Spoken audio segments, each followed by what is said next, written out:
forgot about copyright. Crap. We got to do a different song. Hold on.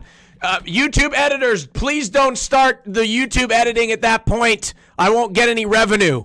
Hold on. I got a better one. This is a much better one. Here we go. Ready? This is a much better one. Ready? This is copyright free. There we go. This is much better. Pardon you. That's right. That's right. That's better. All right. That's enough. All right. Okay. Ladies and gentlemen, when we were arguing about Are we arguing already? We haven't even started yet. No. We're talking about how people can grow past gang affiliations. Oh, wow. Very, very, very interesting conversation to begin things. Ladies and gentlemen, welcome to the Royale podcast. Guests, please wave to the screen. Welcome aboard. We're going to introduce every single one of you. Before we get started on today's show, we're going to go over the rules of today's show. And then we're going to move into our introductions. And then we're going to move into our first topic. Here we go. Let's go with the rules of the Royale podcast presented by Dream. Here we go. On the screen are 11 contestants. And above them is a timer, and that timer is ticking. That's right, contestants, that timer is ticking. At the end of each one of these ticking rounds, there will be a poll administered into the chat. Once that poll is administered, you will vote. You will vote for who you want to keep, not kick. Keep, not kick. Say it with me, chat. Keep, not kick. The person with the most amount of votes will vote between the two lowest amount of voted people, and that person will be eliminated from the Royale podcast. We will repeat this process systematically as the rounds get progressively shorter until there is one person standing as the winner of the Royale podcast. Contestants in chat, do you understand the rules? Indeed. Okay, Yes. Let's move straight into our introductions as the time is ticking. Ladies and gentlemen, in the left-hand corner, top left-hand corner, he's a left-wing, well, is that right? Political commentator, formerly for the Young Turks. Now he runs a bigger organization called the Hasanabi Livestream. Mr. Hassan Piker. What's up, everybody? Very excited to be here. This is the beefiest, most right-wing show that you've had.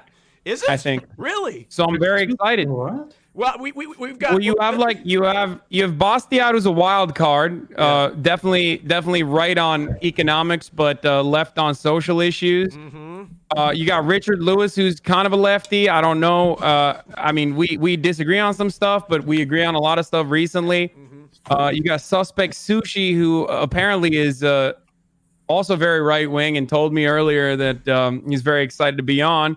You got Lecture Fan, who literally said work sets you free last time we had a conversation. So Jeez, you know forgot where about the that. fuck Lecture Fan is. And it's very exciting. Awesome. Well, welcome aboard, Hassan. Always a pleasure to have you on the show. Thank you so much for being here. To the right of Mr. Hassan, world-renowned journalist from the United Kingdom, Mr. Richardlewis. Yes, great to be here. Indeed, a world-renowned journalist. Looking forward to the show. It's actually a great cast for your comeback, Austin. And I haven't had time to congratulate you on changing the name. Yes. Congratulations on no longer being a closet racist. No, I'm just kidding.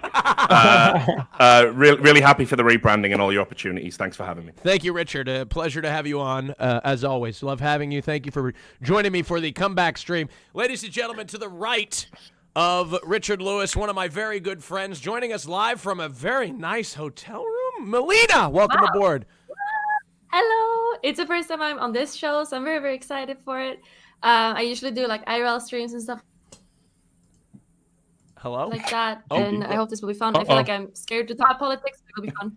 Melina, wait, did you guys hear me? No, you're good. Melina, you said you're afraid to talk politics, but your years of debate sex has probably prepared you for this moment. Oh yeah, that's actually true. But like, I don't know who's gonna get lines fed. I don't think we really wanna. We don't really wanna do that. I think that I don't know who's gonna get lines fed more in this broadcast by DGG, Bastiat or Melina. I mean, Melina's usually on my side. All right, What do you mean by Hassan. All right, Hassan. All right. having To the right of Melina. Also, you may have seen him in the first and second Purge movies. Mr. Bastiat, welcome aboard. You've got one joke, Austin, but you do it very well. Thank you. It is great to be here. Thank you very much for the invitation. An illustrious cast indeed. I am looking forward to being here to chat with everybody. We do politics, law, and economics on our channel. I'm also the editor emeritus and CEO emeritus of the Bastion News Network, which is a real great place to be. I'm unaffiliated with it, but they've taken my name, so I really appreciate their roving journalism. Be sure to check it out, folks. I'm looking forward to being here, particularly with Hassan, who, of course, thinks I suppose anybody left of Stalin is a rightist. But hey, that's just the way it is. And, of course, our actual rightists, Lecture Fan and Sushi. I'm really looking forward to that as well. And a great cast full of wonderful people. I'm really excited for today. All right, welcome aboard. Thank you so much, Mr. Bastion. Pleasure to have you. Right below Hassan on the far left side of your screen, we don't know how he got here, Mr. Bob Seven. Hi, I'm Bob Seven. I'm the last SJW. I'm here to represent the progressives because Hassan Piker is now a full-time React Lord, of course. I'm well known for my sexual attractiveness. Not to brag, I've seen 8 girls in the full nude. And today I plan to attract even more ladies and even potentially Austin by having the best opinions here. Thank you. Bob, thank you very much. It's not a dating show, though, but welcome aboard the show. No, I'm going to do it by having the best opinions because I know thank you. Melina's into debate. You could look like anything, and if you debate well, she will be interested, I don't know if that's true. Melina, that's not true. I can vouch for you.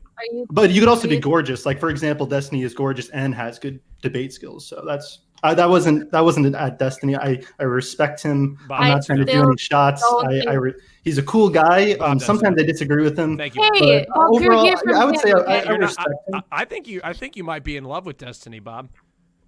No. Bob, are you trying to steal my fiance away from me? To the right. Is that what you try to do all the time? Bob is sapiosexual, attracted to that intelligence. To the right of Bob Seven, joining us for the very first time, he's a conservative from the United States of America, proudly toting a Make America Great Again hat. Where is it? I knew it! I knew he had one. I didn't even know. That's unscripted. I had no idea that you had one. I'm pulling it out of my ass. I didn't know. Mr. Suspect Sushi, go ahead and introduce yourself, please. Hey, everyone, pleasure to be here. My name is Suspect Sushi. I'm a 10 to 20 viewer Andy. I'm fucking trash at everything I say, but I'm conservative about it at all times. I'm a black conservative from Southeast DC, grew up in the gutter, and I think everybody should pull themselves up by the bootstraps. I don't like Hassan in any capacity because he says we deserve 9/11, and he's also cool as Stalin, but he's pretty, so he's got one good thing going for him. Whoa! Other than that, I'm pretty happy to be here once again. Bastiat's cool, Lecture Fan cool, and I don't know everybody here, but I'm gonna follow. I'm pretty cool. You could Say say you are, Bob Seven. Honestly, you're probably the coolest person here. I'm gonna be honest with you. Thanks. I just want to point out that I am not cool with Stalin, and also I love Donald Trump. I don't know what he was talking about. I got my hat right here, brother. Yes, I'm pissed. I'm royally pissed. All right. To the right of Suspect Sushi, joining us from the set of Friends, Casey Tron. Go ahead and introduce yourself. Seinfeld. Oh, Seinfeld. Sorry. Oh, serious? I'm sorry, Seinfeld. I haven't watched Seinfeld in a while. My bad. Sorry. Boomer. I don't watch. I'm a boomer. I'm so sorry. It's Seinfeld. My bad. Casey Tron, go ahead. Introduce yourself. Hello, everyone. My name is Tron, is what I'm going by now, and I'm here to just offer the perspective of an international gaming superstar. Thank you for having me on, Austin. Thank you very much. Ladies and gentlemen, to the right of Tron, the cornerstone of media in the gaming community, standing at 6'4", 250 pounds of pure muscle, Rod Slasher. How do you pronounce your last name? Breslau. Breslau, welcome aboard the show. Thank you so much for being here. Introduce yourself. That was great, Austin. And, what's going on in the news, I've been getting a lot of great comments, a lot of love lately online, a lot of tweets telling me all sorts of great things, a lot of DMs. They've all been really nice, and I feel like today in chat it's going to be just the same. Rod, you're getting more love online. You're getting more love online than you are in your DMs. Put it that way, brother. That's all I'm saying. So, with all this combined, I'm going to go real far today. Okay. I'm I'm really excited. Amazing. Thank you so much, Slasher. I'm very much looking forward to having you on the show today. Bottom left-hand corner, joining us for the first time, I believe, on the Royale podcast, from a far distant land in Eastern Europe, Miss Ellie Moon. Hello everyone. I'm a relatively new streamer too. I started off just like playing games, being all ooh, but suddenly I sort of ended up in a place where I talk about uniting the whole world under one benevolent dictatorship. And I totally vouch to be that benevolent dictatorship, and I can't wait to voice my opinions today on the stream. What? Thank you for having me. How are you going to rise to power? What is your plan? With Ulu and Power of Anime, of course. That's what the ASMR mic is for, right? Thank you very much, Ellie Moon. Welcome aboard the show. We'll have to unpack that later on. Ladies and gentlemen, to the right, a very, very large YouTuber. This is his first time on the show. Ladies and gentlemen, welcoming Mr. Moistcritical. Hi, everyone. Yeah, I'm an Austin show virgin. I wouldn't worry too much about me going deep today. It started raining here. I'm in Tampa, and we're just discovering electricity. So when it rains, the power goes out. I've already dropped twice today, so you probably won't be seeing too much of me here. But while I'm here, I'll say some real popular opinions. I think rape is bad. Pedophilia is also bad. Very popular. Amen. Let's fucking go, baby. All right, good. Thank you very much. You've already won the show. Congratulations. I mean, we do have some conservatives here who might argue against us. Okay, well, let's not. Oh, come on, buddy. Come on, buddy. If anyone's more draconian about it, it's us, right? Let's not go there. Last but not least, ladies and gentlemen, please stand up and put your right hand over your heart. America's biggest patriot, touting an American flag and a Trump flag, Mr. Lecture Fan. Woo! Thank you so much, Austin. I am Lecture Fan. I'm the #1 conservative political streamer on Twitch, the #1 lawyer on Twitch. I'm happy to be here because it's August 2020. We are at the height of the most important presidential election since 1860. Donald Trump is the one man fighting against the most evil, corrupt swamp this country's ever known. He's had more hoaxes and scams run against him than any other president. He must win for the sake of America. Let's go. All right. Hey. Are you on a bankroll, dude? I don't understand. Are you getting paid for those things? I love Lecture Fans so much. He doesn't even like try to hide his delusions like most Republicans at least try to appear normal at first. He just goes balls to the wall, baby. All right. That's 100% real. All right. Well, before we get started today, ladies and gentlemen, I want to welcome everybody on today's Royale podcast. Put your virtual hands together, ladies and gentlemen, for this cast on August 8th, 2020. Say hello, everybody. Say hello. All right. I stay loose. I stay tight. I stay loose. I stay tight. All right, that's the intro. Okay, let's start. Stop it, Slasher. Don't make fun of me, okay? I don't have any copyright-free music, all right? That's all I got. All right. Let's move into our first topic. We all ready? Ready, cast? Let's move into our first topic. I hope you know I've done a tremendous amount of preparation in today's show today. So I will be completely prepared. No, you will not see me slip up at all, even in the first question, in fact. All right, here we go. We are opening with an amazing topic. It surrounds misinformation as it pertains to the Monka W coronavirus.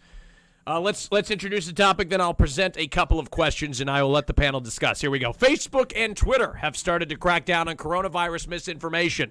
Earlier this week, Facebook removed a post containing a clip from an interview on Fox News where President Trump said children are almost immune from COVID-19. Twitter required the Team Trump campaign to delete the tweet which shared the same video. The account lost posting capabilities until the misinformation was deleted. In the video, Trump advocates for the reopening of schools.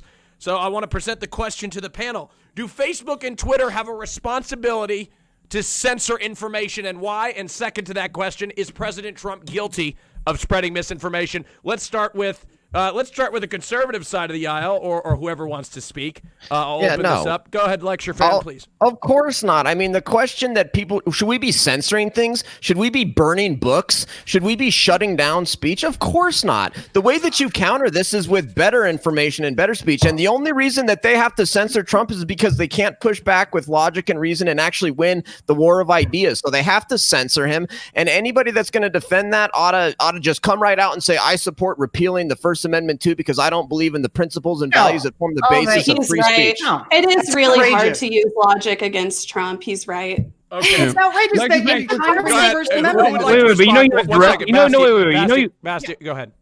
Yeah, no, you're trying to bring the First Amendment in this, and you are fundamentally wrong on that. Twitter, Facebook, all these websites that are trying to quote unquote censor Trump are actually just trying to refrain from using their platforms to spout or to amplify his messages. They have First Amendment rights too. And by refusing to carry his messages, they are exercising their First Amendment rights. If you say that they should be mandated by law to carry his views, you're saying they should be compelled to give opinions they disagree with, and that's a violation of their First Amendment rights. Nobody should be compelled by the state to speak. You're trying to reduce the element of free speech to this most narrowest legal rule as opposed to recognizing it for what it is, which is a broad societal cultural value. I remember when Democrats like you used to say, I might not agree with what you have to say, but I'll fight for your right to say it. When did you stop believing in that? But do you understand Whenever you guys one elected second. Trump. freedom versus Ellie, We let stopped Basti- believing in it whenever you guys elected Trump. Thank you. Let Bastian respond, and Bastian, No, then when you say Bastian that- respond, then Hassan get in. Yeah. Look, when you say that, I obviously respect and believe in freedom of expression. That is to say, freedom from government persecution, arrest, all that, which of course President Trump does not. I believe in that, but I also believe in the right of private citizens to speak what they see fit, and that includes private companies. So for you to say that they should be mandated to speak, you're saying they should be forced to speak by the government, and that is anti-free speech. Hassan, go ahead. Lecture fan, are you a free speech absolutist? No, I think that if you're actually advocating violence, you're actually committing crimes. That's where I draw the line. And that's where I think these platforms should draw the line. If you're actually committing a crime, aka planning violence, if you go up to somebody and say, hey, I'll give you $1,000 if you kill somebody, that's a crime. That's not free speech. So no, of course, no. I don't think very few people are free speech absolutely. The reason why you're against some forms of speech being limited, or the reason why you're for some forms of speech being limited, is the material harm that it causes to people, right? Like crime. Yeah, there's an actual standard for it. Yes, and there's an actual standard for it. Okay, And by the so Hassan, don't you believe that misinforming millions of people from the bully pulpit, a very powerful tool that the president has, is potentially causing irreparable harm to millions of Americans? You know what? Nobody's directly referencing. No. He's directly. Hassan, finish your thought, and then I want to have Suspect Sushi respond. Even if we don't talk about the immediate consequences of people thinking that coronavirus is fake, or not wanting to wear masks or whatever, any number of different things that Trump has actually gone back on, leaving all you conservative defenders of Donald Trump to look like absolute cucks when he's wearing a mask. Even when we don't think about that, I mean, think about the economy. Think about the economy, lecture fan. I mean, I thought you loved the economy. What kind of significant damage has been caused by prolonging the unfortunate lockdown that we have to be subjected to? Well, the rest of the world is laughing at us and have been able to at least go back to some kind of daily norm that they had pre-lockdown. The only reason why we're still in an extended lockdown is because we still have a significant problem. We're not in an extended lockdown. That's a significant amount of people that blindly will believe whatever Trump says. That's why it has to be taken into consideration. Let me just quick respond, since Hassan is personally attacking me, I guess. But what I don't want is people like Hassan deciding what can be said and what cannot be said. And your idea about misinformation on the coronavirus totally misses the point that we actually don't know as much as there is to know about coronavirus as you think. That Fauci went backwards on the mask. So do you think that Fauci should be banned off of Facebook because he used Trump to say is that we shouldn't wear literally masks? number one influencer on Twitter. Number one influencer. And this is like saying it's you much shouldn't be more allowed than to- just the freedom of speech at this point. No. Not only that. I was supposed to have a spot here. No. Hold on, You understand that Trump was directly referencing the American Association of Pediatricians, which has made over 67,000 pediatricians that all fucking said that children should be in schools, right? Are you in disrepute with them? Like, what's your fucking issue? I actually do agree the significance of reopening the schools and how important it is, except every single study conducted on the matter, with the exception of Israel, which they refuse to ever talk about, where kids going back to school did actually lead to really harmful results. Every single other country that has looked at children potentially spreading coronavirus, has entirely different circumstances, they were actually able to mitigate the first wave of coronavirus spreading. So did we. So that, Wait, so the 67,000 pediatricians don't understand that, they don't understand the ramifications of these, and they shouldn't be advocating for it, yet they are. How do you explain that?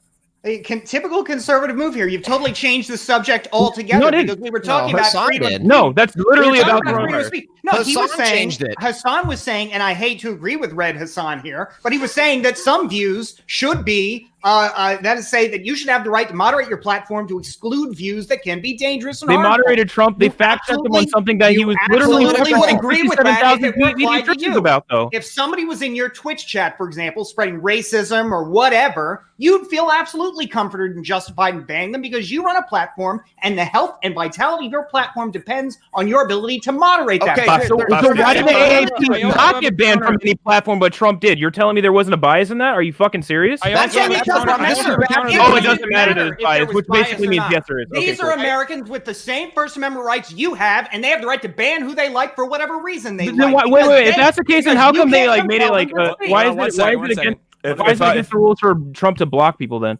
Like they Well, say here's it the infringes on this person. Here's How the did big you difference. explain that difference? President Trump, here's I the have a difference. There was a court case with this. President Trump is a government official, and when he uses his Twitter for government purposes, that's like excluding an American arbitrarily from the receipt of information. Actually, isn't from that the government. exact reason why he uses If real Donald Trump President and not POTUS? No. His It personal would one. be if he used it for personal purposes. If it was just President Trump's pictures of flowers and kitties, He that'd be uses it for both, different. right? But Okay. he uses it for both, and primarily for government purposes. He also uses it to retweet himself as Rambo. Richard Lewis, go ahead. Hello. Can I Yeah, just respond to the original take on the American Association of Pediatricians and their guidelines that they put forward? Can we come back to that because Richard would like to get in. He hasn't. Okay, gotten go in. ahead, Richard. Yeah, well, I think it'll actually lead into the point you want to make, Hassan. So just on the issue we're talking about here. So first of all, on just the factual, if you just look at the words he's used in the sentence, what Trump has said is inarguably factually inaccurate. Kids are not almost immune from coronavirus. What he meant to say,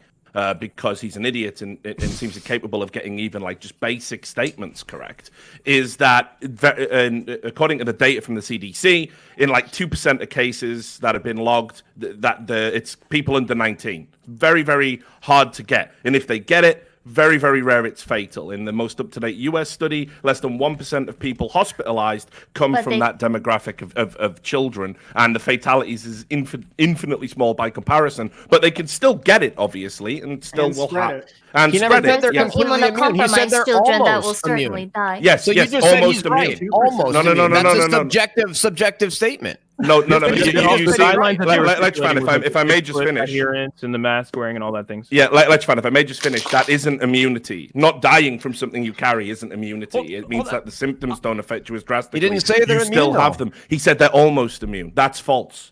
They can still get the coronavirus, still have it. It's not about almost immune. You can still get it when you're almost immune. You can still get it if you're almost immune. And they can That means you're not immune. But this isn't a matter of immunity, right? So but the next point I want to make, where I think you will agree with me, lecture fan, is that what we're doing there is essentially blocking the president's opinion based on petty semantic arguments. It's very clear to me what he actually did mean to say. It's very clear to me that the data does point to the fact that if you reopen schools, it won't be a great risk to the children there, and with proper care, the teachers won't be at risk either. And even Chuck Schumer came around today and said, yeah, we need to reopen the schools in fall because we're letting a generation fall behind educationally, and that's unacceptable. So I actually think censoring what Trump said there, if you want to use the word censorship, if you want to censor that, I think that's a bit ridiculous, and it's indicative of how petty social media companies have become in how they interact with this administration.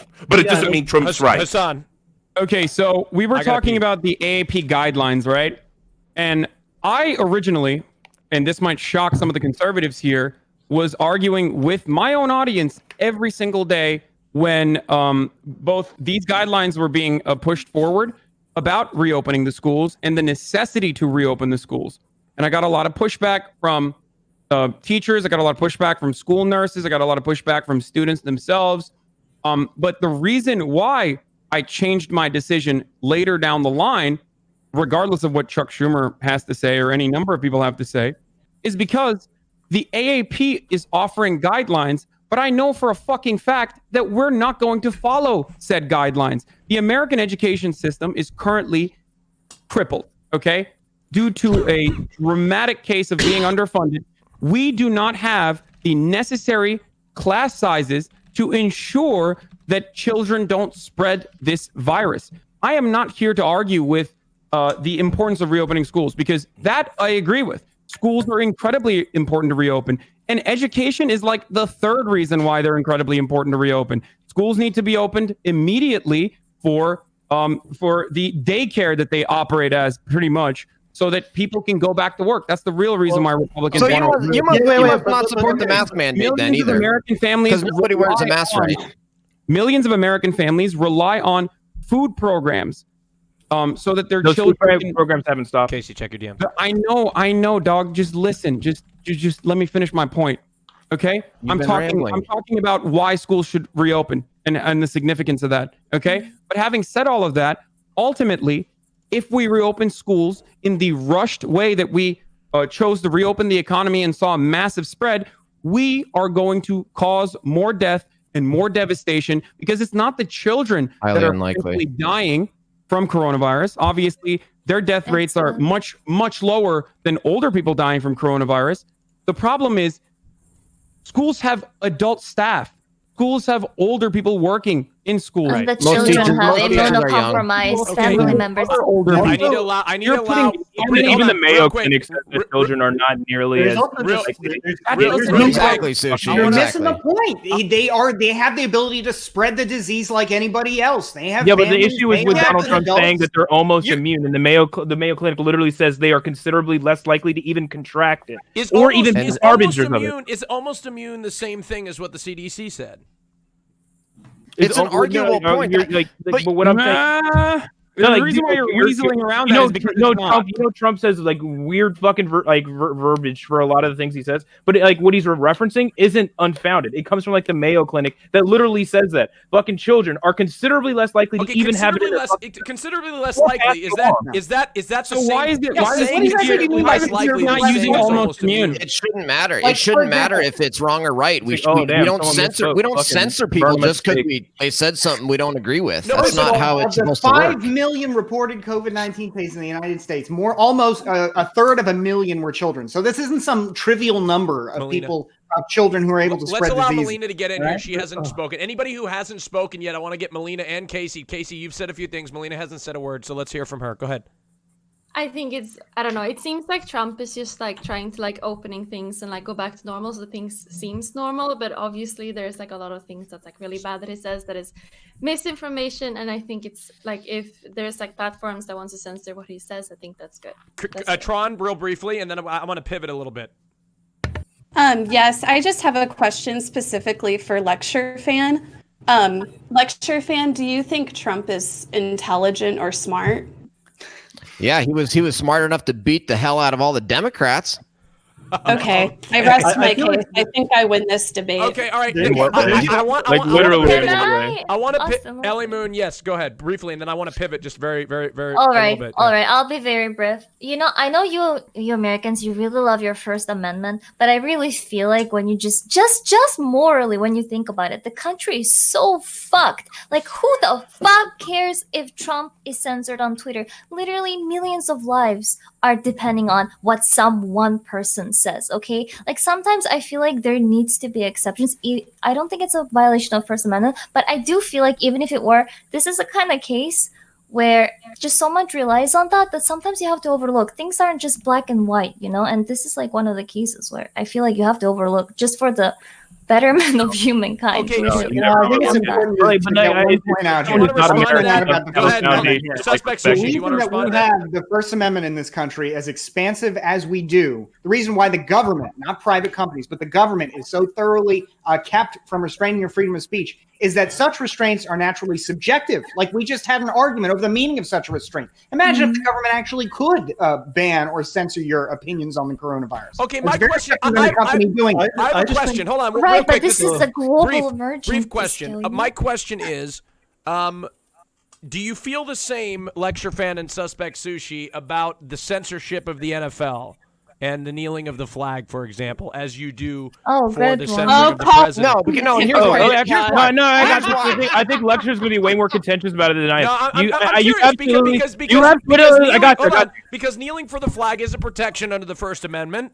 Yes, it is. And this was exactly what I said when it fucking started. You have the right to do it. I wouldn't do it, and you're there for a reason. I think you should fucking keep your politics out of your sports personally.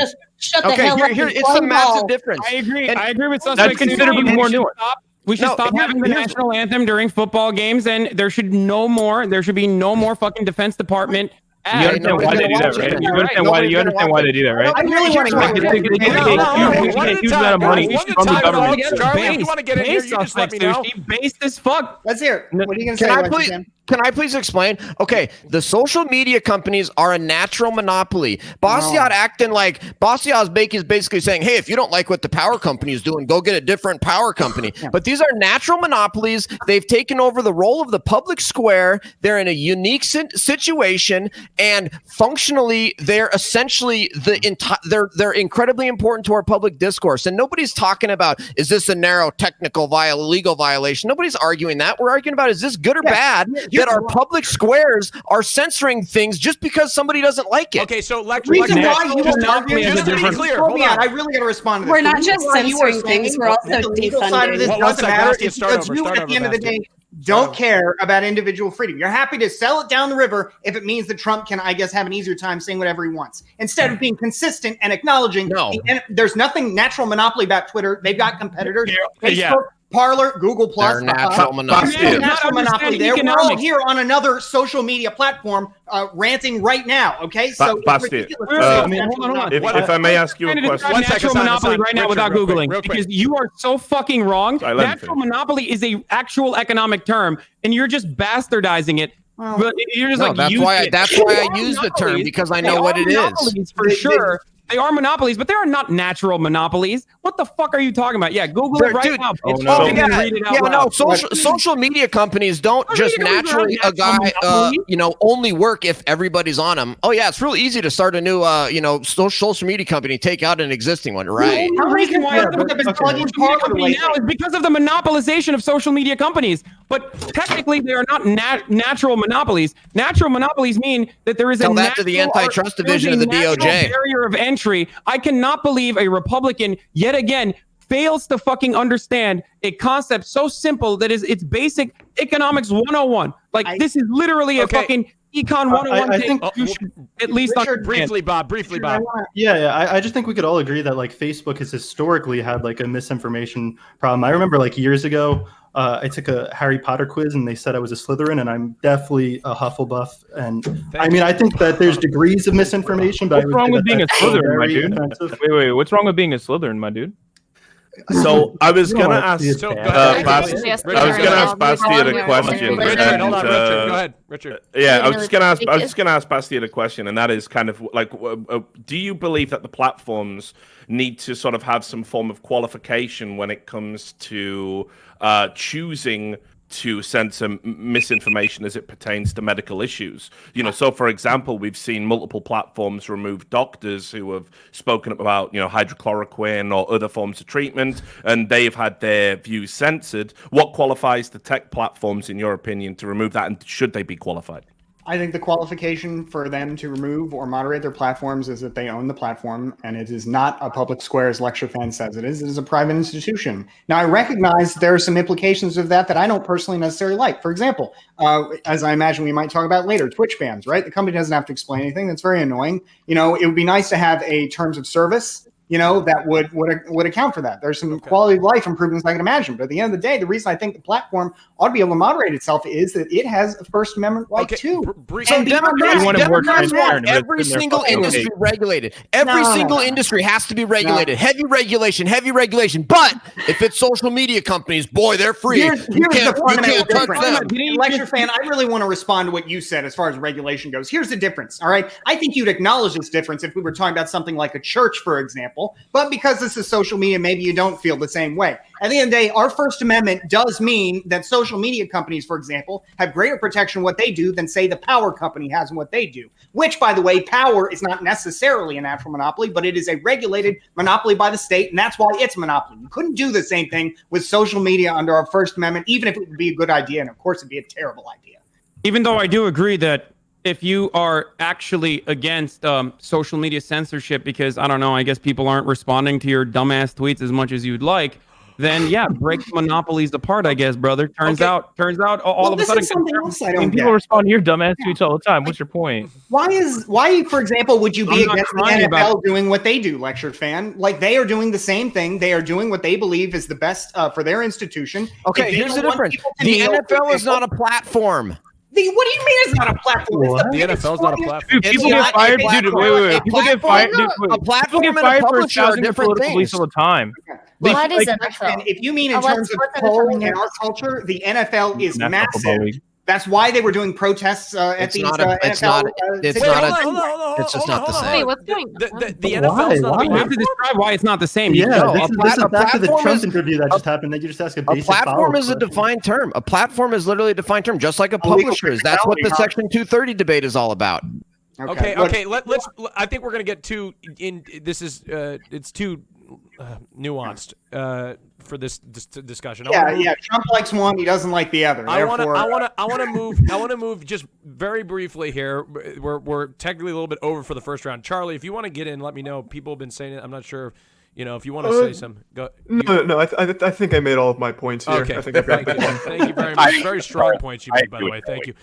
Okay, so Charlie, I'd like to just ask briefly. This would be something that a lot of people can participate in, and that is just the overall handling of the coronavirus. Do you think Trump has handled the coronavirus well?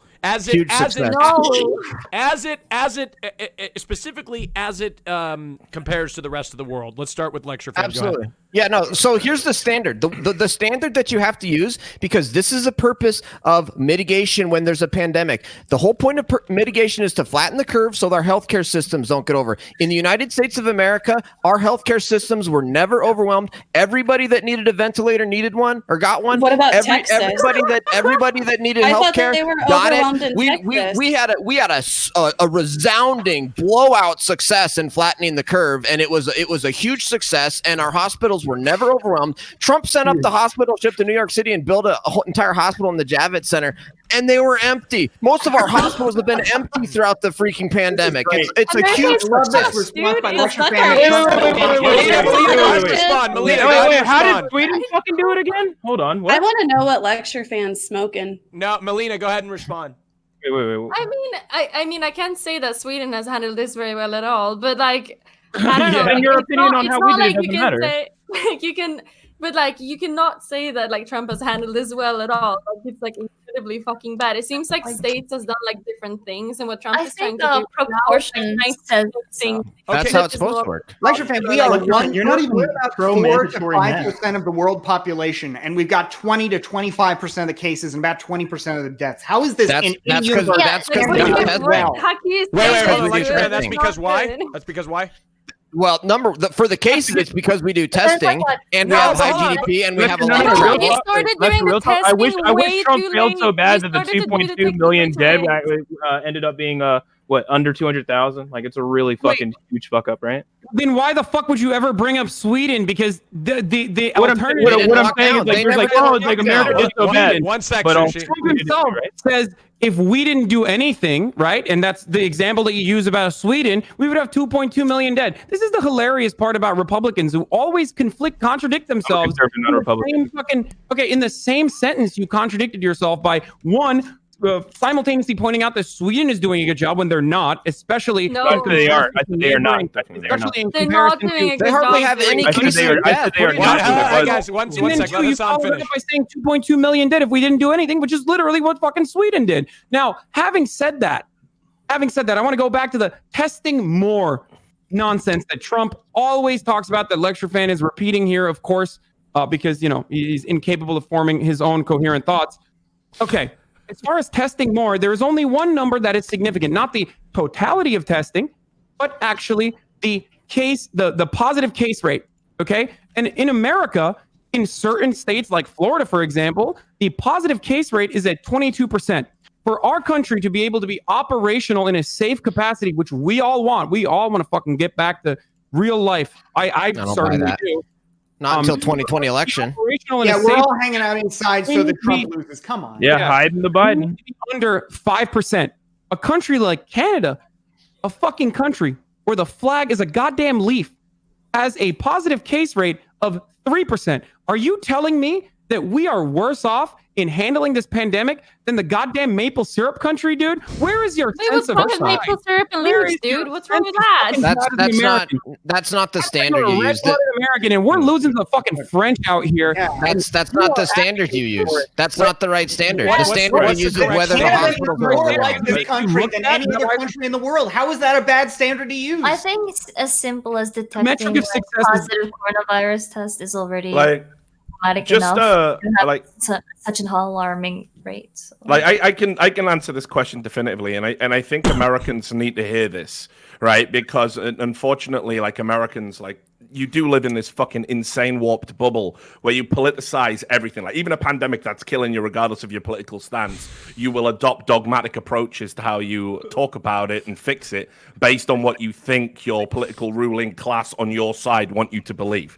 So just to tell you as a non-American, every single politician in America has handled it absolutely fucking terribly from the top down. When Donald Trump wanted to ban flights in from China, it was Democrats telling him not to do it because it was racist, saying white nationalist Stephen Miller had wrote the bill, and then that stayed their hand. Then when he was lying about the numbers, saying we only had 3 cases, that obviously led people to believe there wasn't a problem. Back in February, Mark D. Levine, who I believe is the head of the Democratic Health Council or whatever, he said, let's have a fucking show of solidarity for all our American Chinese friends, and let's go to downtown Chinatown and have a huge New Year parade, a Lunar New Year parade, during the height of the pandemic. Andrew Cuomo, if our media was responsible, if the American media was responsible, he would be being investigated for what is one of the most outrageous political scandals of all of our time, right?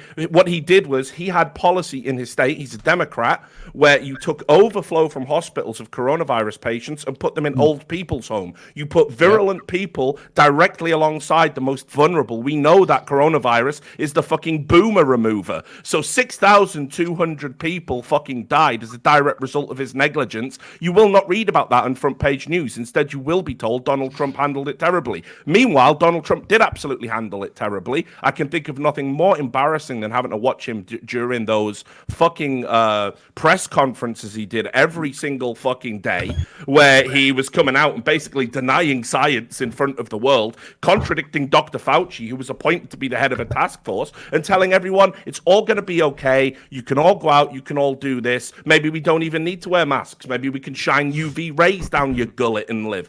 It's been a fucking embarrassment. The rest of the world is laughing at America right now because you morons cannot come together. They're relying on America. Cannot come together and put your partisan differences aside to beat a global pandemic, and those are the facts. Even yesterday, after Donald Trump has advocated for mask wearing numerous times leading up to yesterday's press conference, he held a press conference at his golf club in New Jersey where everyone indoors it has to mandatorily wear a mask. It was a peaceful protest. And Donald Trump turned around and said, it's a peaceful fucking protest. This is why everyone laughs at his lecture fan. That was so good. It's a joke. And you know, that exposed the left so hard. Point that there have been more failures than President Trump. But I do want to say, as much as this may make me a brain dead follower of my particular political class, it is worth remembering that the President of the United States is ultimately supposed to lead on these kinds of issues. And that the failure of the president to lead has been a cascading failure that has resulted in other disasters. I have a question for everybody then. Okay, lecture fan, go ahead.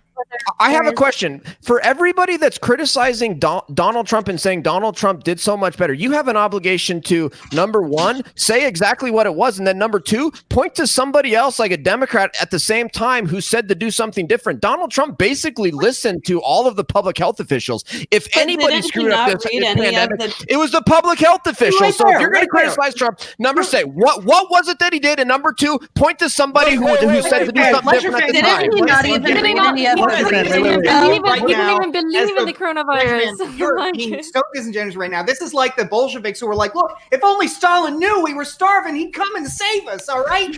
It's ridiculous. He's the president of the United States. No, That's don't say that. That's a dodge. Way to dodge the question. One at a time, guys. It's not dodging the question. He's the president of the United States. He's the leader. And to say, well, what's he supposed to do? He's the president. He's supposed to lead. You're not supposed to make excuses for him.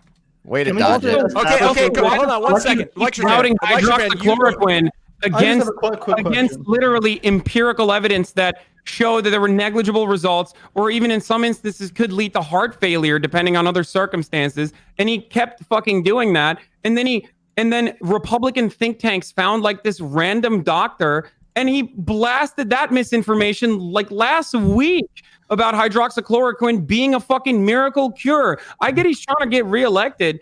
And, there's even some things that he's done recently that I agree with as far as some of his executive orders goes in an effort to get reelected. Wait, how many doctors I am obviously... How many doctors have to use hydroxychloroquine effectively with the addition of zinc in order to show that it actually works? I don't know how many do you need? Okay, hold on. So I believe an example of how the president's administration has bungled all this up. It's one thing to say, hey, let's do some testing with hydroxychloroquine. It's another to immediately come out and say, hey, guys, this will work, and then create an artificial shortage, which really impacts the people who rely on hydroxychloroquine. Yeah, who have lupus. Hydroxychloroquine is actually the cure, and the Democrats are just trying to make Trump Casey, look don't bad. say that. Don't say that even as a joke. Don't say that as a joke. You already done once for coronavirus joke. Just don't do it twice, okay? Lecture Fan and Sushi, aren't you both against mandatory masks? Federally mandated? Absolutely, yeah. All of the studies that say masks work are caveated on people wearing them properly, and having witnessed a lot of people wear masks, so none of them are using it properly. Therefore, we should have a mandatory thing. Wait, so when you remove it, why did it change so dramatically? What I don't understand, out of curiosity here, do you think people should be forced to wear shirts and pants in public?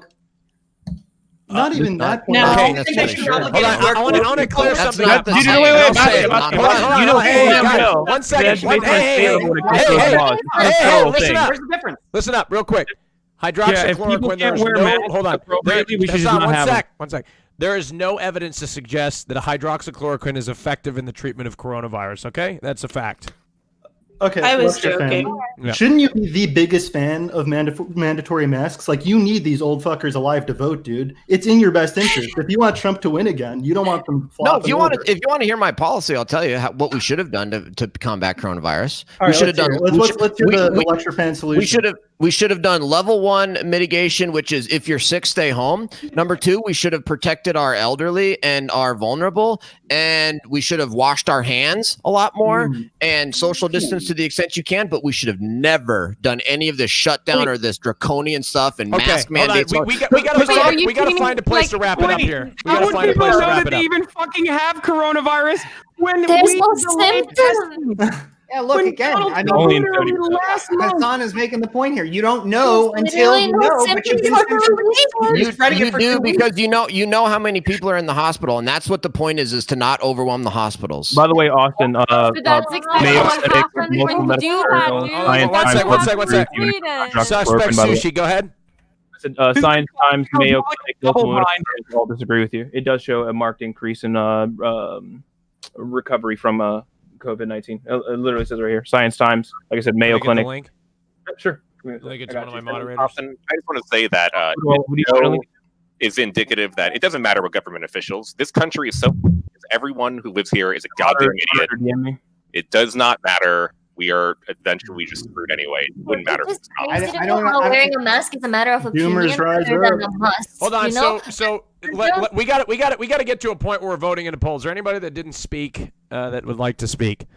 From what I understand, Dr. Fauci he came on television to say exactly what I said. Suspect Sushi is that the trials. I can't remember specifically what he said, but something along the lines of inconclusive or not showing any benefit whatsoever.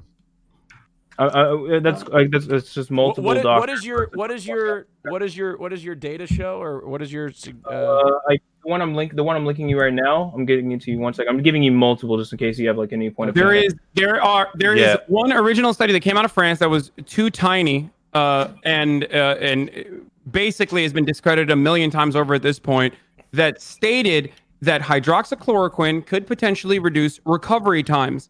What we now know is that that study has been falsified numerous times over. I assume what Suspect Sushi is currently talking about on top of that is the likelihood that, or not likelihood, but hydroxychloroquine's potential capabilities of reducing recovery times for people who are not severely impacted by coronavirus. But unfortunately, due to the nature of the disease, the novelty of it especially, most people would never work off of that evidence.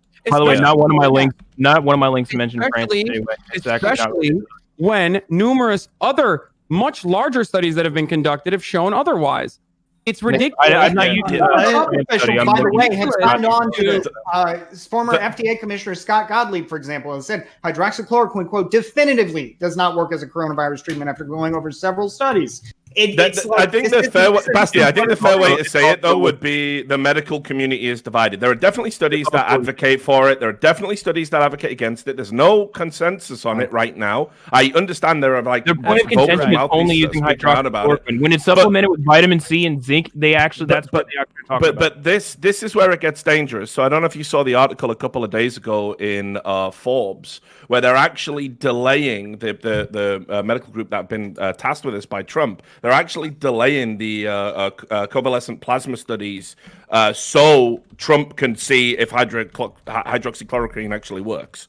So now we're delaying something that we know definitely works, the plasma studies. I don't think there's been any that show that this will not help you have immunity out there. And now they're delaying it because he's got a hard on for being right about hydroxychloroquine. This is what I mean. It's like, listen, why America can't have a world leader that can't just like defer to fucking science? How science even gets this politicized? This is a unique failing and a unique issue with an American society today. Sorry. We got to wrap this round up, guys. Yeah, I just wanted to. Like, masks should be a no-brainer because, like, there is infinite reasons to wear a mask. Like, even Twitch chat, you could use it to your advantage. A lot of you have weak jaw lines, and maybe you could have more success with the ladies if you cover that shit up. And of course, you just save old people. You don't want to kill them. What does the science say about a wet mask putting in your pocket and pulling it out of your pocket and then putting it on your face and adjusting it constantly and touching your face and... I like the lecture fan. Hold on, guys. We're gonna get into masks. Hold on, guys. Hey, we're gonna get into masks. We're gonna get into masks. I like this image. We gotta vote. This thing is. We gotta vote. We gotta vote. Okay, we gotta vote. We gotta vote in the chat. Hold on. We gotta vote, please. Please, we gotta vote. It's too hard to follow the law. Therefore, there should be no laws whatsoever. No, we gotta vote. Hey. You are literally indirectly killing people. Order! Hey, we are voting now. The round one poll is in the chat. You are voting for who you want to keep, not kick. Keep, not kick. Keep, not kick. Very important distinction here. Keep, not kick the person with them. Can I just make one point while we're voting? The most amount of votes. 1 second. Let me wait until I get this message out. Keep, not kick. You're voting for who you want to keep, not kick, as I had mentioned. All right, the person with the hottest girl here. Okay, all right.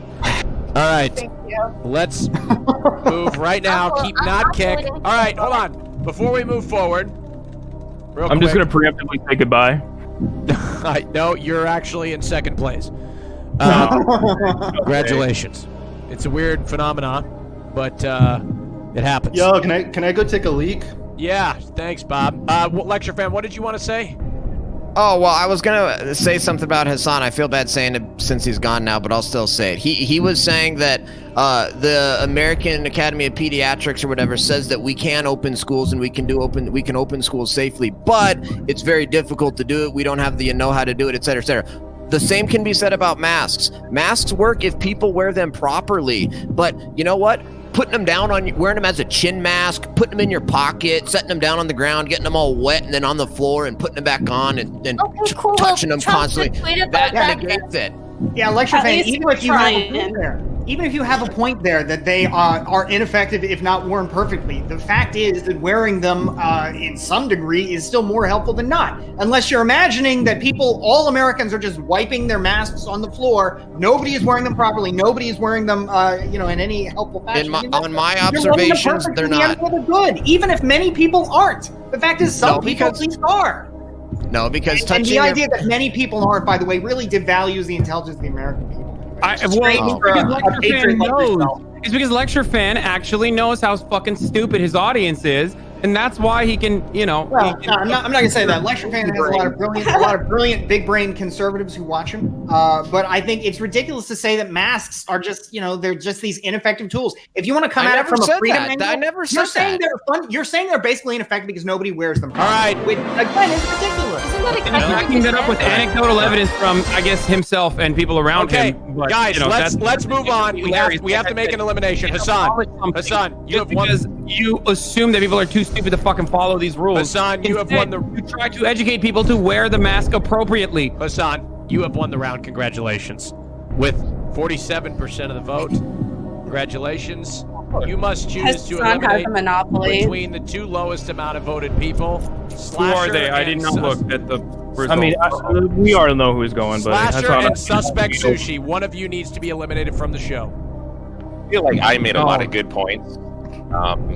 It's okay, Hassan. I actually cannot believe. Okay, this puts me in a bind because I cannot. You don't want a pro God, pro military, pro police, black conservative to argue with you. this Come puts on, me in a bind because obviously Suspect Sushi is like I'm like a lion. You know what I mean? Waiting, playing with my meal. Keep me on then. Sushi. Wait, So obviously, Hassan, why hold the on. fuck would I? Suspect Why the Sushi, fuck real would I quick. kick him out? But also at the same time, I want to make fun of Slasher for, the Dr. Disrespect stuff. Tell us what happened, bro. That's something that we're going to talk about later, and I feel like it's important that he's here for that. So I truly don't know.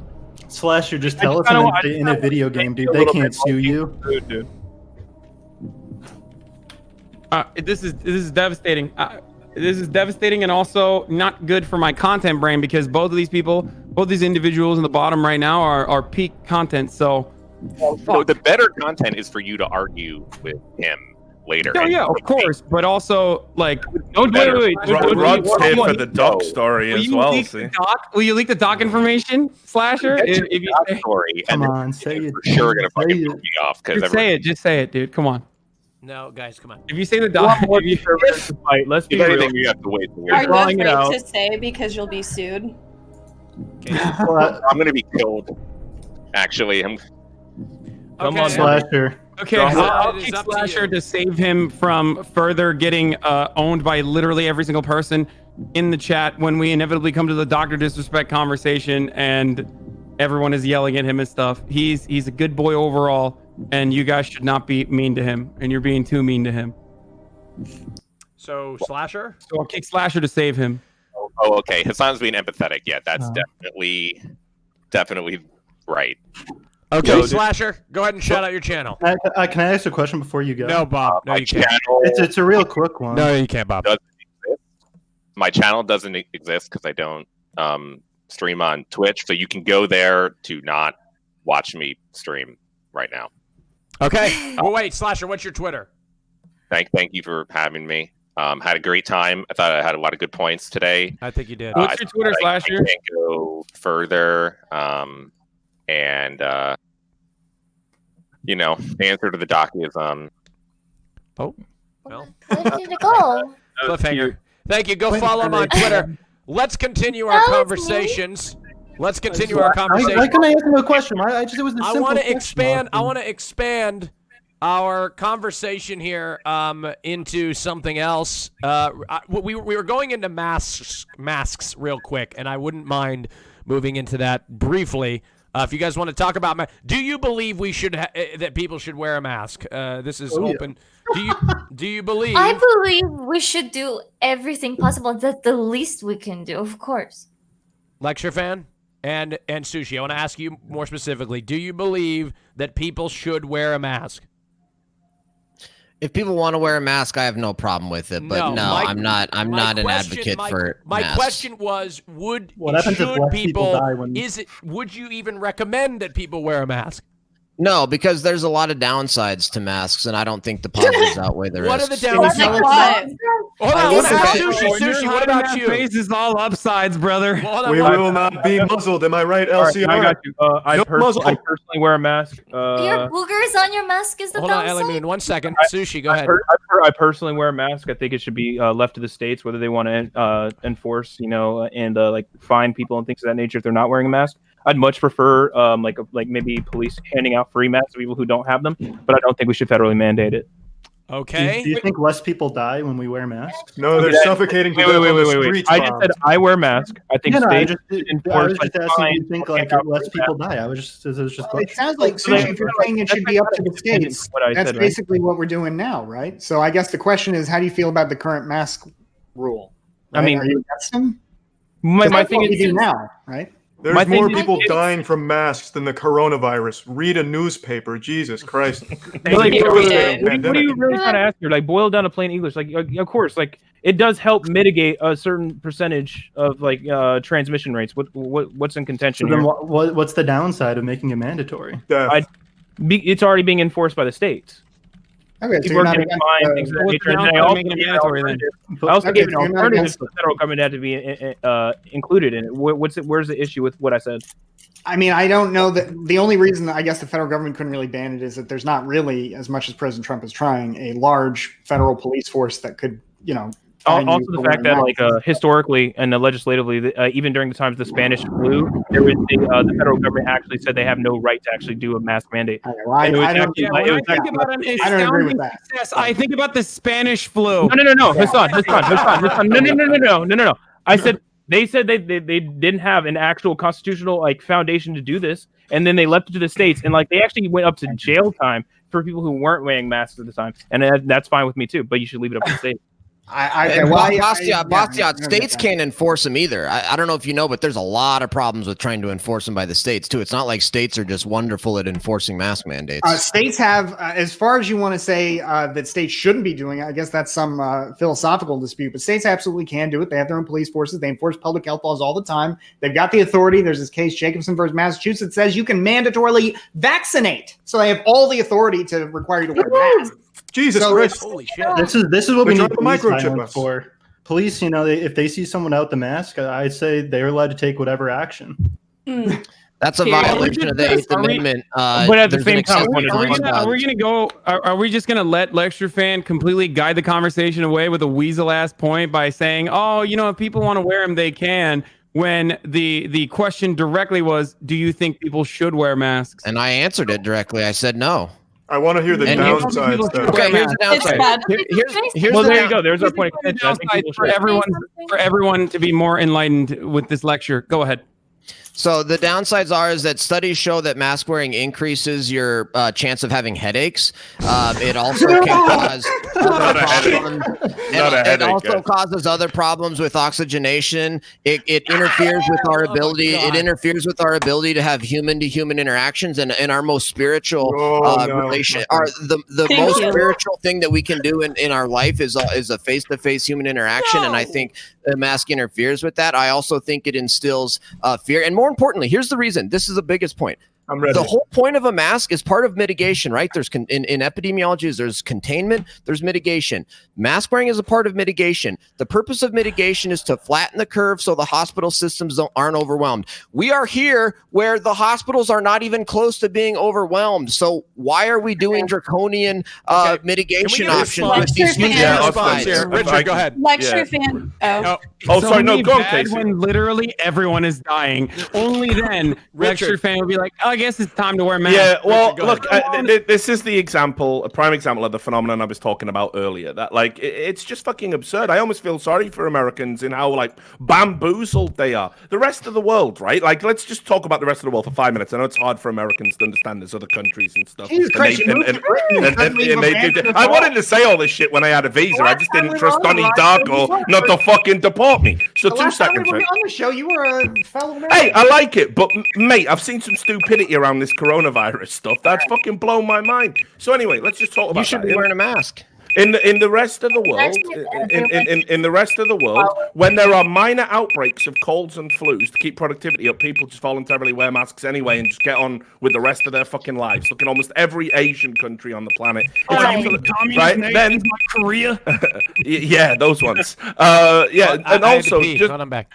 Yeah, no worries. And then also, just to add to this, right, it's no wonder American people are confused about whether or not to wear masks, because the leadership in the country said when the pandemic started, first of all, you had the media lying to you saying, oh, masks probably don't work. You're too stupid to use them, actually, because they were worried about a shortage. So people got lied to initially, told you don't need to wear masks. And then Dr. Fauci even came out and said, yeah, they don't even work. He's now recanted that statement and says he regrets having ever made it, but they didn't know what the shortage was going to look like because Federal Reserves were fucked. And now everyone's being told to wear a mask. And because the pandemic's been dragged out for so long by just ineffective handling of it, you should have ripped the Band-Aid off and done a proper lockdown at the start. The countries that did that, by the way, they're back to work. The schools are open. They're back to normal now. The ones that did that. So, like, it's no wonder they're arguing about masks. The bottom line is, shut the fuck up, put the fucking mask on, and eventually, you are making a positive contribution in your own way. Arguing about, like, oh, but is it an infringement on your civil liberties? Jesus Christ. You're not ushering in the Fifth Reich or the Sixth Reich by wearing a fucking mask. Like, just calm the fuck down, You're America. getting headaches, Richard. What don't you understand? Do you think that I get a headache listening to this bullshit. What is it, the government trying to control us, lecture fan? Is that why they're trying to make us wear masks? Is it just a form of control to see, okay, we got them to do this. Let's see what we can get them to do next. Well, absolutely. When it comes to the government control aspect, 100%, that's horrible. The government would force I knew it. Just because, but that's what Democrats think. Hey, if there's something that I like, let's force it with the government. And if there's something I don't like, let's ban it with the government. That's what you are failing to understand. If you're not failing to understand, I shouldn't say that, because I think you probably do understand this. You just don't care. The fact is, this isn't just two consenting people deciding whether they want to transmit coronavirus to each other. This is our entire society, right? And what you are saying is people should have an unlimited right to exist as disease vectors and spread the disease. And I think you're forcing no. The issue is healthy people aren't disease vectors. Melina, go ahead. They don't realize they're sick until they get their symptoms. You should at least ask the old people, hey, do you Melina, go ahead. Fuck. Okay, so Sweden is like one of the worst like countries when it comes to all of this, and we like none has been wearing masks. I think like the government said like you can if you want to, kind of, but no one is. Like if you go out, you're on buses and you're on trains and stuff, no one is wearing it. And I think definitely like that's one of the reasons why like it's so like crazy right here compared to like the rest of the world. And I think it really matters so much. At a certain point, Sweden had a higher death rate than the United States of America. I cannot comprehend a world in which Sweden excelled in something negative over the United States of America, and this was one issue in the beginning stages. So that's because the Democrat governor's like Cuomo. He doesn't govern in Sweden. The only time that Americans ever want to follow the Swedish model is when Sweden is doing worse than America. It's fucking insane to me. Okay, so look, I think I want to wrap up the coronavirus topic, and I want to move into something else. Ellie Moon, what's up? All right, I want to mention my country, Lithuania. Lithuania handled it absolutely amazingly. We were one of the first countries that closed off everything. Everyone was wearing a mask, and we have millions of people, but we only ever had 2,000 cases. How many people are dead in the streets from the masks, though, from suffocation? Those numbers worthwhile point to mention, Lithuania suffered under fascist and communist dictatorship. They knew real tyranny over the last century, and now you're trying to act like these masks are tyranny. Okay, so let's killed more people than Americans have died in Vietnam War. All right, just because some not directly. barbaric doesn't mean it's still not horrible. You know? Neil Ferguson, the foremost epidemiologist in the UK, say 2/3 of all coronavirus deaths are people that would have died anyway in 2020, and most of them. Seriously, that's a Neil Ferguson quote. Look it up. That's Neil Ferguson. He testified to that UK Parliament. And more importantly, most of the people dying from coronavirus are actually older than the expected death. How old are your parents, Lecture Fan? Do you have a grandfather that's alive right now? Lecture No, Fan? he killed him because he was going to die anyway. We're not getting into that. That little precious last bit of your life doesn't matter because you were just going to die anyway. Yeah, but that's what I'm saying is you can't compare it to war deaths. That's what made me think of that. Is somebody comparing it to war deaths? That's disgusting to compare it to war deaths. Just because it's indirectly killing. Wait, I don't understand. I thought we were putting up the old people up to the altar of sacrifice for the fucking line god. It's kind of the same, I guess. I mean, wouldn't you agree that all? Yeah, wouldn't you agree, like, that all lives matter? Okay, all right, Bastien, let's not go there. All right, what was the quote by Neil Ferguson? Okay, got 2/3 of all deaths from coronavirus are people that would have died in 2020. Okay. We're going to move to a different subject.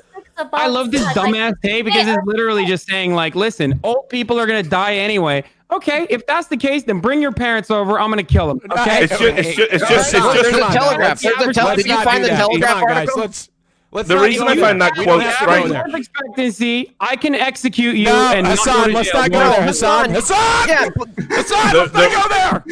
The reason I find that totally misconstruing me in a sick way. Richard, did you find the Telegraph article about Neil Ferguson? Yeah. Well, no. The reason I find that quote strange is Neil Ferguson advised the UK, right? And he said the government was negligent because he was a huge advocate for shutdown. So he said we should have closed a week earlier and our death toll would have been halved. And he called out. And he was wrong on that. So he was wrong on that, but he's right about the 2/3 thing. That's why I think it's just a really weird quote from him because he was a big advocate in general. Okay, so yet another country we should not be following the lead on is also the UK.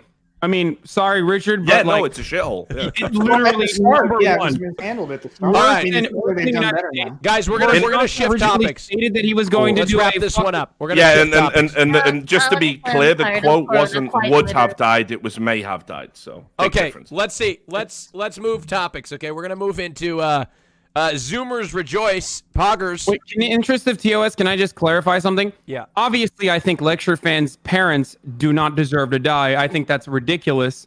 I'm just going to point that out so that people don't misunderstand my original point. I'm using hyperbolic language exclusively so that he understands that he is basically advocating for his parents to potentially die. No, you totally didn't understand what I said then. You didn't understand what I said then.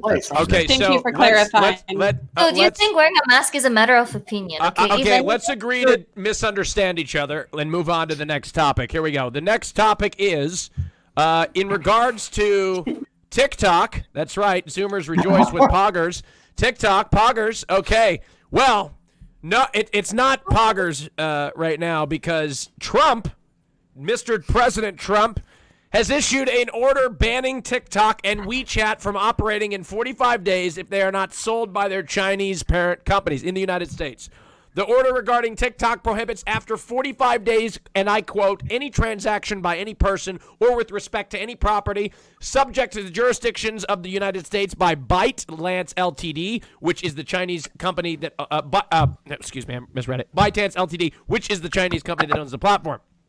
His order alleges that TikTok automatically captures vast swatches of information from its users, including location data and browsing and search histories, which threatens to allow the Chinese Communist Party access to American personnel and proprietary information, potentially allowing China to track locations of federal employees and contractors, build dossiers of personal information for blackmail, and conduct corporate espionage. Do you believe TikTok is a safety concern for the United States of America?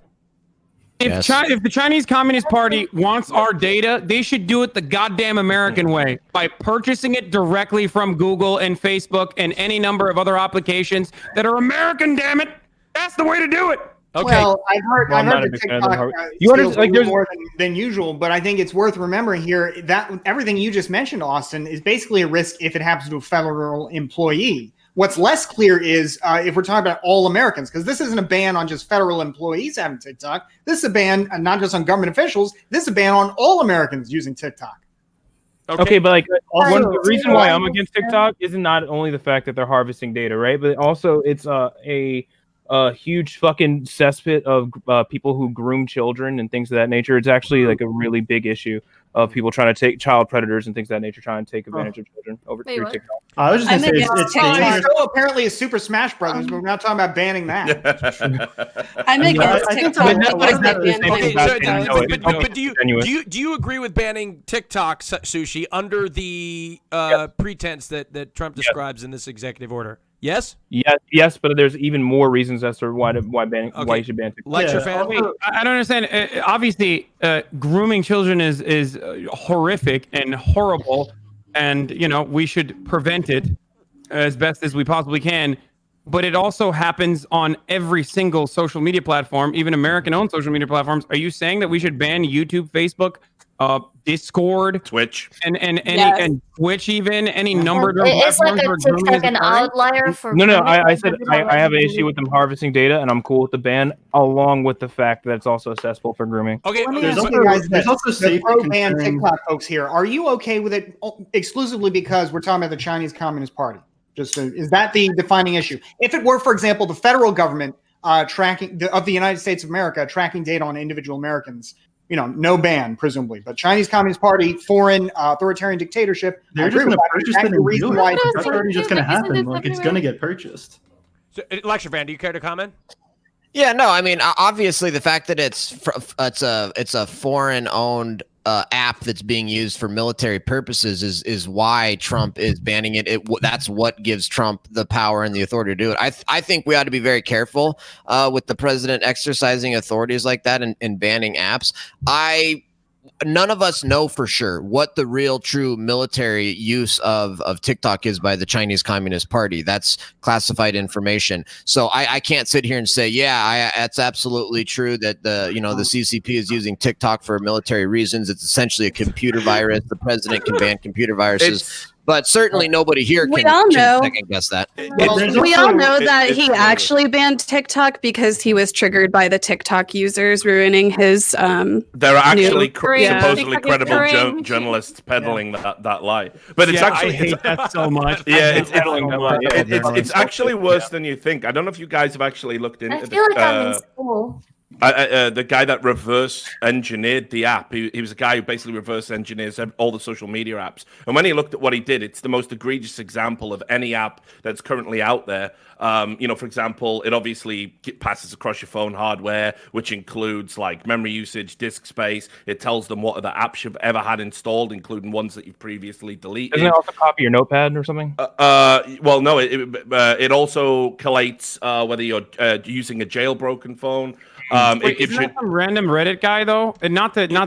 But this is fully. This has been basically looked at by tech journalists who have looked at the way he decompiled it, and they all seem to say that his methodology is mustard. It also on the Android version, it can also do this thing where it downloads a remote zip file, it unzips it, and then executes whatever is in it. And there's just no reason for a mobile app to sort of ever need to do that legitimately. Then when you look at obviously the people who preside over it, the CCP, it is very concerning. Now I think forget just the political aspect for a moment. I think if a company makes an app that is this egregiously spying on the people who use it, there's a protective element from the US government. They should absolutely come in and shut it down. Now, that should have applied to Facebook in the past. Zuckerberg, there's an argument there with the data that they sold. Maybe Zuckerberg should be looking at charges. Google, as we know, have worked with China and the Chinese military specifically. There is a big problem in big tech with what they do with the data, but unfortunately, they obviously put so much money into lobbying groups, they're going to be immune. TikTok's a very safe target in that regards, but one of the worst examples for sure. Real quick. So it looks at your clipboard, not the notes, and that's a really important distinction to make here. And I'm a boomer as well, obviously, so I'm not the most knowledgeable on programming. But I have talked to other programmers who looked into this and who are more knowledgeable than myself on my stream. And to my knowledge, what I understand is that virtually every single app does this, and it is really a disgusting breach if you ask me, and they shouldn't be able to do that. However, every single application does this, including ones that you would consider to be really strange. Like, why the fuck does the weather application do this? But they do it. Sure. Okay. And having But said it that, isn't every app being as bad as. Okay, hold on. I'll allow them to here. spy on me if What do executive orders really even do anything? Yeah, Yes. They no, can an do executive some law. order is just the President of the United States using power delegated to the office of the presidency by Congress to effect change, or if he has a constitutional power. I thought it was like a directive to just say he was Well, going to do yeah, things. so it's like this. Congress, I don't know the specific law that covers TikTok, but like, for example, a tariff. The president can raise and lower tariffs as they see fit, right? Because Congress has delegated that power to the president. What I So meant, it's though, there's executive certain- order, Mhm. slapping a steel tariff. There's certain executive orders that you can't, like, that they're not. Yeah, like Trump enforceable. couldn't declare something. He couldn't just decree something if he didn't have the authority to do so in Okay, Congress. well, Mike, Tell that to this DACA. this follows up a question that I had yesterday during the Trump press conference. We'll get back to our other topic. This is specifically for the conservatives here, and I want to know if you have an answer. Trump said he was signing an executive order to protect pre-existing conditions which is already a law under the Affordable Care Act, while simultaneously suing the courts to remove the Affordable Care Act. So my question is, and conservatives across Twitter were like saying this was a big move. Do you think it's a big move, Lecture Fan? Well, it's obvious. The reason that he wants Obamacare to fall is because it's unconstitutional for a lot of other reasons. He thinks there's one good thing about it. It protects pre-existing conditions. So yeah, we want to get rid of Obamacare. I mean, I have a whole host of healthcare reforms to fix our healthcare system, but Trump wants to get rid of Obamacare and save pre-existing conditions. That part of it, there's nothing inconsistent But there. There is actually something very inconsistent about that. If he actually should defeat Obamacare as a whole in the courts, which I don't think is happening because I don't think it is unconstitutional, and the courts have ruled on it several times now. But if he did, his executive order saying, well, okay, guys, but pre-existing conditions dies because he doesn't have the authority to just wave a magic wand and say, insurance companies, you got to cover pre-existing conditions. So right now he's trying to kill it. And in the meantime, he's masking that with an executive order that will uphold what already is law. In that executive order, he in his speech talking about his executive order, he said, this has never been done before. That's what he said. Yeah. He said that. This is going to be shocking, but Trump lies all the time. Like, literally all the time. I mean, it's technically not wrong. There's never been an executive order. That's true. I mean, that's very true. Yeah. So he wins again, I guess. Guys. Okay. All right. I'm sorry. I just wanted to pivot over there real quick. We can go back to TikTok if you want. want. Richard, thanks for I guess as far as TikTok goes, the TikTok conversation, though, if we were to go back to the TikTok conversation, now the source of what I'm about to reveal to you is questionable at best, and they have a tendency to lie, but maybe some of the Republicans especially will agree with me on this. But a recent CIA assessment reported the TikTok application showed no evidence that the Chinese intelligence agencies have used the application to intercept American data. Now, they could. I mean, they have full authority to do so. Well, Hassan, if I can just jump in for a second, let me explain why this is it doesn't need to have happened, but what the risk actually is. So under Chinese law, any company that is owned by a Chinese business, it is the law that if the government requests data, you absolutely must comply. So it doesn't matter whether you're a big company like Tencent or a tiny little company, you must give them the data. And we actually saw this with some video games, I believe, where China. It was. I can't remember which one it was, but basically, the Chinese government requested knowledge of people who had expressed support for Hong Kong in a particular game. I can't remember which company, but anyway, and it went to local police stations. It was revealed by a Dutch hacker that Tencent were complicit in basically giving over that data to the Chinese government. So sure, I believe the CIA assessment. I don't think that TikTok is a direct pipeline to the CCP, but that risk is always there. Ellie Moon would like to speak. Go ahead. I'm very much against. I'm very much against all of this, and we do it all the time. Good moderation there. Are we saying Ellie? Very good. Ellie Moon. Hassan, let Ellie Moon speak. Okay, Ellie Moon, go ahead, please. I think we also have to consider that TikTok, let's say, like, without all the spying and all of that, you also have to consider that they have the power to reach hundreds of millions of people. And since it's owned by the different country, but it has like hundreds of millions of Americans. They can literally control what's trending, what's on the front page. China can single-handedly use TikTok to influence younger generation as what certain things are cool, thus influencing maybe election, maybe even like bigger things. They have complete control over about that. Like Instagram too, for example, Instagram can choose like what's trending, what's popular. Like it's not always about the interaction. So what's the point here? Like fake trends. The point is that the ban of TikTok can also be justified, like in that case that you can't give that much power to such a huge. Also, I find it weird. I don't know how you could do that. I mean, I don't like the Chinese Communist Party either. But at the same time, I mean, if people want to consume messages, I guess that are supportive of that, why don't that's we right as just Americans. But they can have a choice in that, because I feel like they can make up fake trends. They can Like, make for up example, I guess I'm curious where you would draw a line. Like, for example, would you suggest banning, like, is it because the channel is foreign? What if it was a domestic channel that wanted to broadcast those kinds of messages? Let's say, like, for some reason, like, China is extremely pro-Trump or something. For some reason, they can legitimately, like, I don't know. I feel like it can severely affect the voting turnout, like this kind of things, and I don't think it should be taken lightly. Okay, so I just want to say that we gotta I wrap feel things up, Bob. Go ahead. Well, I am genuinely at the point where I'm just consumer brain, so I would opt into just giving up my privacy for better curated content, 100%. Austin, can I make one quick point here? Basti, I think you've talked quite a lot, and I love hearing your voice, and you've got a beautiful suit. It's important, though. It's very important, but Melina's also very important. Okay. All right, Melina, let's hear from you, and then we'll go to Basti. Okay, so here's the thing. I think like there's so many other platforms with so much information about you. And honestly, I think like American products or like platforms and stuff like that is as scary. Like if they have my information about it as like Facebook, Instagram, everyone can do that. Like everything is like it's already there. For me, it's like, why is it so bad that if China has some information, like if it's like I mean, I think this is already a point that convincing Melina consumers makes, into because being furries. It feeds right into Because something else to ultimately- consider, especially if you're not American. Recently, I was reading in the Wall Street Journal that a Virginia-based American company founded by 2 U.S. military veterans has said that it is able to draw location data for more than 500 mobile applications that it can then provide to the U.S. government, right? That would presumably, for example, make it possible for the U.S. government to use this app to figure out where you're at so it can then drone strike you. Okay.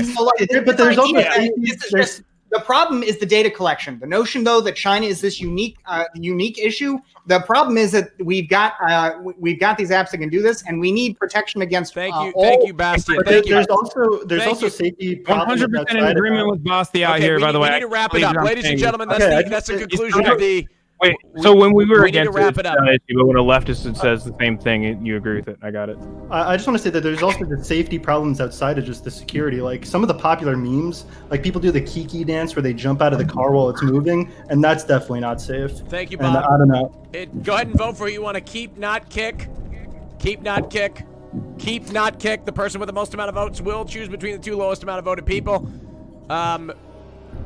Did you, Suspect Sushi, did you have something to say about Hassan? I'm sorry, you missed it. Let me vote for myself. There was only a point of agreement after like a leftist, like multiple leftist. Hold on, I got a question. You for may have Sushi. missed the last time me and Hassan were on the Royale where we were yelling at each other. So this isn't Okay, but hold on, Suspect.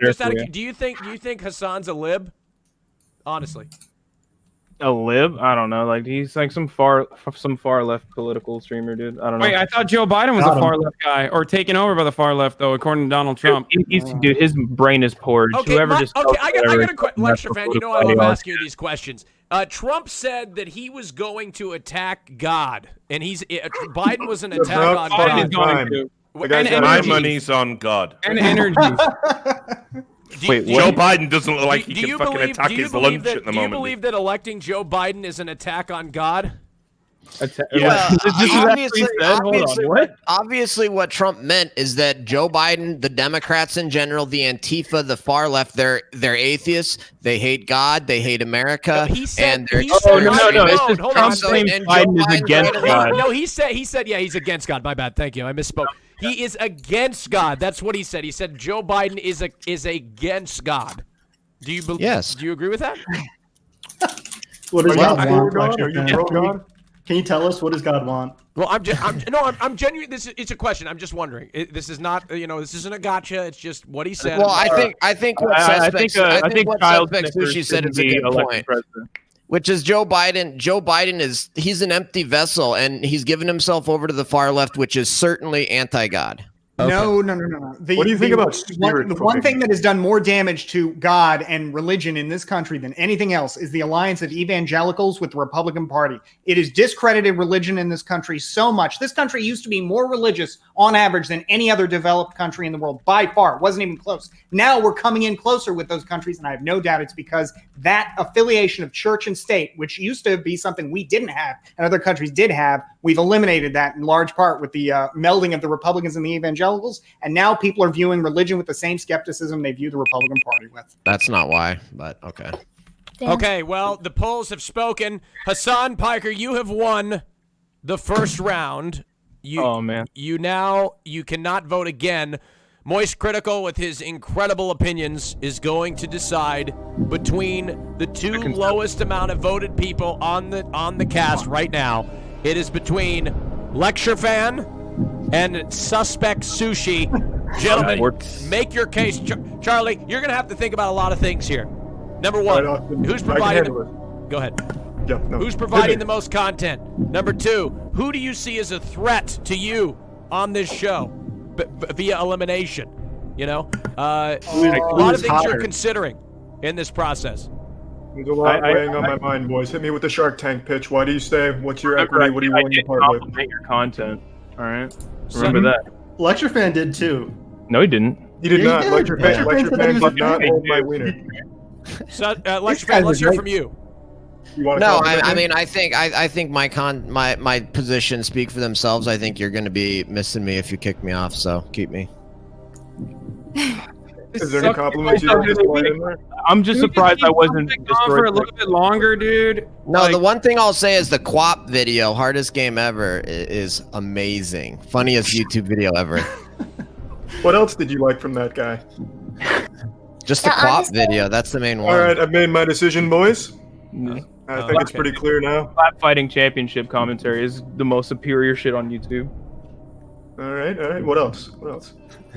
Your hair is glorious, and because of my baldness, I can honestly, fucking really encapsulate the beauty of someone else's hair because I don't have it myself. Very nice. Charlie, language. Really think about this one. Really think about this one. Well, I'm a man of the people. As you know, I've made my positions clear. I think rape is a terrible thing. Yes, I think pedophiles are awful.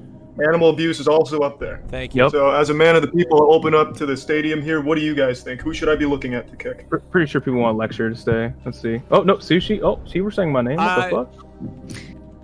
Well, okay. Well, the people, he's talking, Hassan, he's talking to you. Who do you think? There is no way I can pick between both of these two brilliant individuals. And it's not up to me anyway. It's up to Charlie. I love both of them. Okay, it's not even a joke. We could do. I could give a Austin show directive that we skip the elimination this round and we just eliminate two people next round. That could be something. Period. Let's do that. Oh, that's big. That's a big audible It's a right big there. executive move that I've never ever thrown in. I don't think you'll get any pushback for that. Well, I don't know. The chat is pushing back. They are pushing back aggressively. We can't pick the conservatives. Who do we argue with? Yeah, if we feel like, isn't that like a consistent thing, like every single time? If you're anything left, we right run out center, of conservatives. I even have an extra. I even thought about making it a mandate that I bring on an emergency conservative just in case they all get eliminated.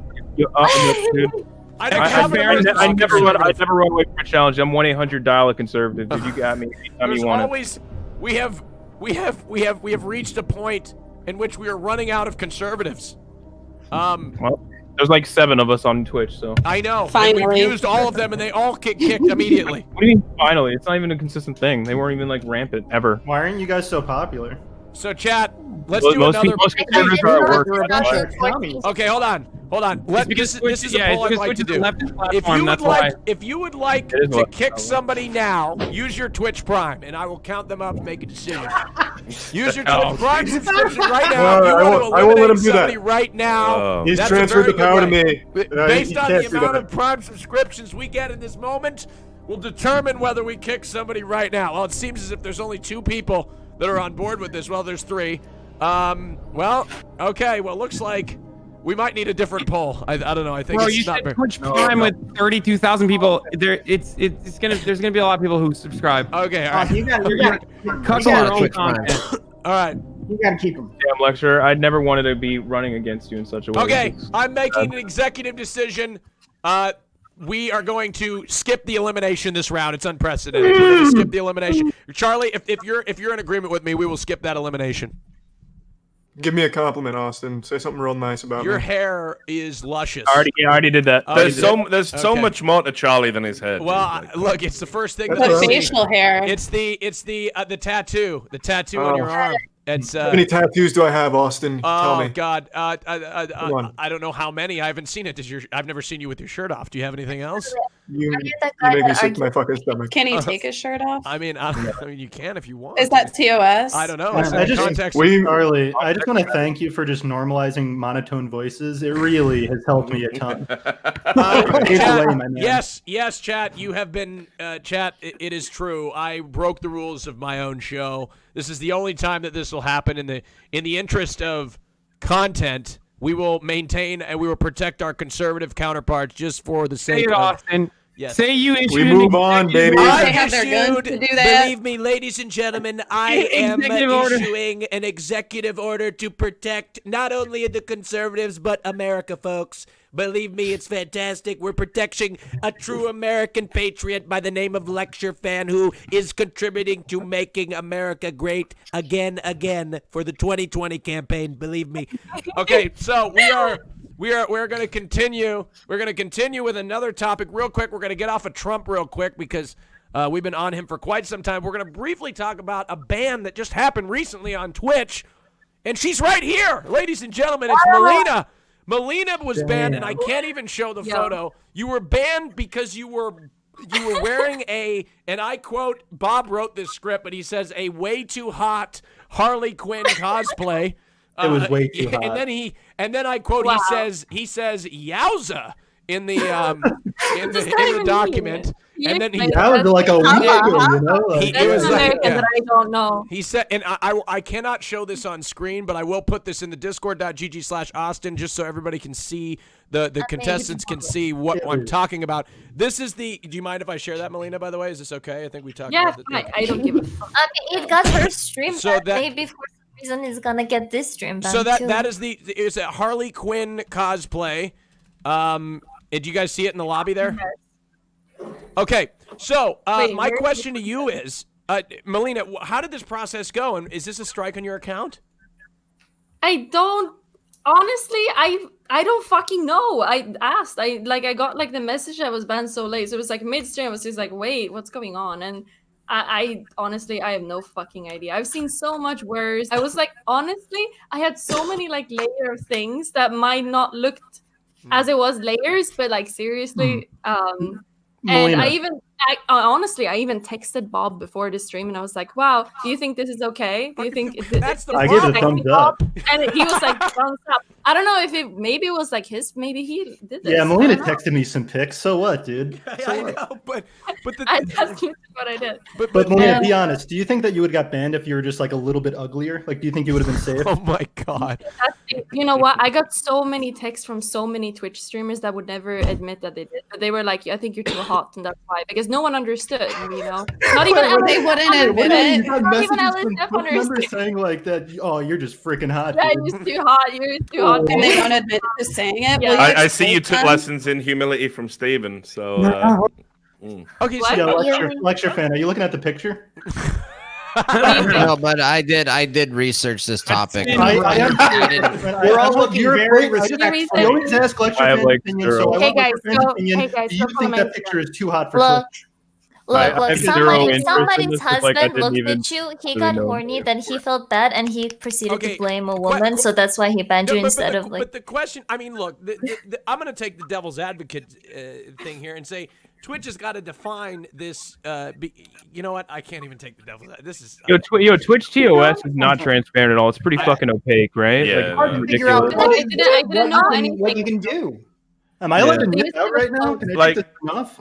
Like, we were talking real before the show about talk. the They've prospect said of, in the like- past. Yeah. They've said in the past that cosplay and dress up is fine. They have a segment where that is dedicated to people getting out their breasts and covering them body in paint, Watch Yeah, out. calling it body It's painting. art. Yeah, no, and I don't mind because I'm Neither do not I'm not a fucking weirdo or a Puritan, so I don't see the issue with any of it. Like, there's no way Melinda should have been banned for that cosplay, and ultimately we end up in this weird situation where it's come down to an individual. An individual staff member has made the decision, and you're never going to get any clarification or understanding. I think it's Yeah. obvious bias because when I did my Wonder Woman cosplay, I was never banned. Okay. Do you guys think that there should be any like rules on like whether you can be banned from? I know this kind of goes to another topic, but like on like at least transparency for bans on like social media. Yes, you have to exactly know why you're banned, at least. The reason would I'm be really curious nice. is But like here's the issue. Here's the there's issue. such a power imbalance between even a big Here's the streamer issue. and a streaming Here's the platform. issue. You know? There's a lot of people that get banned, and they know damn well what the hell they got banned for, and then they're like, I have no idea. I thought it was okay to, you know. Getting Dr. Disrespect. Yeah, but the problem with that is, right, is that therefore Twitch should remove that perception that they do inconsistent bans and Oh, don't God, I communicate wasn't referencing by Dr. actually communicating to the God. people why they're banned. I think when you get banned from Twitch, even if it's a short temporary thing, you have the right absolutely to know why, because how can you change your behavior in future? I wasn't just referencing. wanna I say wasn't that referencing Doc, by the way. I was And Doc, referencing the people that totally knows. It's anybody. Here, I've got. And doesn't no, can like I- actually knowing the reason why you're banned give you more clarity of their TOS in the first place, right? Yeah. So for this the- situation where Okay, you hold on. are kind of doing business with Twitch, it does seem a little strange that the contracts really don't provide much protection. You know, So yeah, and I've actually made a proposal. I made a YouTube video about this proposal. I think it's a way that we can not only solve this Twitch issue, but we could also solve social media censorship. And if there's Democrats that are opposed to this, it's going to be extremely rich because it's going to be so inconsistent. But what we do is we create a new federal cause of action that allows you to sue social media and big tech companies. Because right now there's arbitration clauses. You can't even sue them. You have to go to arbitration. So what you do is you create a new cause of action, a federal cause of action against social media companies that if they ban you, and it's a ban for political reasons, it's a ban that's discriminatory, unreasonable in the circumstances. You also are allowed rights to know why you're banned. And if you do sue and if you do win, you get treble damages, you get attorney's fees and punitive damages. And that would actually give the users of not only Twitch, but all the other social media platforms a lot more protection and the ability to actually sue these companies and hold them accountable. And it's a genius idea. I don't know why it's not in Congress right now. I don't know. I Like, like it. personally, if I sued Twitch, I would be scared and I'd be like, oh shit, I'm fucked. They hate me now, right? But then I sue them more, I guess.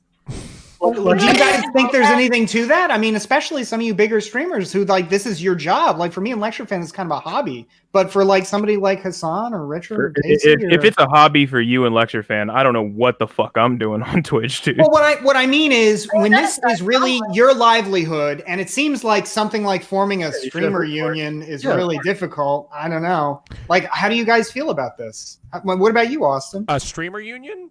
No, any kind of like government action to make it so that a company like Twitch can't just say, "Hey, I know this is your career, but get fucked. No reason, no clarification. You're done." I mean, You can only go to arbitration. Yo, Bastia, did you see the Patreon lawsuit? This is where it gets interesting, I think. There may be some overlap. I obviously, I can't agree with Lecture Fan because he's, because you're a character. We all know it. Right? You're a character. You're not a real. You gotta watch my streams then. What is this? Yeah, right. No. You You do the streams in character. I know it's, and I think your commitment to the bit is incredible. But right, the Patreon lawsuit. Is this Owen Benjamin? I don't think it's a bit. No, it is. It is No, totally. it's It's a not. bit. But that's no reason to disagree with the substance of my proposal. Lecture Fan has even gave me a sly wink before when I've called him out about this, and when I'm sure he's just one day like Chief. in the fucking One Flew Over the Cuckoo's Nest. He's just going to turn around and go, some aspects of socialism aren't all that bad. And we're going to go, it was a bit the whole time. I mean, I Anyway. think we could test his honesty right now. Like, Lecture Fan, did you think that picture was hot? Oh, yeah. No. Oh, Yeah. yes or no? Well, Right, It was but anyway, so the encouraging. Make my own Patreon lawsuit, self-respect. and I don't know if Lecture fans saw this. What happened with Patreon was Is this they, Owen they Benjamin? tried to be slick by putting it in that you had to go to arbitration, you couldn't sue them directly, and then when they banned a content creator from the platform, the people who follow that content creator can argue under Californian law that it is tortious interference by the company because they are interfering with a business transaction between person who creates content, sells content, the person who wants to give them money for said content. Now, because they chose arbitration, the law is they have to pay up to $10,000 for arbitration legal fees up front, and then they panicked, tried to change it. A judge said you have no right to do that. You've got to stick to your original TOS for those people who were banned before the point of the change. And now they're facing millions and millions and millions in legal fees. And if somebody like Sargon of Akkad, for example, tells all of his followers to basically go into arbitration with Patreon, they could go bust and they could go under. So perhaps the better alternative would be, instead of having this kind of like, the rich people can sue, if you want to waste time with a lawsuit, we make it so these tech companies have to have arbitration instead. Okay, I may regret asking this question. Would you still want to get on this topic? I just want to clarify that. Was this like a real topic, or was this like a 2 or 3 minute? It started off with Melina wearing a quote unquote too hot cosplay into arbitration and the depths of the law. The natural It doesn't have to be specific. It's just I know. there should be any limits. Yeah. Was it worth a ban, guys? Do you really think so? I mean, do you think it was worth a ban? I think it was worth a banning because you didn't have a bat with it or a fucking hammer. Lecture Fan, do you think it was worth a ban? You saw the picture. No, I don't. Oh, okay. And he is just about Christian. He is I typically typically do agree with the bans for sexual content. I think that's different than banning for political content. I think that it's fine for them to ban for over sexualized content, but not political. But I didn't think that the picture that I saw, I saw a YouTube video. I have a question. What about butt cheeks at the beach? Go ahead, Can I Melina. please? Melina's Yeah. got a question. What do you Armin think literally has a about? libertarian flag. No, Hassan, shut the fuck up. Let me talk, okay? Here. What do you think, dude? What do you think about games that has very sexy women in them? That's sexual content, isn't it? Is that okay on Twitch, you think? I think it is if it's like Sexual if it's incidental to the game and it's not like I don't like the pornography games. I don't think should be allowed. But if it's like an incidental incident, The Witcher 3, you can sling dick nonstop in that. Google some of those characters. It sucks that video game women have more like privilege given in that regard than real women. It's kind of funny for me, but we love our anime women. Would any of you girls, if nipples were allowed, would you nip out any of the time? anime women can break your heart, so I get it. Yeah. If nipples are allowed, I'd go shirtless every day. Just but with the ladies. Question. No, you can no. Free the nipple for everybody, my guy. Hey, but briefly before we move into the next question, I'd like to remind everybody that this broadcast is brought to you by Dream! Dream in the chat. Please go check it out. 20% off of all sales, or 20% of all sales purchased via the link in the chat will go towards nonprofit organizations who spread mental health awareness to strive new cures for mental illness. Dream in the chat. Go check it out. It's a great cause. Pog you. Okay, so before we move on, I want to ask a question. Hassan, you didn't check your DMs. I might regret asking this question. Should we defund the police? Yes. Of course not. Of course not. Why have you done this? Why the fuck have you done this, Austin? Because it's a big issue. Can we just do something? Can we make that the bit at the end? Like, just give me a. No, this is the number. Give us a break. Issue. We just did fucking coronavirus. For fuck's sake, please. We spent an hour and a half on fucking coronavirus. We're in the middle of the most important election of our lifetimes, and a big part of it is defunding the police. This is hugely important to not only America. I'm not saying it's not an important issue, but if anyone is looking to this show to be educated about an issue, God help them. But let's Could we do something with a bit of, bit of levity? Okay, All all right. We'll do responsibility, Richard. mail-in ballots. How about that? Mail-in ballots? Oh, just shoot me in the fucking head. All right. I'm down to talk about both of those things. Austin, what were you saying to me? Well, I said I don't like when people flash anything in front of the screen. Oh, Can okay. I just say one All thing right, in defense of Lecture I'll just Fan say here? it, defend the police. You guys calling him a character or saying he's doing a bit, I think honestly are afraid of a man with convictions. I don't accept any of his Amen. convictions. True. He certainly got them. Thank you, boss. Okay, Yeah, so thank Trump you. has been predicting rigged elections and the most corrupt election in the history of our country. He's talked of delaying the election and expressed numerous concerns about mail-in ballots. Mail ballots, he says, mail ballots are very dangerous for this country because of cheaters. Why doesn't Why do you keep doing that Jack Nicholson voice? Excuse me, Richard. Come on, Richard. It's good. It's good, Richard. Have you been watching late night, dude? Like all the late night people have to mandatorily. It is good. Richard, I want to I hear really your best wanted to Trump talk impression, about okay? I've got some bad. I hope that isn't in your Venn show because you'll get fucking cancelled. We'll get back to the defunding the police if you want, suspect Sushi. Yeah, but right now, I'm a first responder. I'm a first responder, and I work in tandem with fire, police, and EMS. So. Okay, we'll get back to that. right now we're talking about mail ballots. If you want to talk about that Yeah, later, we're we talking can do mail that. ballots first. Yo, Okay. it's fun. If you ever want to beat my ass in a one-on-one with about policing, we can also do that too if you want. It's up to you. Okay. If you ever want to beat my ass, let me know. Do you think you could take him? I'm already in the DMs. All right, here we go. As we move forward here, mail-in ballots are very dangerous for this country because of cheaters. Okay, there's many questions we have here. The question is, why doesn't Trump want mail-in ballots? That's the first question, and I'm sure we're going to get two sides of the argument here on why he doesn't want mail-in ballots. I believe whoever wants to go first. He wants them in some states, he's decided. He just praised mail-in ballots in Florida. So it's after he was told by Republican operatives, "Hey, we're really counting on some mail-in ballots." He also cited the reason being is that it's taken years to be able to build an infrastructure which they can handle it. But hold on, lecture fan, wasn't Florida the epicenter of election-related controversy in the 2000 election? Isn't it one of the states, they're practically the only state that's been tied up in one of the biggest election controversies in American history, the 2000 Bush-Gore election, right? Absolutely. No, absolutely. Florida's had a lot of issues, but Trump's position, that makes complete sense.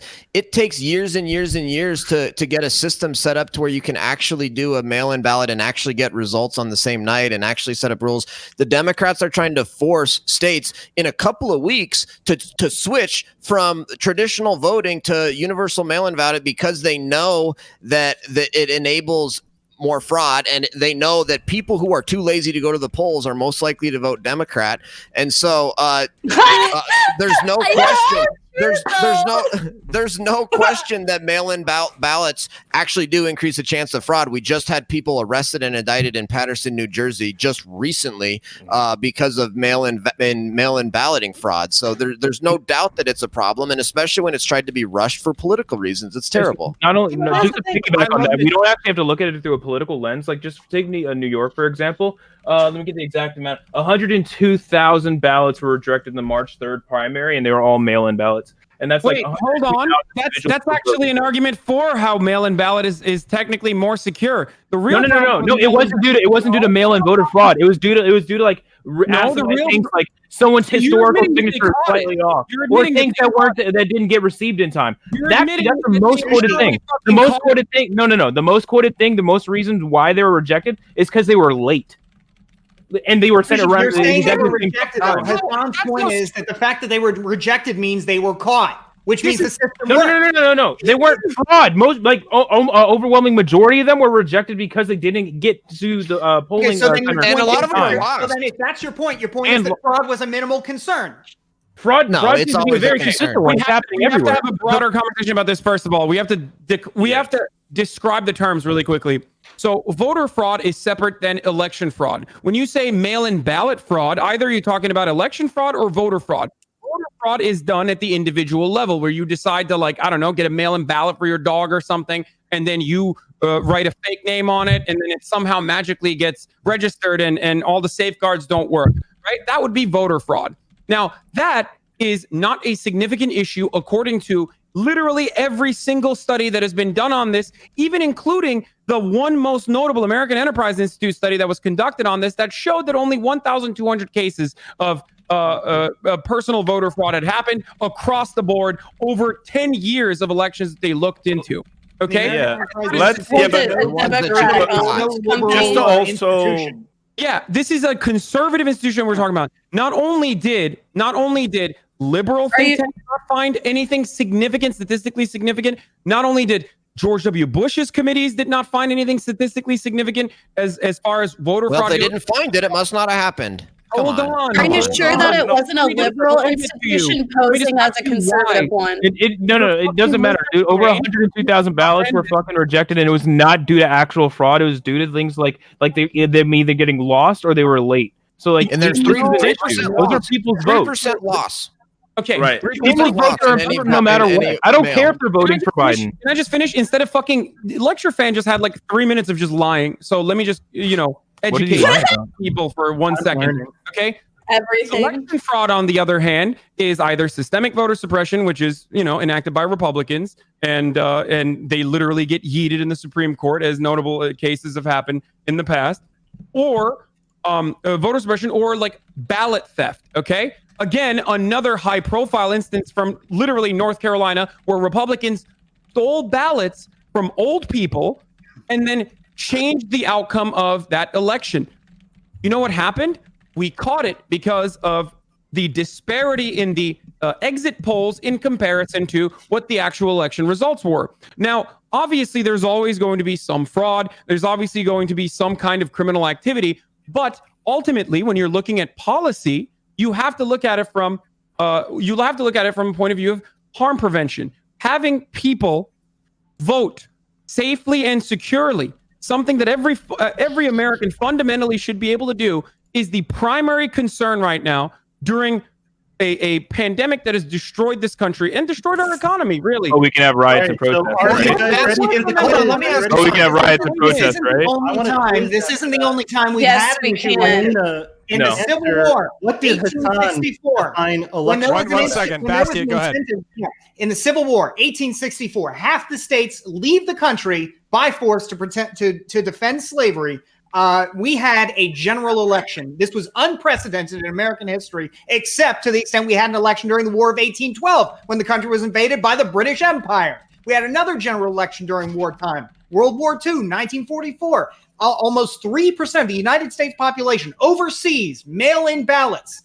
We have done mail-in ballots on a relatively emergency basis in the past. It's worked just fine, and there's no reason we can't do it here. But that was Except before for the 80,000 That plus was people before in multiple computers, states, though. like Can their I votes ask don't Hassan- fucking matter. Go ahead. Can I ask Hassan and Bastiat, if masks work so well, why do we have to have mail-in ballots? If masks work, we can go to the polls. Because even though masks work, there is no reason to put people in unnecessary safety when you've got So they no know. proof, Well, okay. or unnecessary danger when you've got no proof. I agree, Bastia. Even if you're wearing a mask, you shouldn't be out protesting. I agree. If I can just chip in here, guys. Are going to print lots of ballots to swing the election. Richard, go ahead. You can't comprehend how epidemiology works and spread prevention works. Richard. Please refrain from making a point that makes you look terrible, lecture fan. Obviously, masks are not 100% effective, even for some of the reasons that you yourself mentioned, like you don't know how to wear one. I just wanted you to argue that they're not effective. No, we're not arguing that they're not effective. We're Yeah. saying So that they're what not I was going to say before we It was a slip back crucial into line of mask. connection. And many Yeah. people Headaches, Charlie. refuse to wear Richard, them. go ahead. Yeah, so what I was going to say is, like, it's just another example of those, like, weird fucking dogmatic issues that only exist in America. The idea that, I mean, first of all, let's just be absolutely honest about how the American electoral system works. It is a fucking disgrace. It's like African despots have more honest elections than the American people do. Yeah. And right, like I'm talking about voter suppression across the board, where which we just saw last time with like limited polling, ridiculously long queues, people having to queue up for like 2 whole fucking days just to get to a machine so they can put their name down. It's a fucking joke. We know that in the South, black voters get suppressed. We've known about that for years. And equally as well, we know that when it comes to certain areas, there have been non-US citizens, and this is a fact, voting in elections. Now, what happens is we go down party lines, and the Republicans say, no, we've never suppressed black votes. Absolutely have. It's an absolute measurable, quantifiable fact. And then over on the other hand, the Democrats go, what non-citizens vote in elections? And of course, it's absolutely there. It's absolutely quantifiable fact. Now, if you want to talk about voter fraud things that have been going on just recently, you had a New Jersey real estate developer go to prison in 2019. He was paying low-income residents in Hoboken with $50 to go and vote for a bomber. I think it was. It took 6 years to get him in prison. You had a mayor. You had a mayor in Alabama who did an absentee ballot fraud, and he went to prison for just a year. I think suspended sentence. In February of this year, in California, you had someone who was going down to Skid Row in LA and basically offering them cigarettes and alcohol to go and vote the way he wanted in certain elections. There are so many issues, and of course mail-in ballots are going to be susceptible to tampering with. Now, whether it's going to have a huge impact, I don't think it's as drastic as what Trump says, but you really got to get a hold of your election. You're operating about 50 years, maybe even more, behind than the rest of the Western depending world. on the state, especially if it's a swing state, dude, the difference of 100,000 votes, fuck it, even 50,000, no, fuck that, even 10,000 votes is huge. You think I think there's a 10,000 big difference here, though. Like, the point that Richardlewis is making is, on the one hand, I appreciate the very balanced takes you're giving here, but I think we might want to make a very clear point here. The voter suppression you mentioned in the South, for example, and it's unfortunately it's not just the South, but it is sure, but that's where it's been more prevalent. I would say. For example, in Atlanta, they've closed a lot of polling locations around Georgia, right? Yeah, I still live in Georgia, so it's an issue. Yeah, you know all about it. I want to ask but wait, this is an important point. That suppression is real, and it affects a lot of people. And mail-in voting might actually cure some of that, because you wouldn't have to go to one of those polling locations. You're absolutely right. You're absolutely right. Unfortunately, this looks bad on West Virginia, but we actually had a postman just go to jail for like 10 years because he was taking people's ballots and changing them to the Republican Party. I think he did it with like 1,000 different people. He was just so as soon as it hit their fucking mailbox, he would sign it and make them Republicans and actually vote in their stead. I have a question. Yes, go ahead. As a person that I admit I definitely don't understand the way American voting system in general works, but why not? Neither do Americans, and neither do the American Party that are meant to be enforcing them. Like there was coin tosses in Nevada at the caucuses. Like, it's a fucking joke. Trust me. I really don't see a problem with this mail-in ballots, whatever. I don't really see a problem with that, because as long as assuming that everyone's going to use their name, their social security number, and if your name or social security won't repeat in the turnout, what's the big fucking deal? Well, one of them is that 3 to 5% of mail is lost, and if you have 3% lost, that could swing an election easy. Absolutely. That's entirely different. Donald Trump won a swing state by like less than 10,000 votes.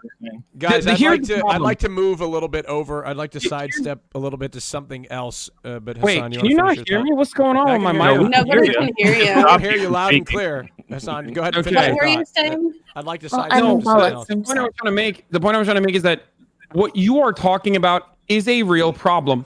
Okay. There is it quiet for anyone else? No, he's pretty loud. Casey, there is additional scrutiny when it comes to vote by mail. Okay, and that's why 3 to 5% of mail, 3 to 5% of ballots from the that were sent in through mail do end up getting yeeted, and that is actually a significant issue. But inversely, what is good in this circumstance is the many number of people that are going to be able to vote. And also, even more so than last year. Once again, that additional scrutiny implies that that additional scrutiny is my point. Like, that election fraud, specifically mail-in fraud, is very difficult to do and also illegal. You are using my point, which is one of the safeguard measures that we have against mail-in ballot fraud, to say that we can't have it because it's somehow voter fraud. Okay, So can we wrap this one up? We got to wrap this one The up. positive definitely seems to outweigh the negative. No, it doesn't. Okay. No, it doesn't. We Because gotta- a 3 we to gotta wrap 5 this is just a one up. natural state of male being lost, and then you put on top of that the propensity for. And by the way, I think polling shows like most postmasters and things of that nature tend to be conservative and right leaning. So liberals should actually be kind of worried about the mishandling of their mail-in votes. Okay, we're gonna wrap this. We're gonna wrap this topic up. Okay. If everybody's said their piece, let's Honestly, with let's this wrap whole this up. corona thing, And we're I think yeah, more 'cause we Democrats keep will we be keep voting moving from home. We keep moving back into coronavirus and going in circles. But it will affect the voting. Though, I really do want to discuss. We also need to eliminate people because currently, right now, there are still 10 people on the screen. Yeah, I like how we just totally forgot about the elimination. We forgot about the elimination component of the show. The content is just Yeah, it's just compelling gone. today. So, in which case, I do believe that's a good time. We need to eliminate 2 people from the show, which I'm asking the question, will it be... We all know. Will it be the 2 conservatives? Absolutely. Isn't that always par for the course? Will it be the 2 conservatives that are eliminated from the show? Will I have, I have a feeling I may be eliminated because. will it be? Nah, you're way too cute, dude. They're gonna Will the Austin government have to bail out the conservatives again? We will have to see. Hassan, what do you think about that? I can hear you. What? Oh yeah, no, don't cuck the content, folks. I mean, obviously, Suspect Sushi and Lecture Fan, we haven't really even been able to get into it harder. You guys got to speak up more, man. Keep not kick. Dude, your simps are gonna fucking vote like all for you, man. Tell them to vote for us, and we'll stay on, right? Hassan simped. I can be more left than Hassan in some cases. Just consider that. Honeymoon, you're safe, dude. You're looking way hotter than Melina today. It's not even close. Wow. Okay. Oh, please. Well, I wasn't That's banned enough. for it, so Melina, that just you dodged. disqualifies your argument, Bob. That's so Melina gets really horny with us. I'd really like to move on to beers. Yo, Okay, guys, come on. Let's move on. Do we want to keep not kick? Keep not kick. So chat is claiming voter Bob, fraud. it's just because I didn't Yo, catering to Hassan's fucking send us fan pictures base that is you the really way to wanted. Is that what go. you're doing? I really was that is looking what it forward is. to like more debate well. with Hassan, but unfortunately we are discussing all topics that are basically all people of any reasonable state would agree. Straw poll broke. listen, Service there's some unavailable. voter fraud going on in this Voter fraud. bullshit, dude. Like, We might need to switch to mail-in ballots, I think, for straw poll. Can the cast vote this round, Austin? Let's get a cast vote. What? No. Oh, here we go. Results. Go ahead and vote for you want to keep not kick. Keep not kick. Keep not kick. All right. Austin, is there any conspiracy topics on the agenda today? Because I'd really like to get to those before I have to Yeah, head we're out. about to get to Dr. Disrespect. We are. No, I'm talking the real stuff. The spirit cooking, the reptilians, the Emperor of Thoth. I want the real meat. You know, I'm really sifting through I the want to topics talk, that we had today. I want Charlie. to talk about how David- 5G is the actual cause of the coronavirus. David Icke is on next week, I think. So Icke is Really? amazing. it's gonna be a blast. Lizard people, the grandfather of the lizard people. Now you have to try and get him, Austin. You got Oh, it. I know. Now I have to follow through. Okay. I just want to point out that Republicans do love distribution when it comes to votes, I guess, when it comes to some in my audience voting for them so that they can stay on. Ooh, the UFOs. Interesting. All right. The elimination is about to close. The people getting eliminated from the show in the bottom 2 are This bullshit. Bob 7 and Casey Tron. Both of them getting eliminated. Oh, it looks like they want a serious podcast. Why are Okay. funny people- I was Come on, real Casey. Like, I mean, let's look at it serious. objectively. You didn't really. I say only have anything. myself I to said a blame. lot. Did you though? Bob I mean- and Tron have been eliminated from the show. Both You're lost. seemingly filling the same shoes in some Yeah, no, regards. I mean, I blame myself. I could not penetrate the Lecture Fan Has Bad Opinions show. I tried to get in there, but I couldn't penetrate it. You defended it very well today, Austin. And I'm excited to watch and hear more bad opinions from Lecture Fans. Thank you very much, Bob. Appreciate it. Let's hear from Tron. Shocker, they don't who agree is with us. on the set of Seinfeld. How'd you get access to that, by the way? Oh, I had to spend a lot of money. I'm like actually friends with Larry David though, so he gave me a discount. Okay, cool. Got it. Hog. All right. Okay. I guess that's all for me. Tell him I Thank said you hi. Guys, please follow me. I'm desperate. Okay. Thank you, Tron. Twitch.tv/Casey Tron. Bob, thank you very much. Go ahead and shout out your channel. Yeah, twitter.com/Bob7official. If you don't like my memes, DM me and I'll give you $20. But you have to be honest, though. You have to be honest. If you really don't like my memes, maybe a lie Have you detector paid test, anybody? something along- I mean, I will pay someone if they hook up to like a lie detector and then videotape themselves scrolling through my tweets and honestly say, I do not like this tweet. Then I would pay out 100%. But anyways, have fun with the show, guys. And, Hassan, good luck, dude. Because Wait, I want to I say want you to something to respond to all Bob the before Oh, he Ellie leaves. Moon wants to say something to Oh. Bob. Go ahead, Ellie Moon. Oh, Bob, you told me that if I was gonna get disqualified first, you were gonna disqualify me as your friend. Are you proud of me, Bob? I made it through yeah, I you. mean, you're looking cute today. I just Bob, that's happy enough. to This is get- not a I dating think show. you're looking cute, so I don't know. He left. Congratulations on the cast that has survived. Unbelievable. Lecture fan, since no one will compliment us, I think you look cute today, bud. Oh, thank you. Appreciate it. Charlie, can you talk real quick? Yeah, what's going on, man? All right, Sushi, talk. Yo. Charlie? Hey, man. There's something similar in your voice every time. I don't know. It's a little more you Sushi, you said that you sound like Hassan? People say you sound like Hassan? No, people keep saying I sound like Hassan. I don't know why. Really? Hassan, speak. Yeah. I don't even know what to say. Okay, Do we sound anyway. alike? I don't think I don't so. even know what to let's say move because into people that think I topic sound that like we were, somehow. everybody was yearning to discuss, and that is, I should we think I defund sound the more like should, Charlie sometimes, to be honest. should, If we're being real. should we should we defund the police? No. No. You should have voted me off in the last round. What do you mean? because- What do you mean? No. What do you guys? What do you mean by defund the police? Because the first question Like about this issue completely is, eliminate. Oh, what do you God. mean? This How do is you- the how do you first define fucking problem that you've got, right? The defund the police is one of the worst political slogans of all time because it requires like another 5 fucking paragraphs about how you really don't mean defund the police and you mean just put some money from here to here. It's fucking so stupid. Like, not even the people chanting defund the police even really know whether or not they want to defund the fucking police. Some of them do. Some of them do are actually in favor of abolishing the police. I know. Yeah, Joe no, I know. Biden- Some are and a lot aren't. It's fucking madness. Like, they Yeah. don't even agree on what their slogan means. It's not the best optics. No. It's terrible for Democrats, which is why I guess I love the topic because it makes leftists and Democrats just look insane. Well, not necessarily, right? Like, look. So, if you look at the people who actually do want to abolish police in their entirety, I agree. I think that's complete naive bullshit. Right. We'd have to live in a ACAB people. Ugh. We'd have to live in a utopia. We clearly don't. Very often, the people I've seen making that argument, even at the protests that they're at currently, they will call the police to like have people removed, showing that on some level they do understand there is a need for an authoritative element within society that you can rely on to stop potential violent elements or negative elements having disparate power over you. But I don't know. I then- think Jazz was a pretty utopian view of like what a Right there, that nonsense shows is. that even if you abolish the police, you just get new police in their stead. Instead, it's just some unaccountable guy and his friends who claim their mantle as the police, but still, Yeah. Okay. authority, Yeah. authority fills the back. Our need for I think- some form of policing, no matter what you call it, is not going to magically go away. Exactly. No matter how much we say ACAB or how much we say abolish the police. This is a fundamental disagreement that I think I have with people, I guess people who misunderstand my position. My position isn't simply to say, I mean, I will say ACAB and I can describe it further if you guys would like, but that's a totally separate tangent.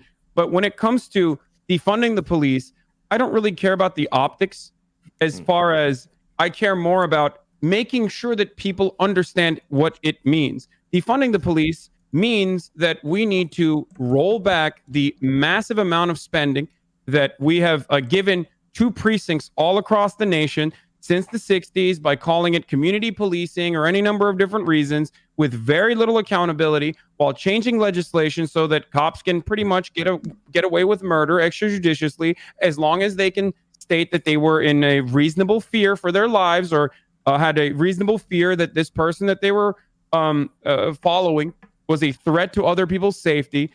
We have a lot of stupid rules that allow police Wait, don't you hate officers cops to- no matter what?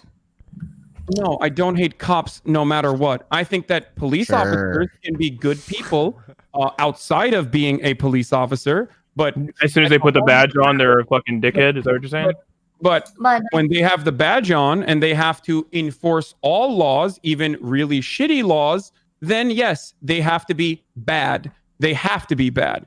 You can start and you can join the police force with honorable intentions to protect and serve. So wild take. That's definitely different than ICE, for example. But if you are, I want to hear a rebuttal from when Sushi. you are upholding all laws, including unjust laws, yes, of course, you are doing something that's bad. Now, that doesn't mean that there shouldn't be no fucking policing force. I'm not advocating for that at all. All right? Okay, I hope that's clear what my position is on that. But defunding the police is a good idea overall, and we need to Hassan, refund. I want to hear from Sushi. Safety nets. I What? actually personally think that we need to increase funding for police, because like there's actually like people like say they want to like reallocate some funding from the police and then create like a social worker type thing to like for mental health issues and things of that nature. I actually think that we should just add more funding to the police force so we can accommodate for that. But the thing is, you need to understand, first responders on like the medical field, whether it's mental health or physical health, whatever, they actually have to, no matter what, have to wait for a police response just in case to also do something called scene safety. So I would actually just increase the funding for police, allow for these like social workers, the things that people actually usually want when they don't want to abolish the police wholeheartedly, and basically have it so, you know, if they go on scene for a mental health case, we have a police officer with them in tandem. On top of that, the fact that you think that cops are inherently bad because they have to enforce laws that you may or may not agree with is kind of fucking asinine, right? Like, why don't you just like elect people who are gonna systematically go after those laws and try to repeal them, right? But on top of that, like, there's also like things like officers, and you see it quite often, like when a governor enacts something that a sheriff personally believes goes against the Constitution, they don't enforce those laws. So like, I don't know, dude. Like, he's making a systemic. He's making a systemic argument, presumably, right? Shoulder to shoulder with law, like Hassan, I think, is saying that all cops are bad in the sense that they are the system requires that they act at least some of the time in ways which we would agree are bad. Is that your point? Yeah. Now, I think that is another example of messaging that is bad, but I mean, I get that point. I guess the thing that gets me though, Sushi, is, and the problem with this kind of messaging is it seems to make it very difficult to discuss the issues that are bad about the police. Like, for example, I did a video about police unions and how police unions basically they help make all cops bad in some degree, in a systemic type argument, right? Because they make it so that some of the problems Hassan mentioned, for example, not all of them are enmeshed in law, but at least some of them are. Some of them are enmeshed in police contracts, police union contracts that are negotiated by unions. And they make it so that it's very difficult to fire police officers who commit crimes or break the law or whatever. If you want to talk about reform of police unions, I'm right there with you. Melina, go yeah, ahead. well, like Duke Law did research where they found that 90% of officers are good, but the 10 that are bad, they can't get rid of. They cause 90% of the problem. Facts, and I have no issue with us like attacking police unions. Melina, So it's not just the unions though. Like Tennessee v. Garner and numerous other decisions have like. Isn't there a clip? Isn't there a clip of like kind of like no matter what, like if you're a cop? Oh my God, Melina, really? You're getting fucking DGG clips from a conversation that I had with your fiance? Like, I thought we weren't gonna do this, but if you wanna have this conversation over and over again, yes. Well, I guess Destiny wasn't boyfriend. Even in that conversation with your boyfriend, who I guess I'm arguing against, considering that I think you're too scared to have him here. Isn't that like the whole thing why you're never on the same shows anymore? I don't know. I think it might be bad optics if somebody calls impression black that I got people Uncle Trons on the today show for is that a good idea. Anyway, so if I can that's what I'm saying Destiny directly called me. If I can steer us away from this awkwardness for a second, basically I think, like, you know, the problem you've got overall is kind of like been identified by Bastian. It's like the argumentation becomes ridiculous when if the central premise to your argument is that some laws are bad, therefore, and police have to enforce them as part of their job, therefore all police are bad, all cops are bastards, whatever. It's really like, you know, it's childlike thinking. It's not very nuanced, and there's obviously a lot more to it. I've never been. I'll finish. I've never been on board with this idea that all cops are bastards. Even as someone that, like, on my podcast, I regularly talk about police brutality, how out of control it is, the way the militarization of the police in America has got to a point where citizens are actually, like, you know, just being shot for like low-level offenses that probably didn't even need police intervention in the first place. This is a big problem. But when we talk about defund the police, you absolutely, Basti hit the nail on the head here. You start with the unions. The unions have to protect members. That's how a union works. So it's the unions that basically empower bad police. It's the unions who say, we will protect your job no matter what. You've got to take their money away. They're the people that are making the legal arguments, giving you the free, high-powered lawyers. You know, like, look at the guy that kneeled on George Floyd. He had something like 14 separate brutality complaints prior to that. Why does that motherfucker still have a badge? Police unions. So you take their money away. And the other thing, I'll just finish, sure. And then I'll let you guys in. The other thing, the qualified immunity law, you have got to get rid of that. This is a law that is being abused to protect police who are negligent or incapable of doing their jobs. It was never intended.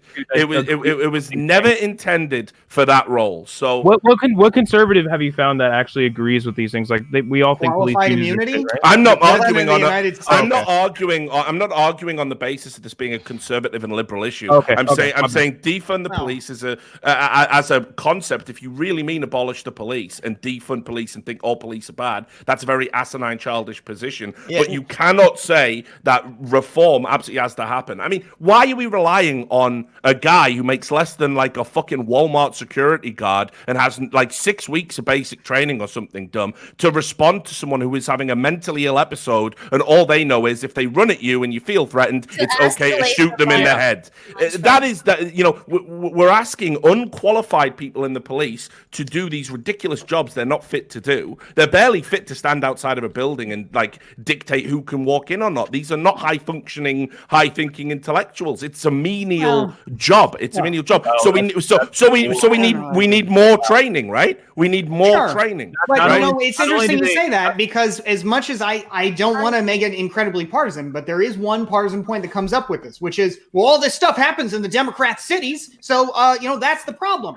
When in fact the problem is that 85% of America's cities have police unions with police union contracts that give them something approaching meaningful immunity from not only being prosecuted but being fired. And again, that study I mentioned found that people like the officer who killed George Floyd are kept around, even though most cops don't have nearly as many use of force complaints. Those who have lots of use of force complaints are nevertheless maintained because of these unions that protect them. And more than that, these unions give them bad training. In Minneapolis, the mayor had this program, tried to reject a training program called Killology that said that officers should not be afraid of using force, but the police union forced them on it anyway. So my view on this, Bastien, just to sum it up, and I'm definitely not talking again on this issue, is that you train incompetence. So if somebody is bad at their job because they don't have sufficient training, you either don't assign them to those roles, or if that's unavoidable, you must take them off the street and train them again. You will require money to do that, but that undoubtedly makes society a better place. Last point, Hassan. But if you are doing police brutality and breaking the law as a police officer when you should be held to a higher standard as a citizen, you should be in fucking prison, and there should be no debate about this. And again, it goes down these party lines of right and left. So you can make the world a better place by taking incompetent police and training them. That requires money, but you have to get rid of the unions and defund that aspect of the police if you want to get rid of the people who systemically brutalize the citizenry. Okay. We have issues with the unions, but like I need to talk about the fact that you're talking about training. No, he's talking about training, but it's not. He doesn't understand like fundamentally like how long they actually have to train or what they have, like what their background is, right? First of all, you actually need, like, at least, I don't know about any other else, but in West Virginia, right, in my county with the officers that I work with, you need to have at least a bachelor's degree, and you need to have 28 weeks of training in the police academy. Then, before you're even allowed to be alone, you need like another 28 weeks of training alongside a superior officer. And then on top of that, you have bi-monthly training as well, and then elective training that you can do on your own time that you get paid for. So there's actually quite more training than most people think. Can I just call something out for? Okay. Yeah. So isn't it a little bit? Gee, Melina, before you fucking try to do another like drama baited DGG back line, can we just have no. Honestly, I am really no. Wait. Just briefly, and then we can move on. Honestly, I want to say something short. Because I think this is very important, because I don't really like if you say that all of my opinions are my boyfriend's. That feels a bit sexist, honestly. When it comes from you, it feels kind of crazy. Yeah, but like, if I had like, do you not think that I have my own fucking opinions? Or I like, do know what? that you have your own fucking opinions, but right now you're just trying to drama bait by getting literal lines from DGG. You think that we don't have an overlap of audiences? You think No, that I remember. Of course, I remember that. I remember what you said, and it got me confused. I remember what you said in that clip, and it got me All right, confused. let's get back to the topic. derailed. Let's have if I put a fucking opinion out there and you disagree with it, then you can own me in the marketplace of No, ideas. I just question you. I'm sorry that you got so upset about it. Yeah, because this is male feminists are always one you got to be on the lookout for. Yeah, I'm not a male feminist. Okay, this is completely unfucking productive. Let's move into the discussion. I mean, I just didn't really like that you said that. Why do you think police unions are one of the few remaining unions, and arguably the strongest unions in any fucking state that we talk about? Because the specific purpose of police is to defend the interests of capital over the interests of everyday American citizens. That's a very woke interpretation of it. But No, dude, they literally for it is not that they are the defenders literally of in their capital, fucking but because No, they no, no, have, no. they They have fight a themselves the fucking widespread community, dude. amount of support because they are unions. Democrats like unions, and because they are Republicans are very big into law and order, so they have the support of Republicans. But nevertheless, it's worth remembering that these aren't just any kind of ordinary union, right? This isn't like your local business union. This is a union that is more analogous, if you can imagine, a union of soldiers, an insane concept, because they are saying basically that we reserve to ourselves the right to shut down government's most essential function whenever we want, law and order, right? That's the most essential thing government does. That's its reason to be, and they take within themselves the control over that. So it's ridiculous. The thing about police unions, they just hold so much power, and the reason why I feel like funding for police should be minimized. Of course, I'm not for abolishing police. Police is necessary, but the reason why I personally feel that defunding police will be more beneficial. 9 out of 10 calls aren't even calls for violent crime, and taking that funds and putting it into like social projects, so shifting funds basically to social services will probably solve more problems than police could ever do, like homelessness and addictions and all of that. And then on top of that, and to work off that point, which is a brilliant point. Thank you, Ellie Moon. The other problem is no one wants crime. Everyone wants order. Everyone wants justice. These are normal human requests to make from the government, right? And the problem here is we know what the root causes of crime are, and they always go back to the socioeconomic factors. That's the most significant issue here. So if we don't try to eliminate the root causes of crime and instead keep having this law and order approach or tough on crime approach that has demonstrably been a failure in America and led by both Democrats and Republicans.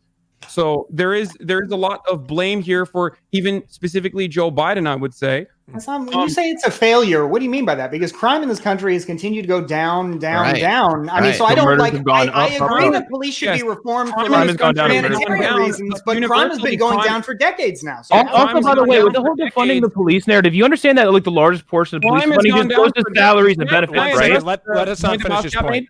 Crime has gone down for decades. There is absolutely zero studies that point to additional policing as a factor in reducing crime. As a matter of fact, everything is either a correlation or everything as far as like crime going down is a correlation. Either you believe that crime is going down here in America as a consequence of over policing, but then you have no answer for why crime has gone down across the fucking planet. Is everyone else spending more money on cops than everywhere else around the world? Are they executing people on the streets as well, on top of everything else? No, what I don't understand is, on the one hand, it seems like you're acknowledging the necessity of the police, but you're also seeming to say that the police have nothing to do with the control of crime. It's all economics. We just solved the economic problem. We don't need police. No. All they do is enforce the arm of the capitalist state. Remember? Police create order. And I am not even denying that there is a need to have order, so it's not fucking bedlam, okay? So I'm not even denying that. So some form of policing, of course, has to exist. You can call it cops, you can call it whatever the fuck you want, as long as they are, again, directly responsible for the citizens that they oversee, okay? So I don't even have a disagreement with you on that point. What I'm simply stating is that over-policing has never been proven to reduce crime. Yeah. So how do you? Hold on. Ellie, 1 second. Go ahead, Sushi. People legitimately don't understand how police funding really works. Upwards of like 80%, depending on the area, but on average about 65% of all police funding actually just goes to salaries, benefits, and things of that nature, right? Like that doesn't leave a lot for like the over militarization that people like to often like meme about. Once again, I also don't you think this should be an argument to increase funding? So once again, like I mentioned before, we can have these like social workers and things of that nature that can help. When by the way, the whole 9 out of 10 thing, most things require at baseline scene safety, even if it doesn't actually require an officer to solve the situation.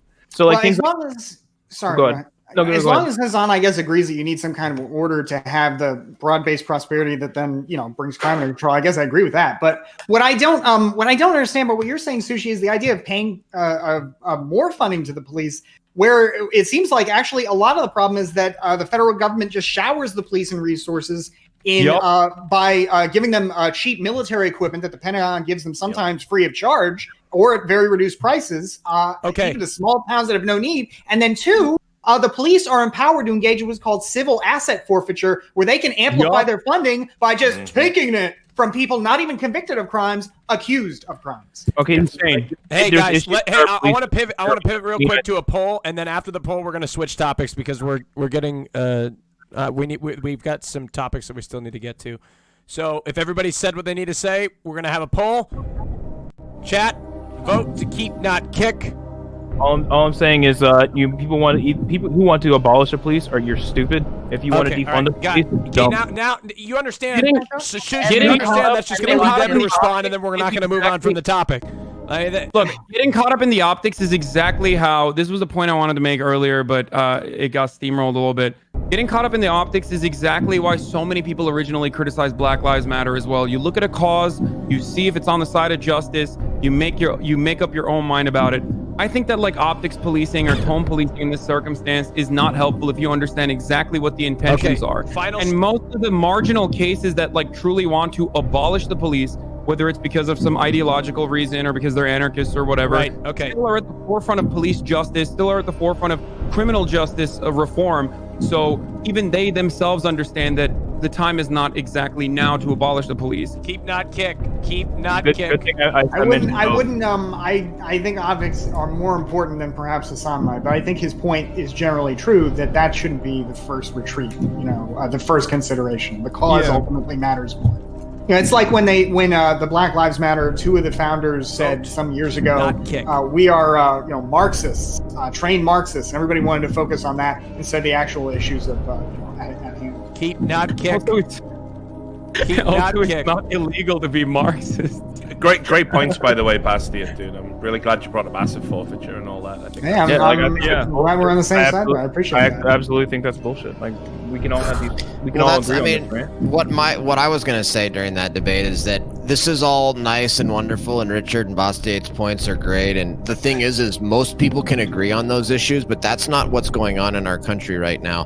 That's not what the debate is. If you want to have nuanced debates about police reform, which is a local issue, that's something that you can probably get a lot of agreement on, but that is not what's going on in our country. You've got the radical left that hates police, that literally is defunding them. You've got Joe Biden who's agreed with transferring funding away from the police, which is the definition of defunding them. And so that's great that you guys can have a nice little debate about civil asset forfeiture and other like police reform issues, but that's really not what the debate is going on. The debate is defunding and abolishing the police, which is the radical, insane left. I don't even like Joe Biden, but I'm gonna sit here and defend him again. But Joe Biden's actual policing reform proposal literally includes adding additional funds to the current police force exclusively for training and body cameras. I can show you the video clip where he says I can show you the video clip where he says I want to transfer the money. Whatever comes to mind now, we're just lying. Like no. You've never seen the video clip then. I think Lecture Fan is referring to, he did do an interview, but what you have to remember is what Joe Biden says, let's be real, he doesn't know what he's saying half the time, right? That's just facts. So what is important, more than what comes tumbling out of his mouth, because he's not very well, is the policies he puts down on paper written by grown-ups. So Hassan wins this one. Forget what he said. Like, if we were to go on everything that Donald Trump has said and what Donald Trump does, you can't do this game. Politicians, even when they don't have dementia, talk shit. So it's about what they put on paper, and Biden is actually going to increase funding. That's what he's pledged to do for training purposes. That's Bernie Sanders probably spent a lot of time arguing with the far left committee. They're not all far left, but some lefty committees that he formed to try and get unity. Okay, with the guys, the vote is in. The vote is in. And the winner Even Bernie is Hassan. Sanders wants Congratulations, Hassan. You must make a very difficult decision. It's something we've been trying to avoid for this entire show. You must decide who to choose to eliminate. Lecture fan or suspect sushi. One of them has to go. Fuck. All right. Make your cases on who's going to be a bigger, awful conservative. Who's going to be turn against you guys have to look. You guys are seemingly on the same side, but now it's to advocate to stay longer. Who is the better conservative? Well, I'll just say this: if Hassan chooses me, it's obviously because he's scared. Dude, I'm fucking indifferent. Like, listen, like not even 3 weeks ago. Not only I wasn't an affiliate, and I was a one viewer Andy. This has like been one of the biggest opportunities for me, and I've gotten considerably farther than I thought I would. I was blessed to be able to bump elbows with everybody here. Because we switched to a mail-in I would, voting in fact, like to yell at Hassan, especially That's as a American separatist. Suspect Sushi. Here, I will help you out as best as I can here, okay? The proper way to answer this question is to be like, you're a goddamn red Stalinist, anarcho-Marxist cuck, and like scream from the top of your lungs, and then even say that Lecture Fan is like a fake libertarian, and that's nah, dude. I still have my scruples about me, my man. I'm not gonna fucking eat. Conservatives shouldn't eat their own, man. Well that's played. That's not what's gonna happen. Wow. Okay. Well, all right. I think if I'm gone. I'm gone. It's whatever. I think the seen a lot of sushi clear in this circumstance, but yeah. Seen a lot of sushi. This really sucks, especially because I very clearly do not want either of you to get eliminated. I think I've made that very clear. Go so far as to even maybe engage in some election rigging to ensure that you had a lifeline. It's definitely a good thing.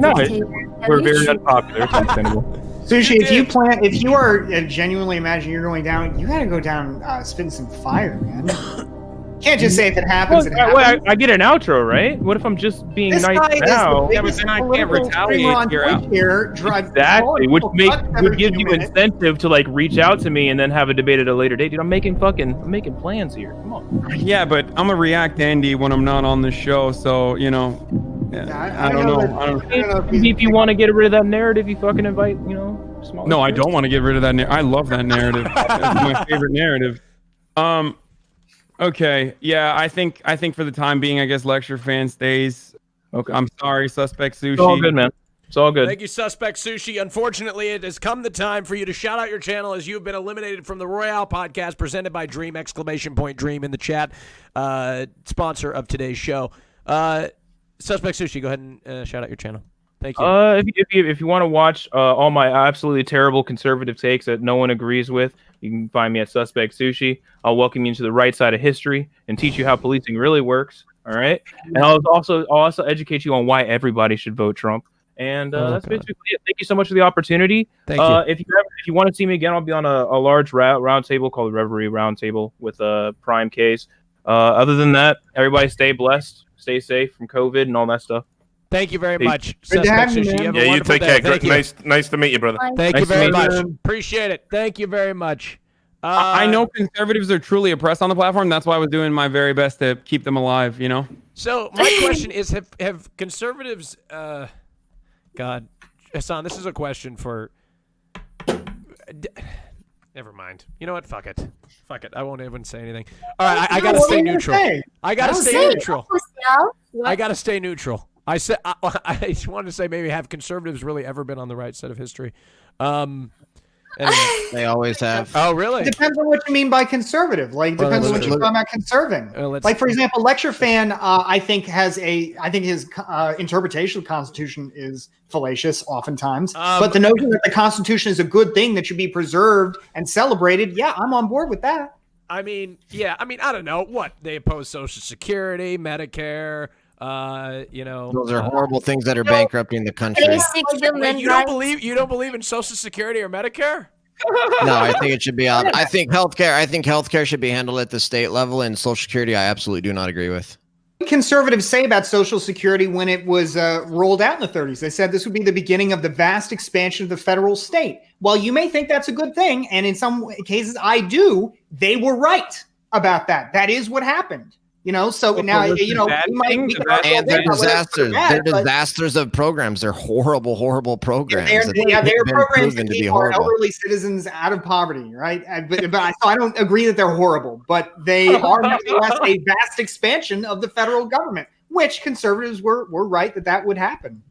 Okay, they were right, but they didn't want it to happen so that old people had a safety net and didn't die immediately from that's why conservatives actually take care of their family and donate to charity much more. So don't give me that moral bullshit. Oh, well, you can't rely on usually because they're getting tax breaks that give them more money to be a little bit more charitable. It depends on the kind of society you want.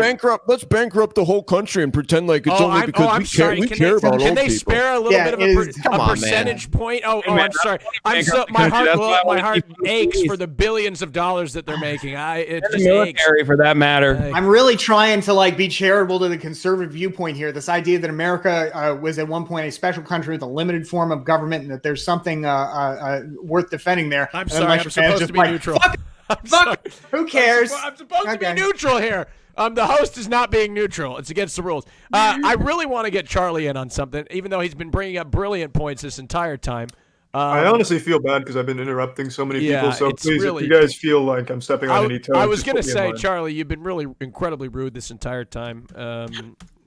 Appreciate if you wouldn't interrupt anybody. I wish we had more outside of America topics, Yeah, well, look, America is, this pisses not number one. This makes me angry. I always get that. They're like, everybody comes on and you're like, why don't we get, you know what? Let's bring up a Lithuanian topic or some, I don't know. It'd be great, but none of the Americans could talk about it. Exactly, because what I'm trying to say is there actually is it's kind of a American, but it's kind of a Lithuanian topic. Like everything Trump does with NATO. I mean, that basically the reason Russia doesn't try and forcibly reincorporate Lithuania.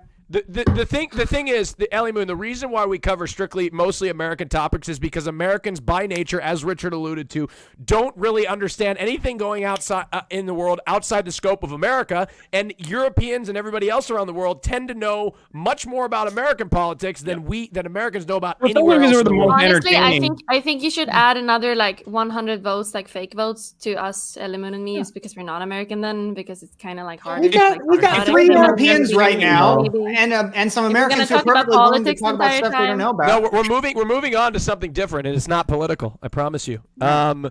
This is let's see here. Well, I want to talk about the. This is interesting because Hassan, you fit right into this. Okay, a little bit. There was a Leafy video that was made about Pokimane. There was a. Oh God. Leafy is here made a controversial video targeting Pokimane. It points hold on, this damn timer. It points to it's a video that it critiques her content, relying heavily on reactions. It goes on personal attacks. And my question to you is this goes into the react part of the critique.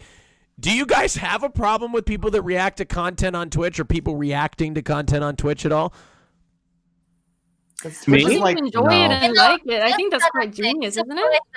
Okay, it works for a reason, and that's my most non-social, non-left take. Supply demand. Okay, that's what people want. And criticizing Pokimane over it is kind of ridiculous when 90% of the other 2 streamers are doing the same thing. So it sort of seems like he's trying to assassinate her character when whatever he's describing is pretty much can be based on a lot of other shit. Aren't these the same people who feels like it honestly feels like Twitch is like about the community. If you can like watch stuff and enjoy and have fun with your community watching things, like I don't really. Hassan, didn't you bring up a good point about the fact that like you have to sit there for like 11 hours a day and then somebody can make a YouTube video? I think Charlie can speak to this even better than I can. I've created content on YouTube for years before coming on to Twitch, and it's entirely different forms of content that you're creating. And I think it's very easy to either A, take you out of context when you're on Twitch because it's not as manicured as it would be on a YouTube video that you edited and posted. And B, it's very easy to just say like, oh, well, this dude is just not even reacting, when you can find 13 seconds from any point of a 12-hour broadcast where you are literally not reacting. So I've been literally the victim of this as far as the 9/11 take goes, as many of you are probably aware of. So it's silly. I think that it comes from a place of not really understanding how content is created on the platform, except for Leafy. He really can't argue that he didn't know how Twitch content is created because people found that he has a Twitch as well. And if I were to make a compilation of his really awful fucking boring stream, it's just him playing Fortnite while never really talking for extended periods of time.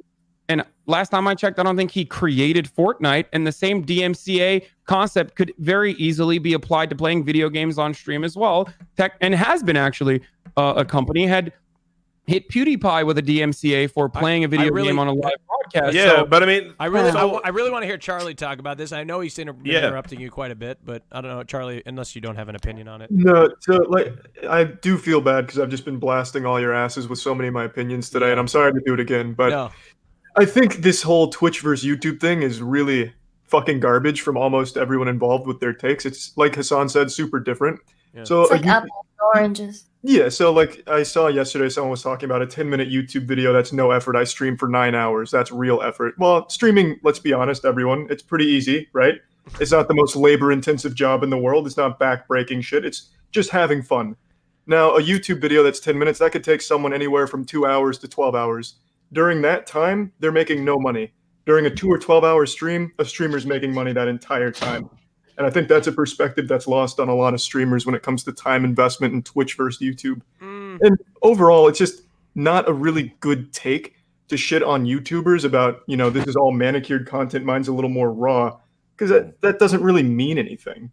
Oh, no, I wasn't shitting on YouTubers. I've created... No, not you. I'm talking about the general perspective from what I've seen on, like, Reddit and shit recently. I was saying that it's very easy to act like a person doesn't bring anything to the table or whatever. Oh, and absolutely. to be fair, it's not my...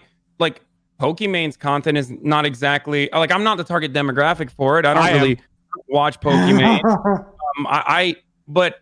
Aren't these people all upset about, at streamers like Pokemon because it turns out they have boyfriends? Isn't that what it all comes down to? First of all, it seems like they just single out female streamers for this kind of stuff in a way that they don't really go after male streamers for it. It's because it's easy to farm simps on the internet. Simp cells. That's what it is. It's very easy to attack someone like Pokemon.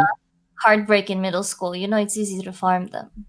That's what I think. It's not even necessarily about like people who are in love with her or whatever. It's more so about the reason why the motivation for a lot of people who make these crazy fucking videos to be like, oh, dude, react harder. Fuck you. You're not doing anything. The reason why they do that is because they get a lot of views. It's a really easy way to make a lot of money, get a lot of views, or at least, you know, maintain some relevance for yourself, especially if you got like bullied off the internet a couple years back. That's just what it is. And that's precisely why I think that dude Leafy, I'm not really familiar with his content, but he made like 4 videos since then. It's pretty obvious that like he's just trying to milk it as much as he can until it's bone fucking dry. Yeah, I mean, so just on the topic at hand about, you know, sort of reacting content, right? I mean, forgive me if I'm wrong. I don't watch Leafy's content because I'm not 12 and I have above 80 IQ. So I haven't watched it for a while. Let's put it that way. But I do seem to remember his content started out as him taking videos off YouTube, and then he would make a video of him reacting to the video on YouTube. And this blew up back when iDubbbz did the content cop on him, because one of the videos was him literally mocking a child that had autism. So I mean, to say reacting to content is like the lowest form of content creation. Well, I mean, I guess he's elevated his game since then, because now he's just surfing on a CS map talking shit. So good job, I guess. Specifically with the Pokimane stuff, one thing I will say about Pokimane, and I've never met her, I've never had a conversation with her. I do think she seems to be fallen into that trap that a lot of big streamers do, which includes Hassan. I'm sure he can identify this a little bit. That they get to this point where they stop separating valid criticism from personal attacks, and I've no. You get shit on daily, Richard. Yeah, no. I know that, but what starts happening is the valid critique starts to blend in with the unreasonable stuff, and you treat it all the same. I'm guilty of doing this. So I think what's happened with Pokimane, like you can tell, she's been a little bit frustrated lately. She's received a lot of, I think a lot of it's valid critique. If you're a content creator, your content's going to get critiqued. That's the nature of the beast. And she's clearly got pissed off with it, and she's clapped back at people like that it's a Gundam guy. And she should just never have reacted to that, like going after his sponsor on Twitter and stuff. So she created a bit of a rod for her back with that. The final point I'll say is I think don't criticize Leafy for making a garbage video, which is very transparent what he's trying to do. He's trying to ride on her coattails a little bit, you know, because that's the game essentially with like these drama YouTubers. But what actually, sorry, you keep throwing me off when you're interrupting me. What I was going to say is, Pokimane, he went on Twitter afterwards when she announced her month-long break, and basically a Twitter user said someone should kill Pokimane, and Leafy replied to it suggesting the method. That's way out of pocket. That's beyond bad behavior, and that's something that needs to be looked at. Do you think that the platforms, YouTube, should take action against it? Absolutely. I think if somebody says this individual should be killed, I mean, we know that's a violation of all the TOS. We know it's a crime to threaten somebody. If you're a content creator and you engage with that, you don't know if that person's a psycho or not. So yeah, I think Leafy's acting incredibly irresponsibly by encouraging that. And let's be real, Pokimane, yes, she's a big streamer, but we're all vulnerable in the same way. We're all people who go out in the real world. And everybody who I think has a community is ultimately, I think, at least from my limited experience, maybe you bigger folks can vouch for this. It seems like your community ultimately, you set the tone. And so when you encourage or just let that stuff go, I mean, it just flourishes. Whereas if you stomp it out, then it doesn't happen. So I would be a little bit thankful for that. I mean, is that your experience, Hassan? Yes, it's above and beyond also as far as like stalkers and as far as like horrible fucking psychos on the internet goes. Like, look, I have a lot of stalkers. I have been threatened, and I have also even in the past successfully been doxxed. I've had hacker attempts like to try to sim swipe me and, you know, leak all of my information or whatever. This is something that a lot of big content creators have to deal with on a daily basis, especially if you're a political content creator, then you get a lot more of that. But with Pokimane, I can tell you from personal experience that because she had appeared on my stream in the past and we were publicly friendly with one another, that I still have people that fucking stalk me.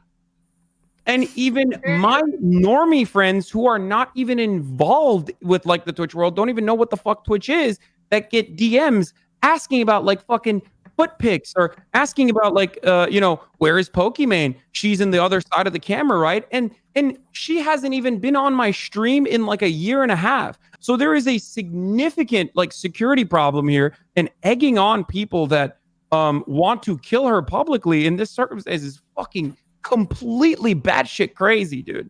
Yeah, that's beyond the pale. And just as another point, I didn't make. Sorry, Ali, you should jump in.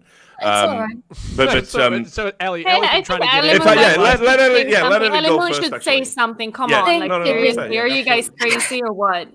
The thing about Pokimane, like one thing that I keep hearing the circulating, valid criticism. She can't take valid criticism. I just don't see what's a valid criticism. The closest one I've gone to is she went for somebody's sponsor, but I completely justify her going after a sponsor because that sponsor sponsored somebody that purposely made something look like to make her look bad. It's a character assassination. It was. I know Gundam. It wasn't even just her; it was her fans. Stop talking over her. Stop talking over her, please. Hassan. Thank you. I love you. Oh my God, as if I already didn't love you enough. But you see, like, what else? Like, just valid criticism is just the guise for bullying. No, I disagree with that entirely. I mean, I think one person's character assassination, as you put it, is another person's, valid criticism of something that they've said. I mean, it's public accountability, essentially, and as personalities, we're all held to that same public standard. So people have said about Keemstar being sponsored by G Fuel that G Fuel was sponsoring a literal guy that incites like people that didn't have their own. But I saw that video in question that you're talking about, Ellie, and honestly, it's simply not that bad. She drew more attention to it. She fully Streisand affected that video by playing it on her stream because clearly she was craving some sort of positive response from her community who fully support her. She played it on her stream, making it blow up, and then it went a little bit further by intimating he shouldn't have a sponsor. Hey, listen here, Ellie Moon and Richard. I don't want to. We're debating the topic. I don't want to debate the nuances of the topic in particular. We're debating it broadly, and I think we're getting too into detail and debating things that are relevant. No, what you're doing is Pokimane's not here to defend herself. She's a big, powerful streamer on Twitch. So much like everyone else, we have to fall in line, and there's certain topics we can't talk about. I understand that. That's fine. No, that's exactly what is happening, though, Austin. It's fine. Of course it is. Defend yourself when you're just ruthlessly bullied. Like, this isn't bullying. This isn't bullying. Bullying is when people are messaging her abusive messages. A guy making a video and saying her content is bad because of X, Y, and Z, that isn't bullying. It cannot be bullying. Wait, I don't think anyone is. Wait. It is bullying when you purposely paint a wrong picture, like using her community to make it look like something happened. Like, oh, this guy sold his house when it was clearly a joke, and he on purpose did that. That is bullying. He's only reasoning. He did a follow-up video saying sorry for being an idiot. I made a fool of myself by. There you go. He was an idiot, and before he did that, that's what Pokey pointed out. Hey, you're an idiot. That's not true. That wasn't the video she watched, actually. I don't think it was the Simps video. That was a follow-up video, because what people have realized, and this is another reason why you should never take your platform and sort of highlight these people and give them your audience. They've realized Pokimane is a word that's going, they put it in their analytics and people will click on the videos, and Leafy knows that now, and he knows that now, but it still isn't bullying. Like if he made a video every day, why I don't like Pokimane's content or why I don't like Pokimane's community, this is within the parameters of valid critique that we are all subject to as content creators and personalities. It's important to preserve that distinction. I mean, I haven't seen this guy's video, but like, for example, what Richard just did with, I think, a lot of criticism or critique. I mean, I think you're absolutely right. You got to be able to draw that distinction. As long as there's misinformation, that's not valid anymore. As long as it involves misinformation. Misinformation needs to be corrected, and he did that. I mean, I'm not defending the guy. I don't know the guy. Especially when you know you can only correct misinformation after the fact. Especially when you know. Well, there are measures that you can take 100%. Especially when you know that the content that you're probably creating is going to draw a lot of attention, and that's probably why you're doing it, right? Because ultimately, I don't even understand why someone would go through the effort. Like, I get why people make videos criticizing me. I totally understand that. I'm a very polarizing figure. And that's totally reasonable and justified that people are like, fuck you, you're wrong, whatever. I even have big content creators that make YouTube videos misdirecting and misinforming people about things that I may or may not have done. And it's a big click driver. It's drama. It's whatever. And I don't think that they should be deplatformed. But I also totally understand why someone would be frustrated and even voice their concern with a person who is purposely spreading misinformation. Right. And I think that in order to combat that kind of misinformation, if a person decides to say, I mean, this is fucking bullshit. Like, how is this person making money? If this brand ever came to me, I wouldn't want to work with them. I don't think that's an unreasonable thing to say.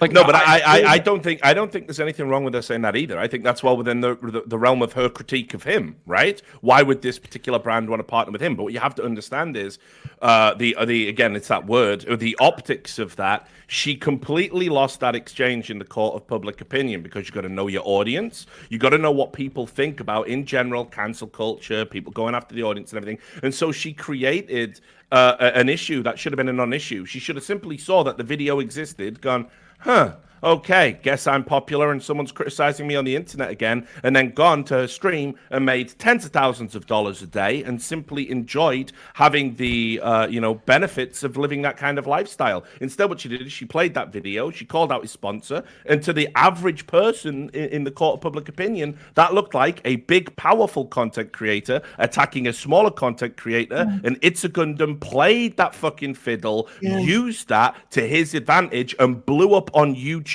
because of it. She actually made the monster she's railing against. It does seem like, from a practical perspective, when you're dealing with people who just want to roll in the dirt, I mean, there's no advantage to jumping in there with them, you know. Yeah, that's like when people tweet out. It's like people tweet out and hey, if you've heard something bad, it's not true. And then nobody had ever heard of it until they tweeted about it. It's like, and it's interesting too that Richard mentioned the Streisand effect. I don't, if you haven't heard that, Barbara Streisand's house was put out on the internet. Prior to her complaining about this, only 6 people had found this information, 2 of whom were her attorneys. Afterward, thousands of people suddenly knew where she lived, what her house looked like, all of that. So, I mean, it is good advice, you know? Charlie, you come from the YouTube scene. I want you to weigh in here on anything that anybody has ever said. And you seem to be perhaps your more personal connection to what's going on just from the YouTube side of things. Do you have anything to weigh in on what Richard or anybody else has said? Well, I mean, it's not really YouTube specific, right? It's more like individual based. Whether you perceive something as bullying or valid criticism, that has nothing to do with being a YouTuber or a Twitch streamer. So, I mean, for me personally, if someone makes a video saying, Charlie's fucking short, looks like a hobgoblin or whatever, I'll be like, you know what? That fucking hurts. But you can say that. I'm not going to be all butthurt about it or whatever. But not everyone has to react that way. You can absolutely get upset if someone's calling you ugly, this and that. I mean, I get it. It's an individual thing.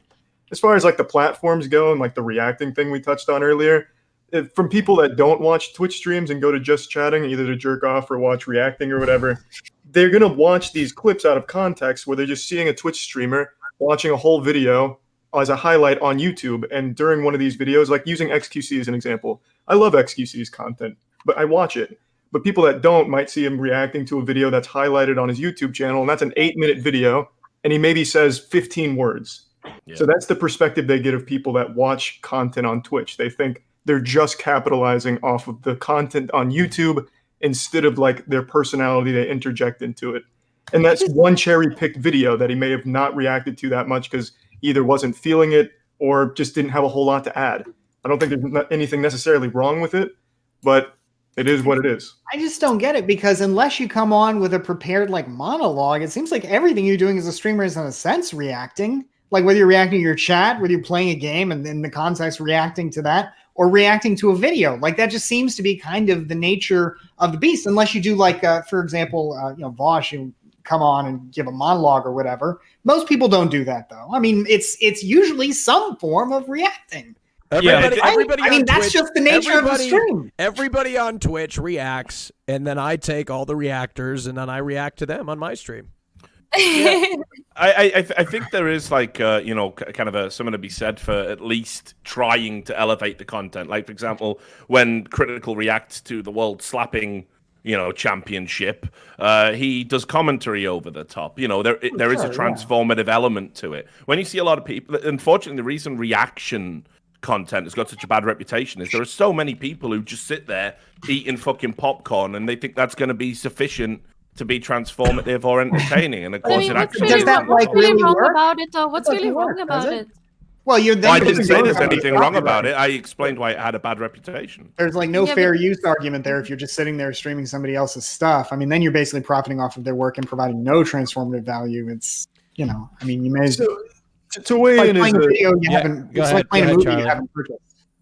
You know, So, like John Oliver is reaction content, right? He takes a clip, he does something, you know, he does a funny joke about it. Sure, it's pre-scripted, but you're watching someone else's content, and then you're elevating. There's a lot more production that goes into it, though. Ultimately, like everything is technically derivative. Obviously, all art is derivative. But having said that, there's a difference between just straight up playing a YouTube video and not saying anything over it. I think we all understand that. Having said that, though, even in the case of Pokimane, to be like, oh, she's just eating in front of this video while this video plays, like fucking react harder. My point originally was to say you can find that about virtually every single fucking content creator on this platform, like myself included. There are periods in time when I'm not even on camera where I'm still watching the fucking video and literally run back because I'm, you know, peeing or some shit. Run back and pause it so I can talk over it. Now, obviously, I'm also uniquely known as the pause champion, and people get really fucking annoyed with how much I pause just to butt in. But that's the point. Their own, like each their fucking own, and it's very easy, like I said, to just show someone is not reacting hard enough on a video. Ultimately, it just comes across as like women mad that they're definitely making get money. dogpiled on it hardest. It's like if I'm gonna take a video of a guy eating, I bet I can find a lot of guys eating salad watching a video. But no, woman is the one that's gonna get dogpiled on it, you know? Because everyone gonna see a guy eating a salad and they're gonna be justified. Oh, he's probably doing something. Like there's gonna be a reason why he's popular. But only reason like a woman's popularity, at least on Twitch platform, I'm not gonna talk about anything else, gets accredited to their looks. I'm not denying that looks, of course, it plays a role, but to completely disregard everything else, it's just blatant sexism. Okay. I don't know. I think Hassan's mostly the looks because the takes are so terrible. I mean, you're not alone in that feeling, brother.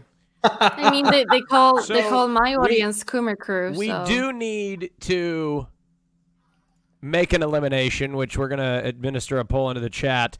2 people are leaving right here. One of them is Charlie. Charlie will be one of the people leaving. That's still correct, right? You hard out at 8 p.m. I'll have to head out within like the next 10-15 minutes. Yeah. So, I mean, you could stay here for the next 10, 15. Stick around for the next round. You will be the person that's gone after this. After you need to depart, right? And that's what you said, right? Unless you have a different thing. No. We are voting, chat, for who you want to keep, not kick. Keep, not kick. Keep, not kick. Keep, not kick. Keep, not kick. Keep. Glad you like my slapping shit, Richard. Keep, not kick. But it's not just that. I think actually there's a lot of content where you like pass like commentary and stuff, and I think you're a good example of like when it is a reaction video. I think you're a good example of keep not kick. Someone who puts thought into their content. You know. Keep, not kick. I appreciate that. I loved your song 2019 Guy as well. I thought. Oh my man, you trying to like get me on a date or something? All this flirting, bro. Thank you. It's if you like overweight balding men, hit me up. Amen, bro. That's too good. Good stuff.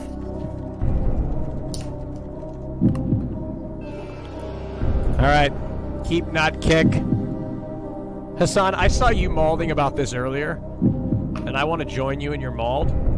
Doesn't it piss you off when you start your stream and like 30 seconds in, maybe you have a few thousand viewers, and people are like, "Oh, 3K Andy!" Like they gotcha in the 30 seconds.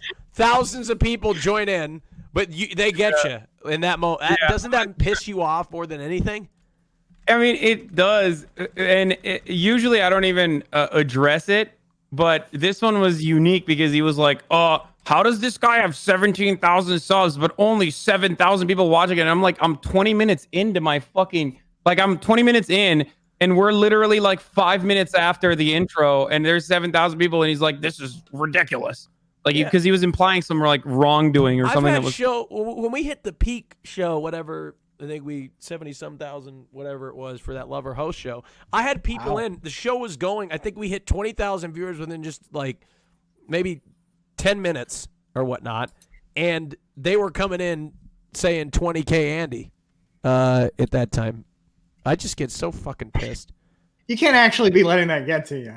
Oh, it does. It gets to me. Oh my God! On top of everything else, you're like the only person the who 20K can does it. The 20K, stream the and 20K get 20K people. The 20K does. Yeah, I know. Admitting that is early. also worse because then they're gonna fucking do the like exact opposite, where they're gonna like immediately hammer that on. 70K Andy, bro. Now they're doing it. 29K Andy. Oh, God. Oh, yeah, no, I would perma, like, especially when I'm gaming. Yeah. Like my audience has, contrary to people's opinions of me, I peak or I have the most viewers when I'm talking about political commentary, and I have the least viewers when I'm playing video games. So it almost halves nearly, and everyone always is like hitting pee-pee poofs and fucking 8K Andy incoming, and I would just ban them. This is the thing is this is why I could never be president, because I can't 90 days handle not my Twitch peak. chat. No, I completely support this level of dictatorship. What? I don't think so. If I had like that many views, I'd like just ban them. Ellie Moon, you want a benevolent dictator? Is that something that you? Yes, dictatorship of the proletariat? Right. I vouch myself as a benevolent dictator. I can promise people that I'll have your safety and security as my utmost priority. What would be your main mission, your goal? What would you want for your people? To listen to me?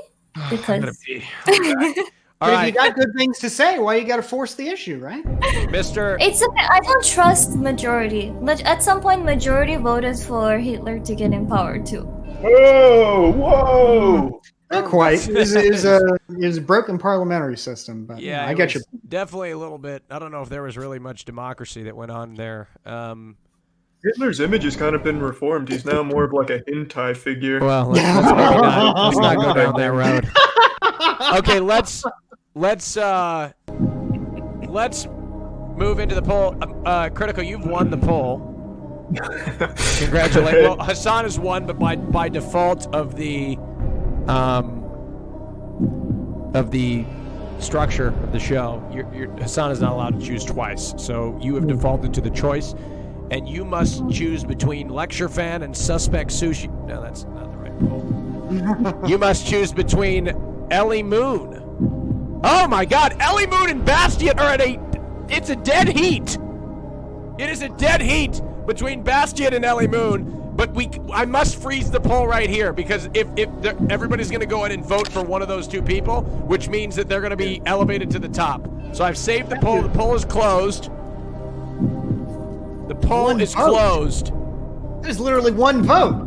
Yeah, I was going to say, I saw you at 909. Yeah, it was 909, 908. That's insane. Yeah, Holy moly.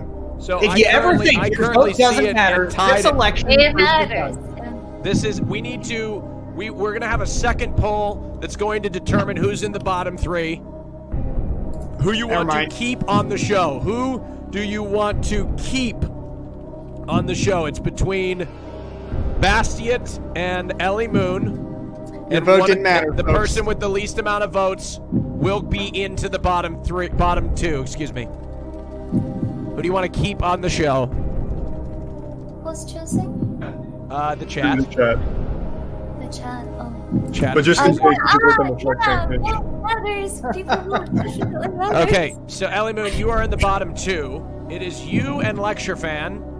One of you is getting eliminated from the show. Charlie, you must make the decision. Okay. Give me your Shark Tank pitch, Ellie. What have you got?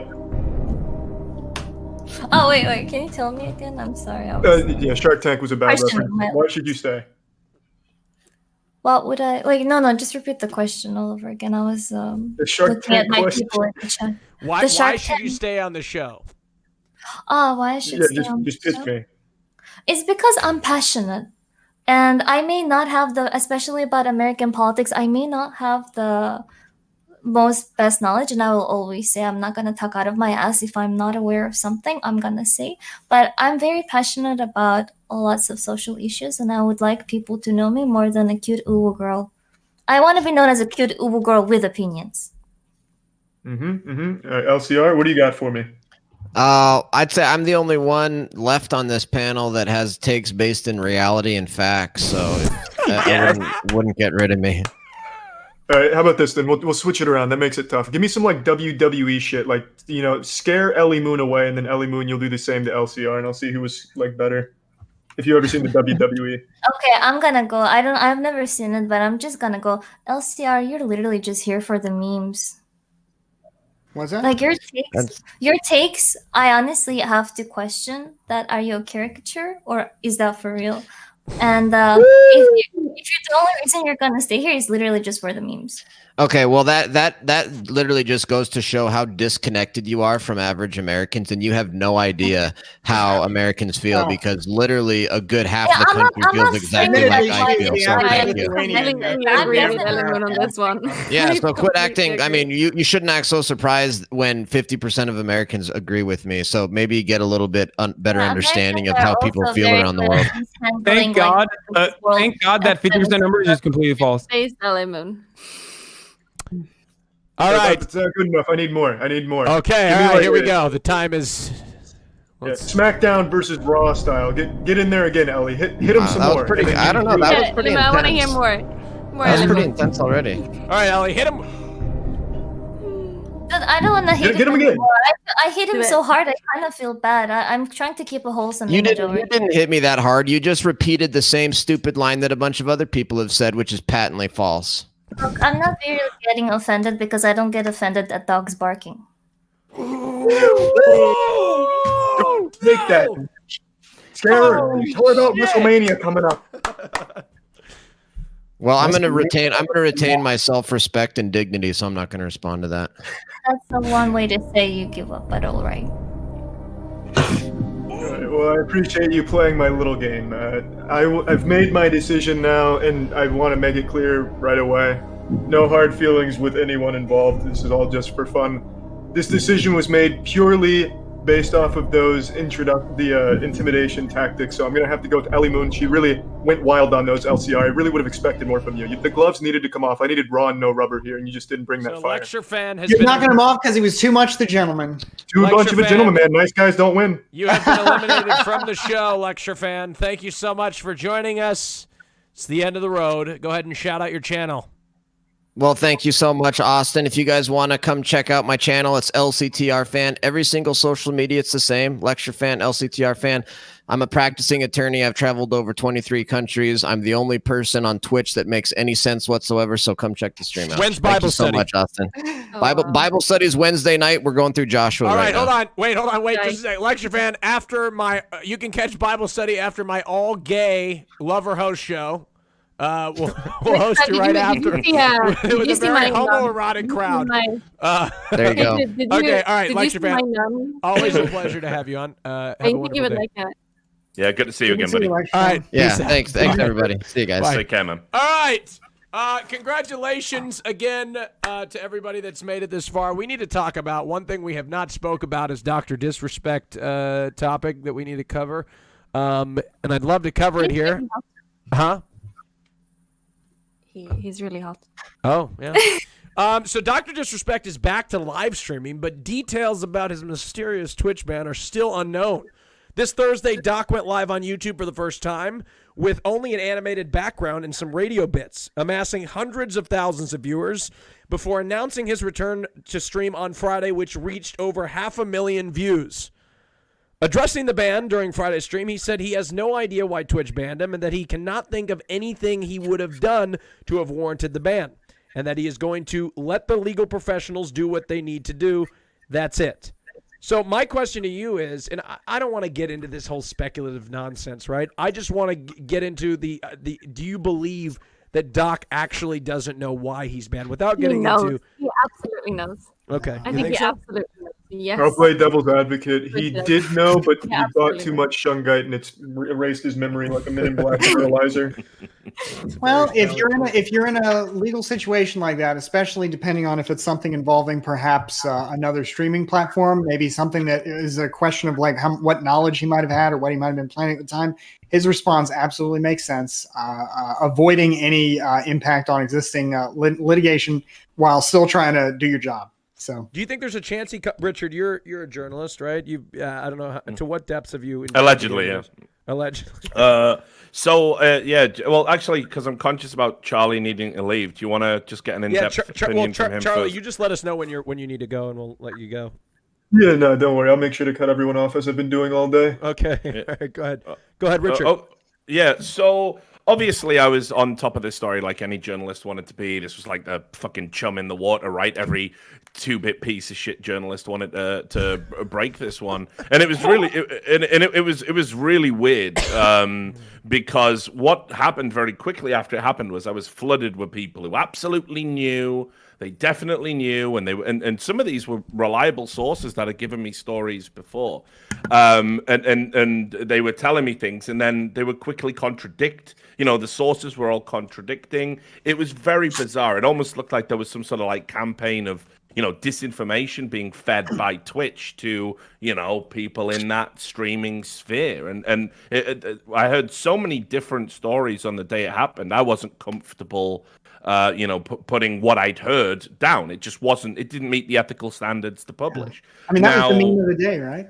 Yeah, and Rod, I was hoping he was going to be here for this topic. Slasher got a lot of shit for his tweet, and basically, Slasher doesn't. Slasher very rarely writes reports. He doesn't do videos. He basically tweets. He's a Twitter journalist, essentially. That's why he's blown up in popularity lately. I don't think there was anything wrong with what he tweeted. Just he simply said, "I am aware. I can't say," and I'll explain why he didn't. Because when you're a journalist, you want to insulate yourself from legal action for defamation. Which in America, absolute truth is a defense, but it's a bit more complicated than that. You still want to protect yourself from being in a lawsuit. I've been in a few. They're not pleasant. And to do that, you go to a publication. And the masthead, as they say, protects you. So I don't think Rod did anything wrong. He does look for clout, obviously. I mean, of course he does. That's been Rod's shtick for as long as I've known him. I don't think it makes him a bad journalist or a bad person. So he got a lot of shit. But just on the point about the doc knowing, I think he absolutely does. And I say that as someone who really likes the doc. And I think it's there reading between the lines. He says, I don't know. And then he says, but I can't talk about it because lawyers might get involved and it's a big contract, but I don't know. But lawyers are involved. It's like he wants to tell, but it just would be very stupid for him to do so. Yeah. I think you're absolutely right. I'm pretty sure Melina knows why Dr. Disrespect was banned, but then everybody just copied her tweet and started memeing about it. So we should ask Melina, well, how do you guys feel about how he structured his return? Do you like it, or? I haven't even know why he was banned, so I don't know how to feel. Who's not impressed by just showing up after a month and then 500,000 people watching you live on the internet? I mean, that's pretty impressive. Well, the controversy itself drew a lot of the clicks, so we'll see what percentage of that he maintains in the upcoming streams that he does. It'll probably still be a not insignificant amount of people that watch him because they want to know what's going on, and then ultimately it will readjust. But Dr. Disrespect has always been an entertaining figure. I think that's precisely why he was regarded as the face of Twitch at one point. And he does put a lot of effort into his content. That's definitely something I've always respected and admired about him. So we'll see what happens as far as his viewership goes. As far as his return stream, yeah, he did a really good job. He did the double Dutch. He did not even reveal that he was about to stream until later with a cryptic Instagram post, and then his return stream was actually to advertise his real return stream, which I've never seen before, and I thought that was really good. Do you think it would have been more effective had he just announced it on Twitter and then returned, or done this thing? No, this is more effective, I think.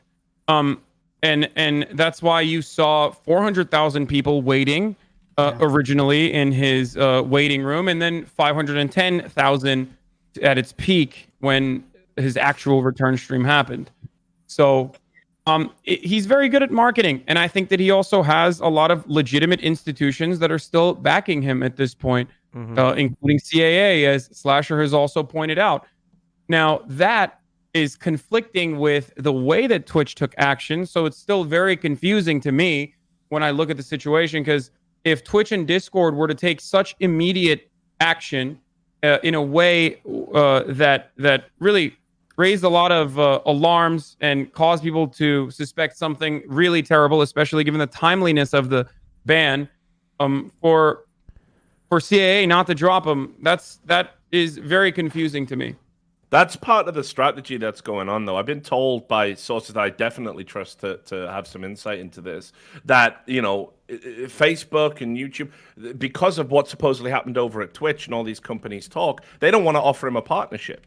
So what he's doing is, by live streaming, is essentially showing that, listen, everything's fine, I can still stream if I want to, but he's losing money hand over fist by doing these types of streams without getting paid to retain it or work for the platform directly. I think it's more about what he was going to do next anyway, because if you remember, he was in talks for a TV series. I don't even know what's happened with that in light of these allegations. But knowing what I know about CAA, I know, and I've been represented by them in the past, and now I'm with WME, but they would 100% drop him if the TV contract also fell apart. That doesn't mean that the TV contract did not fall apart, but it would be very surprising to me if CAA didn't drop him after the Twitch contract fell apart, and then on top of that, the TV contract, and any sort of if there was definitely no future money to be made for a company like CAA, they would not have any interest in keeping Dr. Disrespect on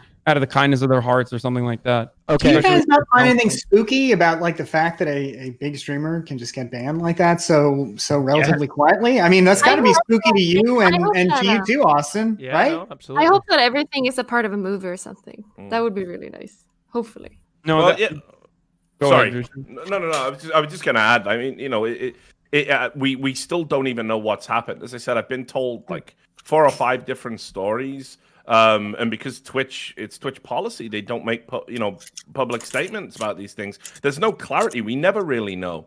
But I cannot believe for a second that with one of their biggest partners on the platform, they haven't explicitly communicated why this has happened. I certainly think that level of partner gets a much different treatment to the average Twitch streamer. Yeah. Okay, let's wrap up this topic, and we need to do another poll.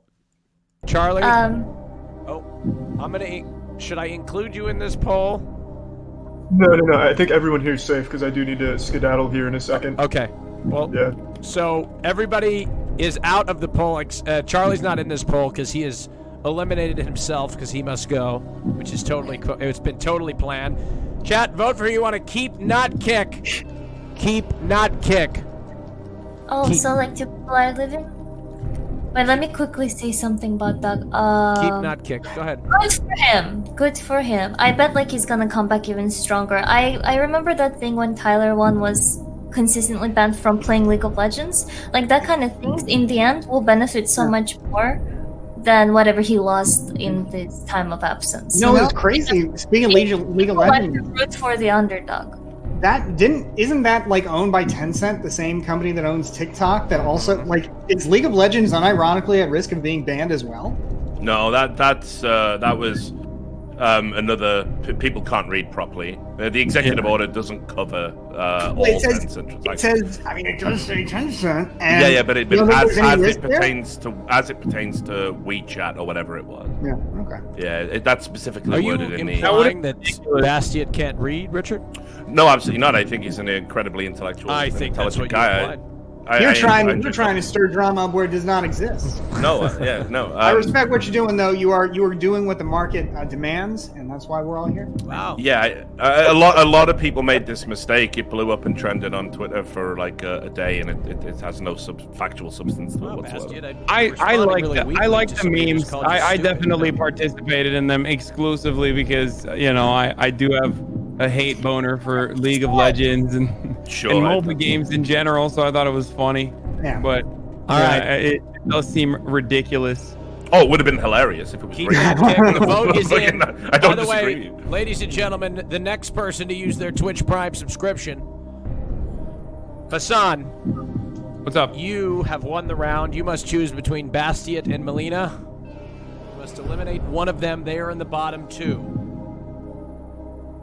Okay, this is definitely a difficult choice for me. This is probably vote splitting between DGG. I would even go so far as to say. But as much as I like Melina, And I have no problems with Bastide either. I actually like Bastide as well. I'm afraid I'm going to have to keep Bastide on because he is going to own me in the marketplace of ideas like last time, probably. So we'll have more content there rather than like petty fucking misdirections. No free Okay, clout. now what I let's. say. Wait, what do you mean by that? Wait, was that towards me? What do you mean by that? Hassan, you can't just leave now. Hello, Hassan. You can't leave, Hassan. You can't do that. You can't leave. Here's the thing. I love Hassan, but like whenever you just like point out like 3 words of something that combines something that might be a little bit Jewish, he gets very, very triggered. And I don't mean to do that. That's not very nice. But Melina, yeah, I think still curious though. I'm still curious. The things that is communism based now? It just saved me here on this stream. Is that what we're doing? Yeah, Jesus based. Christ! Holy man. moly! I don't even know what to say here. I don't want your I pity, but I do appreciate your kind words. So thank you. Melina, you're always a pleasure to have on the show. You deserve your own lover host. You deserve your own lover host. Melina needs her. Wow, that's very nice. Yes, Melina you need your own lover host. It's in the pipeline, the Austin Show pipeline lover host. If you're interested in finding love on the Austin Show, it's very common to find love. Melina, thank you so much for coming. Please, whenever you're ready, I'd love for you to shout out your channel. Yes, twitch.tv/Melina. Yes, I do a bunch of IRL and stuff like that. Thank you so much for having me. Thank you, Melina. Have a good day. Bye. Bye, Melina. Nice to see you, Melina. All right, that's Melina and Charlie. I'm guessing this is where we say goodbye to you. Yep, I'm gonna have to head out. I appreciate you having me on, man. This was a good time. Absolutely, yes. And again, just before you go, Charlie, I'm thank you for accepting my apology for how I behaved last time we did a show together. I'm honestly appalled. I wasn't myself. I know I ruined the fucking show, and I think you're a fucking really good content creator and stuff, and I was just a fucking asshole, and there's no excuse. So thank you for accepting that apology. It means a lot to me. No, I think you're a great guy, man. I think you're too hard on yourself for what happened. It's totally understandable. Thanks a lot for saying that, brother. That's good. Good to meet you, Charlie. Charlie, again, just next time, just don't interrupt so many people. It's really, really distracting. You know, I'm just an opinionated guy. I couldn't help but just fucking fight over people to get in there. I know. Vicious. Really frustrated me. All right, man. too. Follow him at twitch.tv/Moistcritical. And where else? YouTube? Moistcritical on YouTube. I make a lot of shit. A lot of different places. Moistcritical on Twitter, TikTok, Vine. All right. Take care, Charlie. Yep. Take it easy, everyone. Thanks again. Take care, bro. Bye, Charlie. All right, ladies and gentlemen, this next round will be another double elimination because we have gone way over time on today's show, presented by Dream, ! Dream. So the topic that we are going to move into that we haven't yet covered, there's only one more that we haven't yet covered today. Oh, God, what is it? There's so many. This is the part of the stream where we run out of topics. Oh, well, we have the Blizzard. Let's see. That's a good one. Do you like the Blizzard topic? It's about the payments, right? Them publishing. Yeah, so it's about So employees of Blizzard Entertainment, the developer of popular games like World of Warcraft and Overwatch, began sharing salaries in an anonymous spreadsheet, and it was revealed that pay increases were not what they expected. Meanwhile, CEO Bobby Kotick made $30 million last year. Blizzard employees have described struggling to make rent, and many long-term employees of Blizzard claim that they are making less than they were with Blizzard a decade ago. Do you think that CEOs deserve this level of compensation while their employees receive obviously far, far less? First of all, I wish every company was obligated to release what salary is being paid out, because if there's nothing to hide, they make you feel like you're being compensated properly, you know? So the culture encourages you, keep your salary secret, don't talk about it, because it's it's to make you believe that you're actually having a good salary, you don't want to make others jealous, but things like that actually show the real picture. And I think it's a really good thing that all of that information came out, because public needs to know where money. Public need to know how much the CEO of a video game company makes. Because people are being taken advantage of. Basti, the workers do you disagree? It seems like I absolutely do disagree. I don't think it's the look. This is a competitive industry. All right. Obviously, I think the CEO is probably thoroughly overpaid. Especially with some of what Blizzard doesn't seem to be the company it used to be. But nevertheless, I mean, if they are paying him that much, they're not doing it out of the goodness of their own heart. The board of directors, presumably they're doing it because they think there's some value to it. If there's no value to it, then he'll be gone. But look, I mean, as far as the disparity in pay goes, as much as it's interesting, I don't think it's actually the public's business. And if folks don't like it, they should switch around to other jobs or whatever. Now, I recognize it's much harder now given the COVID-19 and all that, but Right, you can. Okay. Can I come in here really quickly? Yes, please. So while the shareholders or a company's board of directors and their chief executives have a fiduciary responsibility to increase shareholder value and to maximize profits as best as they possibly can, I think that there is a separate argument here beyond the exploitation of those workers. I think that Richardlewis also is probably very aware of this, that crunch is a significant problem in these companies. I mean, it literally leads to people being subjected into unhealthy work conditions in a lot of instances to make these products that we consume and love. But the other problem that I find deeply frustrating is that this mentality of maximizing profits is also the reason why we literally have the same kind of Call of Duty clone games coming in year over year, and the AAA titles that used to take a lot longer and take a lot more effort to create are no longer feasible for a lot of companies that are specifically focusing on making as much money as they possibly can. So if you hate, Fortnite clones once Fortnite has made itself popular, or if you hate that you get to see the same fucking Assassin's Creed game over and over again, or even worse than that, if you hate the fact that we don't get enough new IP nowadays and the only thing we're fed is the same fucking Grand Theft Auto, and Rockstar is an incredible company and I love Rockstar, okay? But if you're frustrated that instead of seeing new versions of Grand Theft Auto, that you just keep playing the same fucking game in different platforms for 7, 8, 9 years, that is so capitalism is solely to blame for that. Now, is there also innovation? Is there also innovation in that situation? Absolutely. There is certainly innovation. More money to that industry has created beautiful projects as well. To respond. Yeah, I don't. I first of all, I appreciate that you have taken this from a pragmatic perspective rather than a values perspective, because of course, we know that you yourself are not big on paying the people who create YouTube content for you. That's historically a problem. But beyond that, let's get real here about the argument you're making. Oh my god! The argument you're making right now is Ellie knows my editor. I think she can speak for him better than I could even.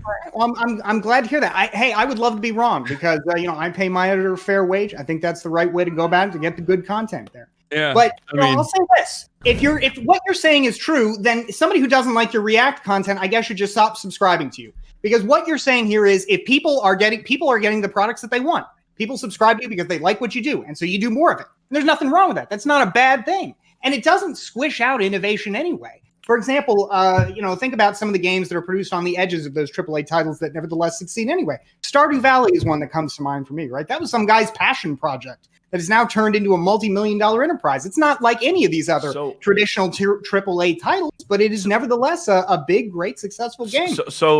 You might be a copycat game that just capitalizes on nostalgia or previous popularity or anything. It's just one game in the sea of copycat games. Yeah, you might be right in general, Bastia, with the principles you're talking about. But when it comes to Activision Blizzard specifically, it's unquestionable that not only do they make inferior products to what they used to make, not only do they prioritize the continuation of a series year after year. There's no need to have a sequel for Call of Duty every year, but it's something they do because they need to meet this fiduciary responsibility to shareholders. They know it's going to sell like hotcakes because gamers aren't the most discerning of consumers, so they just keep pushing it. They've actively shoehorned more predatory consumer practices into the games than they ever used to do. Yes. Loot boxes. Not just that though. Go look at the technology they patented. They patented sort of an algorithm that would basically make you have a worse experience. It would match make you against someone who would wreck you in the game. So you would then be like, oh well, I want to get that item, I want to get that gun or whatever. So they are patenting technology that is directly anti-consumer because all they care about is money. And then when you look at the hierarchical structure of the company, how does Bobby Kotick, a man who has got the company embroiled in multiple lawsuits for failing to meet that fiduciary responsibility and is generally a piece of shit to begin with, how does he justify $40 million a year as CEO of Blizzard when he's took the company actively backwards in terms of quality? Freely acknowledge that 40 million is probably quote unquote undeserved, but I don't think this is an issue of who deserves what. I am glad that we don't all get quote unquote what we deserve, in this life. But I'll say this: as far as what you're saying goes, if people don't want all these rehashes, why do they keep buying them? I mean, for example, World of Warcraft Classic, which is a game that I've seen people still play, still talk about getting into. I mean, because it's better than what they make now. That's why people play Classic. It's the same principle. It's just rehashes. People want these rehashes. I may not want them. You may not want them, but we are not the majority. The consumers make this decision. And while there may be something to what you're saying in the sense of companies don't like to take risk in trying new things when they have sure bets, I agree with that. But that doesn't mean that they're doing something wrong. Just, if anything, creates an opening for new companies to take new risks. Yeah, but that's what's going to happen eventually. Sorry, jump in, Hassan.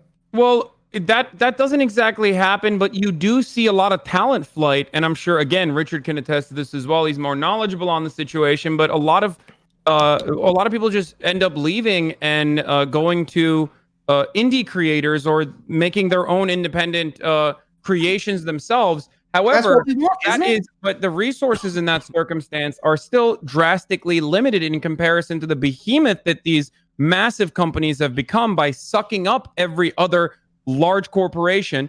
And this happens in every industry. And obviously, video gaming is one where we directly see the consequence of that. And what I mean by this is when a independent company starts growing, then another corporation, a much larger corporation like EA, will take over and pick apart, pretty much like eliminating all redundancies, as they say, eliminating a lot of the staff in the process, increasing their market share or increasing their market value while finding exactly what it is that sold copies and only marginally improving it, really robbing it of the creative juices that it could have. And the smaller that the larger that the industry becomes, it's actually getting smaller and smaller when it comes to who controls that industry. And that's why they have every opportunity to be able to pump out the same kind of garbage over and over again. And consumers don't really have any other alternative. It's not as easy as you say about like consumer choice. Games are the ultimate luxury product, and there's a lot of them out there. Even though, for example, I'll concede that maybe there are, maybe these large studios have a lot of power. I mean, Steam has this limitless, number of games out there. And what you described, like when I talked about Stardew Valley, for example, that was, it seemed to be the result of the process you just described. Out of something bad, something came good. Harvest Moon used to be a really good type game like that, where you could, do all the stuff that people enjoy in Stardew Valley. It was a lot of fun. And the quality of that series declined. Let's find a way to wrap up this discussion. Same with the SimCity games, right? The SimCity games got worse and worse until SimCity 5 had this online-only requirement that was absolute garbage. So what happened? Paradox released Cities Skylines, and now it's blown up. People love this game. It's better than any of the SimCity games before it, even though it came from a much smaller studio, Paradox, which few people maybe have heard. It's such a small studio. Those are the games I play on my stream. So it's really, I think that the problems you guys have highlighted are real, but they create new opportunities for new people to create new works of art. Hassan, if you're going to respond, make it brief, and Richard and Ellie Moon likewise.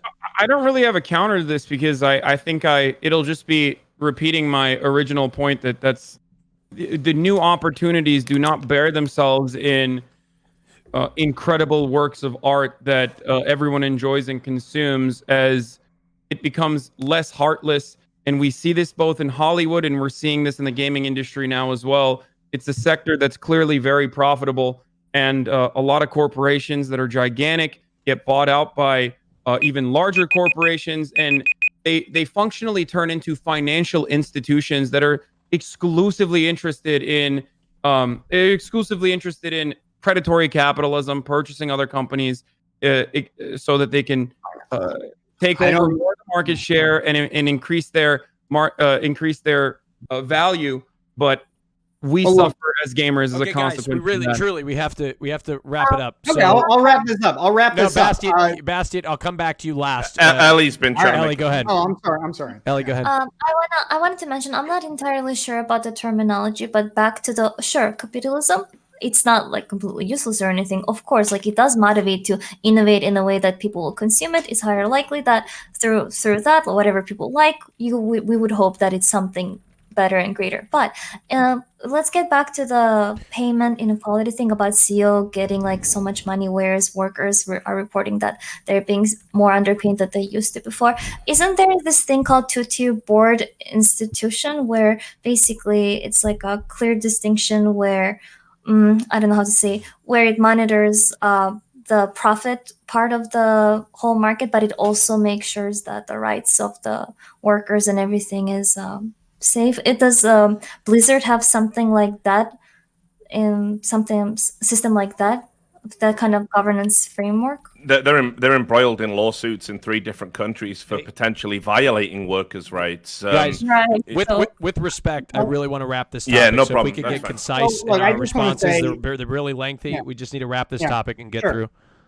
Last thing I'll say on this is I just, I'm just thinking about this, and there's another small company called, I think, CD Projekt Red out of Poland. So they weren't even an American company. Project Red. They came up with this Witcher game series, and like the third one was like Game of the Year.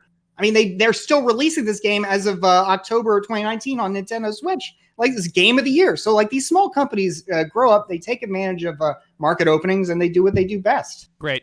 Thank you. It's time to vote. The people. CD literally did crunch, but also the lowest amount of voted people will be eliminated from the show. I feel like we kind of derailed from the original topic. Well, I think we are. CD Projekt Red has a crazy crunch. They're making Cyberpunk, which is great, by the way, but also it is now time to vote. They have terrible work conditions. They are literally subsidized by the government, if I'm not mistaken. Well, that's another argument. But if you're talking about what's bad for gamers, you will be voting for who you want to keep, not kick. The person with the most amount of votes. Calling a company with over 1,000 employees that is literally lowest amount of votes will be eliminated. It used to be small before it became big because of making great games. So I'm not saying it's small now, but it used to be. I know. I do agree that we should fund the arts. So I don't disagree with that. And that's the great thing about video games. We don't even need public financing to get great works of art out of this. You're voting for who you want to keep. But you just mentioned public financing. The lowest amount of voted people will be eliminated. 2 lowest amount of voted people will be eliminated. Just hold on, Bastien and Hassan. It looks like you guys are going to have a lot more time to talk here.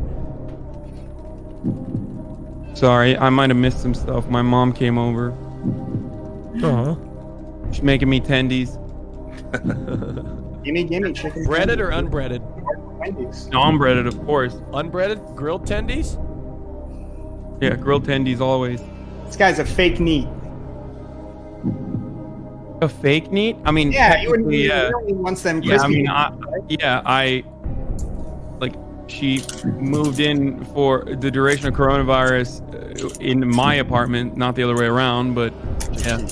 All right, so the poll results are in, and Richard and Ellie Moon, you've been Richard every week. It's like the same place that you get eliminated at. When are you going to go over the hump and win this thing? I've been in one final, and I think they only put me there to either troll whoever was with me or just me. But it's fine. This is great. It's a hell of a deep run, and thank you. Yeah, Richard, you're always a pleasure to have on. Thank you so much for joining us, and I'm going to be interviewing with you next week or something. Yeah, we'll get that pre-recorded. Great to meet you, Ellie. Hassan, good to see you looking healthy and well and happy. And Bastien, always the smartest person on the show, in my opinion. So great to hear your point. Yeah, he came I agree. Quick speak, like I'm like, whoa, buddy. No. I honestly, I'm not being like sarcastic or an asshole. I know how tough it is when everyone's shouting over each other. It's not your first language. I think you did great. Bastien, English isn't your first language? But I'm talking about Ellie, of course. Anyway, I'm off. Thanks a lot, guys. You know where to find me. Bye. Richardlewis, ladies and gentlemen. Last but not least to be eliminated, Miss Ellie Moon. Ellie Moon, please go ahead and shout out your channel. Thank you so much for inviting me and giving me a chance outside of Lover Host. I really appreciate it. Well, in fairness, Lover Host is the only time I've streamed in the past like 2 months, so there's really not many other opportunities to get on this show. It's either Lover Host or a Tide promotion. Take your pick. It was good to meet you, Harry, man. Thank you. It was very great to meet all of you. And what I wanted, in a way, I'm glad I didn't win. I thought I was gonna get disqualified like first or second. I even made a bet I'm gonna post picture of my butt cheek, so I was getting kind of nervous. Like, oh my god, like I'm gonna win. Nothing. I didn't say this because I didn't want to influence the polls. See, I'm a fair person. Okay, thank you. It would also be against the terms of service, brutally. Right. Okay. So, yes. Thank you, Ellie Moon. Have a good day. Twitch.tv/Ellie Moon. All right, ladies and gentlemen, this is the showdown you've been waiting for. Multi-billionaire Bastiat versus working class advocate Hassan Piker in a final for the ages. I have a question. I don't even know what to ask you guys. If the two of us are working class, I don't know what the hell that term means. I have no idea. I mean, I have to think of a question at the top of my head.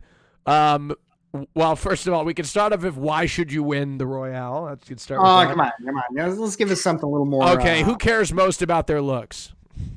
Come on, let's give us something. Okay, all right. I mean, like last time we talked about, like Hassan and I. Okay, the actually, reason this actually like... might be a good question. This might be a good question.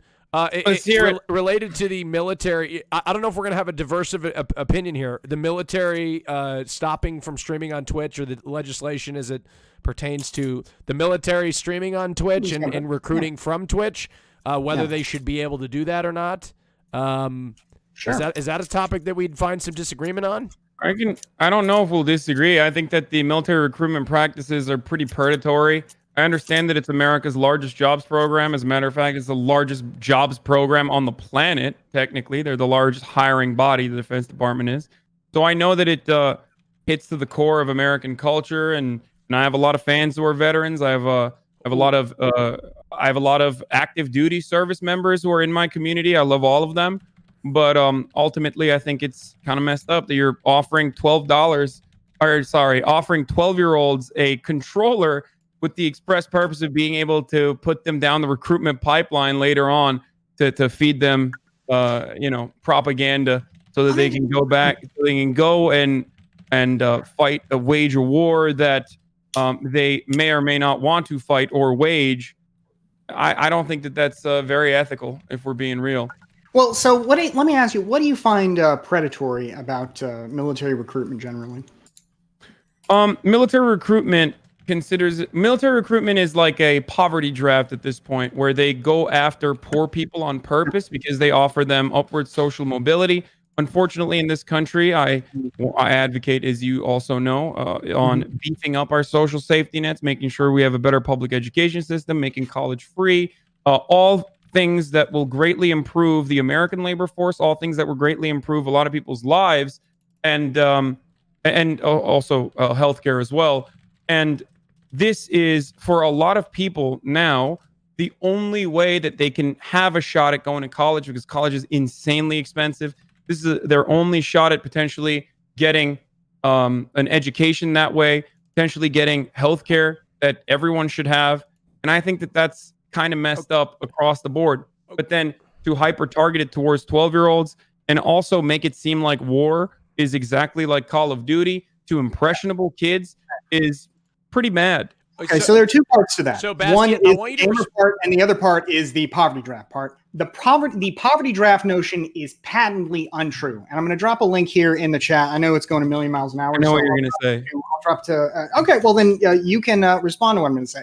19% of recruits are from people who make less than, or families that make less than $41,000 a year. The middle class is overrepresented. The two groups that are underrepresented in the military are people who make over $87,000 and people who make under $41,000, or families that have that kind of income. So the notion that it's a poverty draft is just not true. The group that is primarily overrepresented in the United States military is Southerners, and there are a lot of complex historical reasons for that. but it's not a poverty draft just because some people who get involved in the military are in poverty, or because some people who get in the military are looking for opportunity. I mean, the military, even if we had all those programs, would still be a good place for people to learn a lot of skills. Are you ready for my counter? Let's hear it. Look, man, I don't wear a fancy suit, and I didn't have as many subs as I do now. I didn't really have as many subs as I do now. I do come from an affluent background, but that wasn't always the case for extended periods of my, in my early 20s. So let me just tell you this much, brother. The middle class, the numbers that you just mentioned, those people are fucking poor, dog. Like, it's not very easy for them to be able to pay for healthcare. It's not very easy for the middle class to be able to go to college. And I think that a lot of people who are truly coming from middle class backgrounds would probably back me up on this. So to just say that like the American military is not dirt poor and not like living under desolate poverty conditions does not change the reality that college education is insanely fucking expensive, and so is healthcare in this country, when we live in a country where only when 40% of this nation does not have $400 in emergency spending, and the average cancer treatment is $400,000 annually. But your argument now is that basically it's a poverty draft because Americans actually are living in poverty, which is an argument I guess you can make, but that's just not, that's true to some degree more than usual now because of COVID-19 and the effect of COVID-19. But the notion, for example, that the better life is only open to Americans who join the military, if that were true, then the military would have more recruits. It wouldn't have to go on Twitch, for example. I mean, it'd have a much easier time getting recruits if it was, as you say, basically the only way open to these folks. But that's just not true. So that comes to my second point. The United States prior to COVID-19 was mired in this kind of wide-scale poverty you're saying. And by the way, the bit about the fancy middle class being expensive, college education being unnecessary, really unnecessary. College education being expensive is not a new condition. I really look. You're a very smart guy. I really appreciate how great you are at rhetoric. And I do think that you study the subjects that you speak of. So all I will urge you to do in this circumstance is to potentially look at affordability for college in this country without resorting to like really super far right-wing counterpoints like, oh, they could just go to community college, lol, because that reality is still true pre-COVID, and that reality will be even worse post-COVID. Americans have not been able to afford college for a very long time, and this is a very successful way for middle-class people to potentially get some upwards social mobility. Otherwise, it wouldn't be a recruitment practice. As far as the military... No. There's a very different point there that you were making. It is a different... Hold on, let me finish. You're making a lot of points here. As far as the military not being able to successfully recruit, you are correct on that as well. And the big reason for that is because most Americans understand fundamentally that the Iraq War wasn't exactly great. The Afghanistan war could potentially even be held up to contention. And that's precisely why, with never-ending 20 years of war at this stage, Americans don't want to sign up for the military because they don't think that they're genuinely out here defending their country. They recognize that the military-industrial complex is specifically a force that feeds the American economy, and the way that the American economy distributes those profits, it's a wealth accumulation program for the wealthy, pretty much. No, the idea that the military is just a wealth accumulation project for the wealthy. There may have been something to that back in the age of the banana republics, where occasionally the United States would invade countries specifically on behalf of, like, the United Fruit Company in Central America. But if you're talking about that now, the average American, wealthy or not, unless they are connected to the defense industry very directly, is not profiting from the quote-unquote military-industrial complex. There are some people, for example, local communities that have military bases might be benefiting from the presence of that military base, but to say that the military is like a net wealth generator for this country, or even for wealthy people generally, is just not true. Beyond that, you called the notion of going to community college some kind of alt-right talk point. I mean, and that's just nonsense. No, I never said alt-right. First of all, I'll tell you this right now. I wish, as a financial decision... I never said alt-right. I don't think you're alt-right, Bastiat. You said it was a right-wing talking point. Either way, all right? There's a significant difference between the right wing and the alt-right. I hope you recognize that as someone who's neoliberal. Yeah, I got you. And Nazis are certainly worse than a right-wing conservatives. I got you. But the point is the same. I mean, the point is the same. Going to community college is a sound financial decision for a lot of people. For example, for me, I went to law school. I went to 4 years of university before that. In retrospect, the only thing I got out of that 4-year university education that was a real value over community college was I met my future wife there. But beyond that, it's just a lot of extra money for very little additional value. Are you mad that I called out your talking point before you addressed it? Because I've heard it so many times from right-wing dipshits. I was going to address it. You called out a point that doesn't make sense. You're saying community college is a bad investment when it's actually one of America's strengths in the education sector. America has a robust community college sector. And if you want to deny it because I guess community college has some kind of negative association with it, that's your own classism coming through. All right? Yeah. So beyond that, something else to wait. Something else. I'll let you finish. He made a lot of points. Let him finish, Hassan. He's saying that college is I guess the only way to get into college in a sustainable way is to basically join the military, who will pay for it. And indeed, free college is certainly a benefit that you can get through the military, without a doubt. But even with the student loan program, college is still one of the best investments you can make. You're still going to get more out of it than you would without it. So while I agree that it would be great to have some alternatives to the current form of the student loan program in the United States, the fact is that college is still a great decision for most people, even with the student loan program. Wrap it up. I never said it's not. Because you're saying that the student loan program drives people in the military. And the fact is that college is a good investment on its own. People join the military for their own reasons, some of whom actually do join because they believe they are defending freedom and democracy in the world today. But in any event, the military is not some poverty-sucking machine. It is a professional institution that people from all walks of life join. And if you don't believe me, take from the Council for Foreign Relations right there, folks. Go ahead, Hassan. Respond. Yeah, the military is a jobs program, and also college is very important. I just wish that, college wasn't so expensive so that people wouldn't need to literally go overseas, get shot at, including the nearly thousands of veterans I've spoken to at this point who talk about how awful it was for them to not even get the necessary medical treatment, barely be able to get the medical treatment that they were promised, and also be subjected to the same market conditions that the rest of the American labor force is subjected to, and then to top it off, get PTSD on top of that. What is the express purpose of the military? I think it's pretty clear. The American people have made that choice. That's precisely why recruitment is getting more and more difficult, and I think that the American military is aware of it. I wish that America's largest jobs program, and I know for a fact that plenty of active duty service members would agree with me on this. I wish that America's largest jobs program was doing a little bit more good and took more care of the active duty service members and also our veterans. Okay. Bastiat, I'll give you time to respond. Bastiat, I'll give you time to respond. Let this be your closing statement. Yeah, look, the military has had increasing trouble recruiting. Again, who knows if COVID-19 has changed this, but prior to that, it had increasing trouble recruiting because the economy was more competitive. Unemployment was lower. And while it is a kind of job program, although of course in practice it's not intended to be one, although you could argue it functions that way in some sense, it has to compete with private employment as well.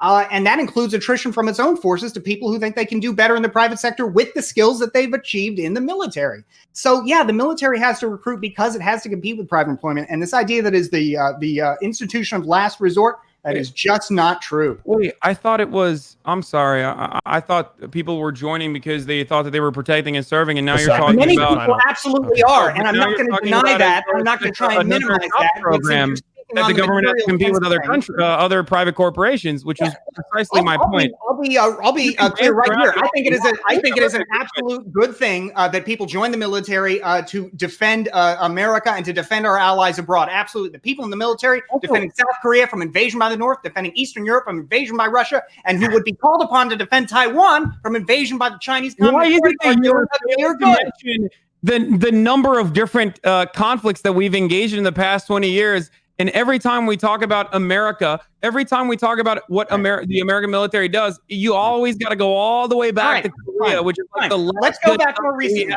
Let's go more recently, Hassan. What about the attempted genocide against the Muslims, which was engaged in by the Serbians in 1995? Which the United States and its NATO allies stopped. You mean the 60 days plus of relentless bombing? No, the years of presence. even the presence by even American the United Nations said was unconstitutional and illegal. I don't care about what's unconstitutional according to the United Nations. I care about what's right.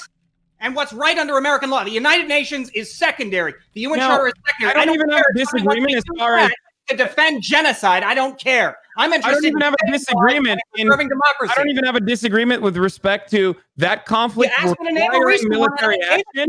No one argues against Yugoslavia except the Serbs. Who tried to commit genocide. And the Russians who wanted to defend them. Can you listen for a second? Yeah, I don't go even ahead. disagree with you with necessary military intervention in that circumstance, but what America did in that situation was literally above and beyond bombing the fuck out of people, and they still have issues to this day as a consequence of the depleted uranium that they utilized there. So that's silly that you would bring that up. Again, though, we're talking about Iraq and Afghanistan, and you are not even intervening against genocide is wrong Iraq and Afghanistan. You are not even referencing Iraq and Afghanistan, even though last time you did let's that. talk about Iraq and Afghanistan. Gentlemen. Let's talk about it then. Gentlemen.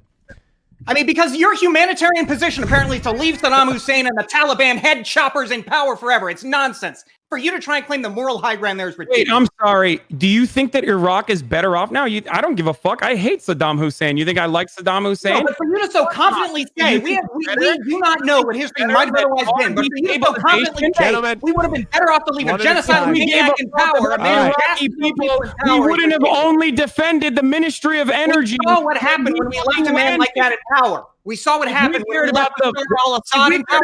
That's what happened.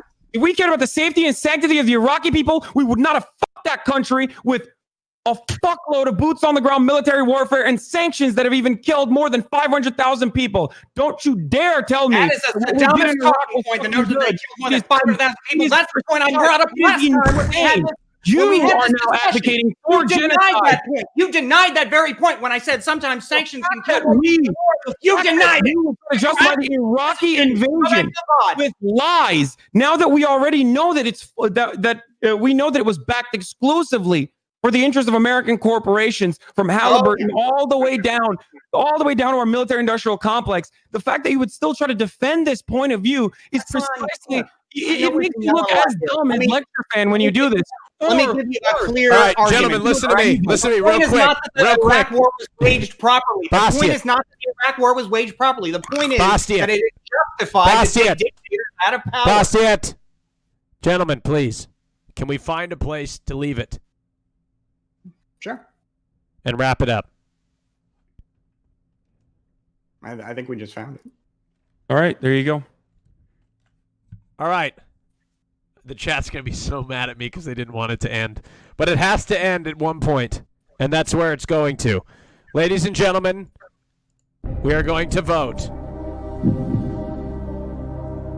You are going to vote for who you want to keep, not kick. This is the final vote of the Royale.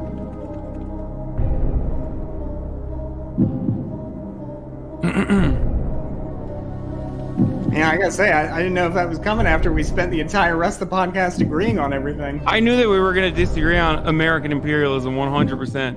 Well, I'll tell you this, Hassan. I know you don't do a lot of debates. I know, given the way the the Austin show, the Royale works, that we end up getting, like this. But if you ever actually want to talk this stuff out long form, some fashion, I would be glad to do it. We've had a lot of talks on my channel. I know you've done them before too, where they're not, they're not so like that. But I mean, I think tonight, if there was anything, we both may have got out of this, is that, we can have some pretty reasonable agreements and disagreements. I all right? got a question. There's been debate behind the scenes whether you guys would agree or disagree on this, and I think you might disagree on this. I know both of you are voting for Biden, right? But do you think he'll be an effective president? I think people are not voting for Biden. 65% of Biden voters are voting against Donald Trump. I would even go so far as to say that maybe Bastiat is voting against Donald Trump instead of voting for Biden. Primarily, Biden was my third choice. I liked Yang, and I liked Pete Buttigieg. But I mean, Joe Biden, I think he'll be pretty effective. I mean, especially if he has a Democratic Congress, which it's looking like he's going to get. if he has that, then I think there's a reasonable chance that he'll be able to do some serious reform. And what I'd really like out of a Biden presidency would be if he could bring some meat back to our institutions. For example, so much of what President Trump has done, he's been able to do because there were no laws against it. There were just norms against it. Like when he kept ownership of all his companies.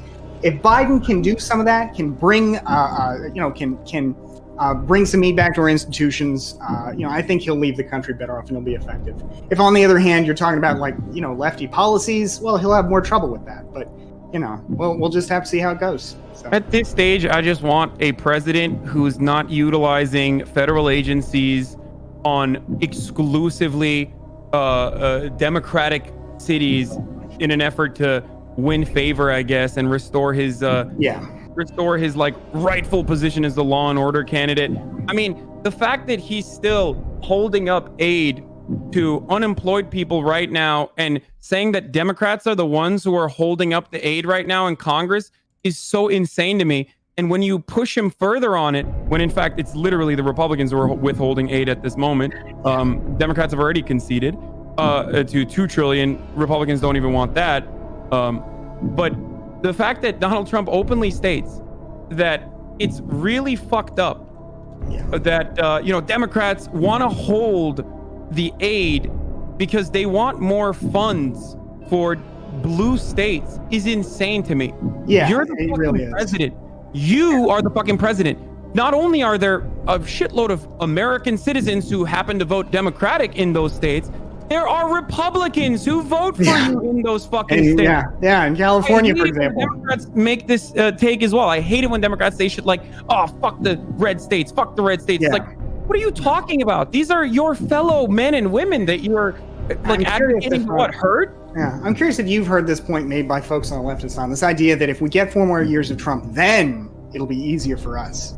And it just reminds me of what the communists in Germany thought in 1932 when they refused to work with the Social Democrats because some of the historical bad blood between them, but also because Stalin disavowed or refused it. He forced them. Well, no, I mean, with Rosa Luxemburg, but also in 1932, Joseph Stalin specifically said you cannot work with them, and they followed the Soviet line. Either way, the KPD leader said, "After Hitler, our turn," and then a year later, he was in a concentration camp. So I don't know, man. I feel like the Social Democrats in that situation, this is rewritten for contemporary purposes so hard by both sides to a specific degree. But all I do know is the fact that it's not like they were homies with one another and united. And the communists were the first to get gulagged and the first to get fucking thrown into concentration camps because of their immediate direct action that they were taking against the Nazis at a time when Social Democrats chose to concede certain elements of power, whereas communists were engaging the anti-fascists, the original anti-fascists. They were refusing to work with the Social Democrats. They called them social fascists. And at 1932, everybody knows what the deal is with the Nazis. So, I mean, to not work with, I guess what I'm trying to say here is, the Social Democrats, idea that we can just count on the Nazis. Right. Whereas the Social Democrats offered more concessions in that circumstance. I don't even have a problem with Social Democrats. I have a fuckload of Social Democrats, more Social Democrats almost in my community than not. But this notion that the communists were responsible for Nazis seizing power is like a revisionism that I have. Because of their deal because they were run by the Soviet Union, they refused to make a deal. Gentlemen, it's time to wrap it up. I thought this would be a simple point we might agree on, that we should all work together to stop. I do think we should all work together, but I also think that Social Democrats in that circumstance were literally fucking killing communists when communists were trying to kill Nazis. So I don't know. I feel like it's very similar to today. I do want unification, except unfortunately it's usually a more conservative element in society that ends up winning. I'm not saying I want to unite. I'm just saying when it comes to somebody who has a different agenda versus somebody whose agenda involves disenfranchising both of you, right? Then you should probably vote to stop who's trying to disenfranchise. Let's find a place to wrap it up. The winner of the Royale, the first ever Royale presented by Dream, ! Dream is Hasan Piker. Congratulations! 61% of the vote. Congratulations. You have earned a host. Thank you, Austin. Bastian, this is the farthest you've ever gotten in the Royale. Actually, no. The last time, the first time I was on, it was me and Hassan again. Hassan is you didn't great. win, though, did you?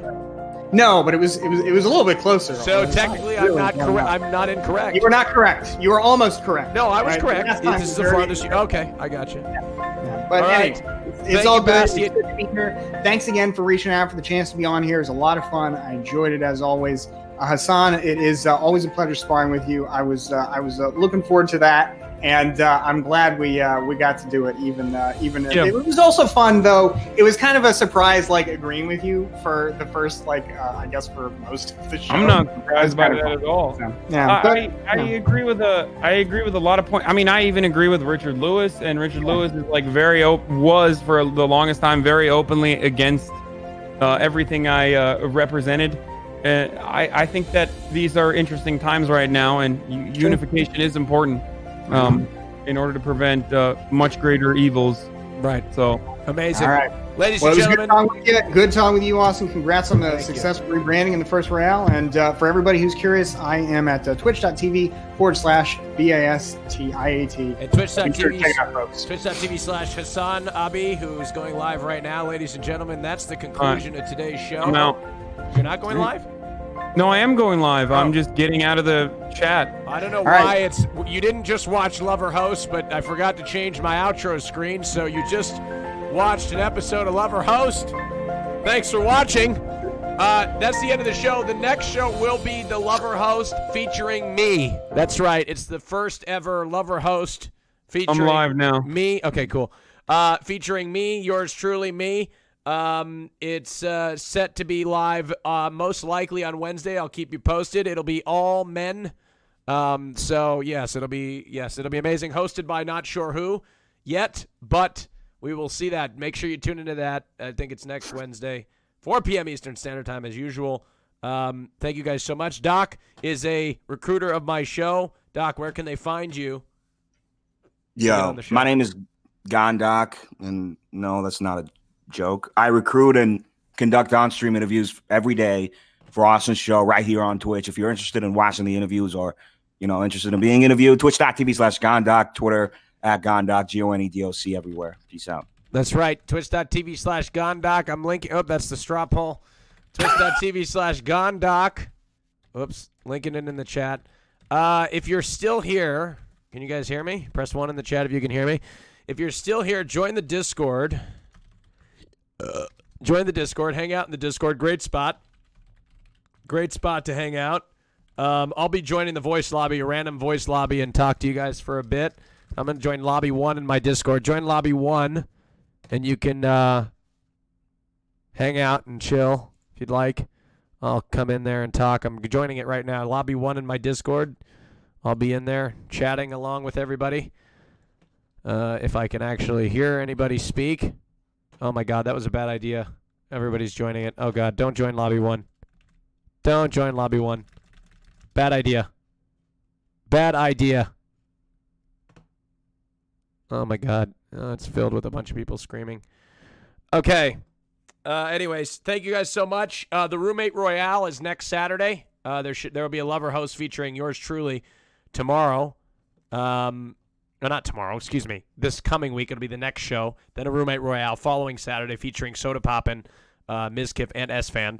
So we will see you guys then. Not tomorrow, chat. Not Lover Host tomorrow. It's next week. Next week, Lover Host. Take care, everybody. Thank you guys for watching. See you later. Follow me on Twitter, by the way. Oh, also, this broadcast is brought to you by my good friends at Dream! !Dream in the chat. ! Dream. Dream, dream, dream. Check out Dream. 20% off all sales purchased via the link. Go towards nonprofit organizations who spread mental health awareness. Strive to find new cures for mental illness. ! Dream. Love you guys. Thank you guys so much. We're rating Hassan. Take care.